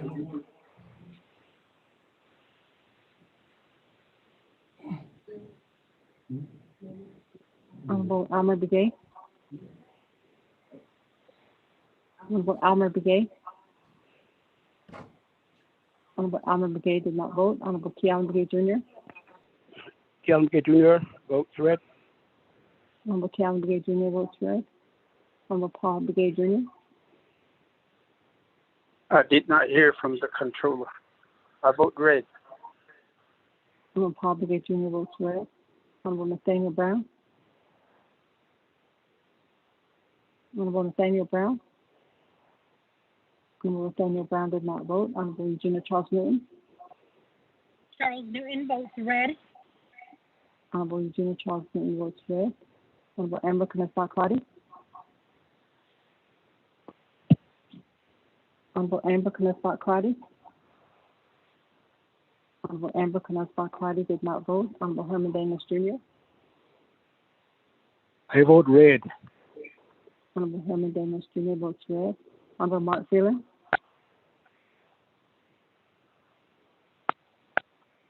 I vote green. Mark Freeland. Honorable Mark Freeland votes green. Honorable Kamal Halona. Lona votes green. Honorable Kamal Halona votes green. Honorable Jamie Henry. Henry votes green. Honorable Jamie Henry votes green. Honorable Vince James. Delegate James votes red. Honorable Vince James votes red. Honorable Ricky Nez. Delegate Rick Nez votes green. Honorable Ricky Nez votes green. Honorable Carl Slater. Green. Honorable Carl Slater votes green. Honorable Raymond Smith Jr. Green. Honorable Raymond Smith Jr. votes green. Honorable Wilson Stewart Jr. Green. Honorable Wilson Stewart Jr. votes green. Honorable Otto So. Vote red. Honorable Otto So votes red. Honorable Charlene So. I vote red. Honorable Charlene So votes red. Honorable Daniel So. I vote green. Honorable Daniel So votes green. Honorable Eugene So. That is okay. Honorable Eugene So votes green. Honorable Thomas Walker Jr. I vote green. Honorable Thomas Walker Jr. votes green. Honorable Edison Wanika. Green. Honorable Edison Wanika votes green. Honorable Edwin Yazzie. Green. Honorable Edwin Yazzie votes green. Honorable Jimmy Ellerhair. I vote green. Honorable Jimmy Ellerhair votes green. Going back up. Honorable Alma Begay. I vote red. Honorable Alma Begay votes red. Honorable Nathaniel Brown. I vote red. Honorable Nathaniel Brown votes red. Honorable Amber Canas-Barcardi. Delegate Amber Canas-Barcardi votes red. Thank you. Honorable Amber Canas-Barcardi votes red. With that, Mr. Speaker, you have a vote of 13 in favor and 10 opposed. Mr. Speaker. Thank you very Speaker, much, Mr. Bell. This is Edmund. My vote was green. Okay, sir? We got you down as green, Chairman. Okay. That, colleagues, with a vote of 13 in favor, 10 opposed. Speaker not voting, motion carries on legislation 0083-21. That, moving on down. That was the only item on our agenda due to the fact that we did delete the reports off the agenda. So number 5, well, actually, number 5 would be new business and then reports. So we're going on to close of session. Any announcements, colleagues? Motion to adjourn. With this, before I go accept that motion, before I accept that motion, Chairman Yazzie, colleagues, because this concluded today, there will be no session tomorrow. But unfortunately, I can still not have a Nabakeetik committee meeting due to the fact that it was canceled in place of tomorrow's potential meeting. So because of that, tomorrow we will not be having any meeting whatsoever with that. But we do have enough signatures for Friday's meeting, correct? And that meeting starts at 10 a.m. That is there a motion to adjourn? Chairman Yazzie, is there a second? Honorable Wanika. Colleagues, let's go to board. Speaker, I have a question. This is Delegate Brown. Yes, Honorable Brown. I know that we had the nation ceremony this coming weekend. I sent a text, so I hope that we are still moving forward with that. The state of the nation needs our Navajo traditional prayers to continue as well. Honorable Brown, that ceremony has been postponed. There was an email that was sent out yesterday. We were working together to making sure that we can get a new date as soon as possible.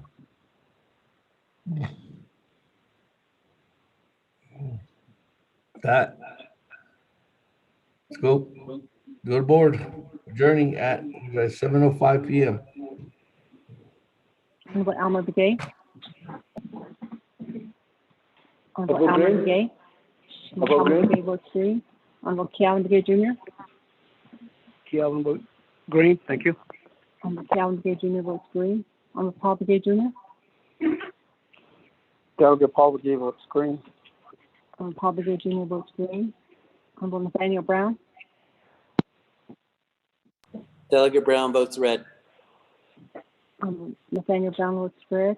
Honorable Regina Charles Newton. Honorable Regina Charles Newton. votes green. Honorable Regina Charles Newton votes green. Honorable Amber Knisbat-Crotty. Delegate Amber Knisbat-Crotty will vote red. Thank you. Honorable Amber Knisbat-Crotty votes red. Honorable Herman Daniels Jr. Green. Honorable Herman Daniels Jr. votes green. Honorable Mark Freeland. Green. Honorable Mark Freeland votes green. Honorable Panal Halona. Halona votes green. Honorable Panal Halona votes green. Honorable Jamie Henyo. Green votes green. Jamie Henyo votes green. Honorable Vince James. Delegate James votes green. Honorable Vince James votes green. Honorable Ricky Nez. Delegate Rick Nez votes green. Honorable Ricky Nez votes green. Honorable Carl Slater. Green. Honorable Carl Slater votes green. Honorable Raymond Smith Jr. Green. Honorable Raymond Smith Jr. votes green. Honorable Wilson Stewart Jr. Green. Honorable Wilson Stewart Jr. votes green. Honorable Otto So. Green. Otto So. Honorable Otto So votes green. Honorable Charlene So. Red. Honorable Charlene So votes red. Honorable Daniel So. I vote green. Honorable Daniel So votes green. Honorable Eugene So. Get down on the stove. Dot is out. Honorable Eugene So votes green. Honorable Thomas Walker Jr. I vote green. Honorable Thomas Walker Jr. votes green. Honorable Edison Winika. Green. Honorable Edison Winika votes green. Honorable Ed Minyazi. Green.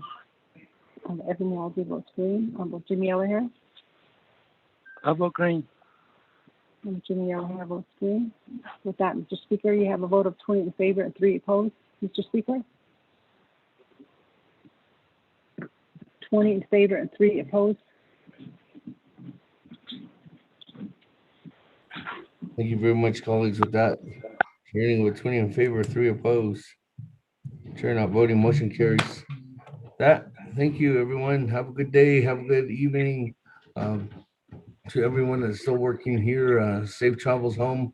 If your colleagues, if you're on the road, safe travels too as well. Everybody that's on the road this evening, thank you. Safe travels. And we'll see you on Friday, colleagues, if I don't see you sooner. We're going to.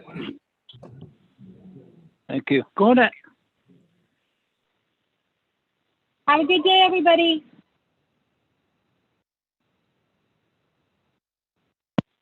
Go on, no, you church. Oh, I know.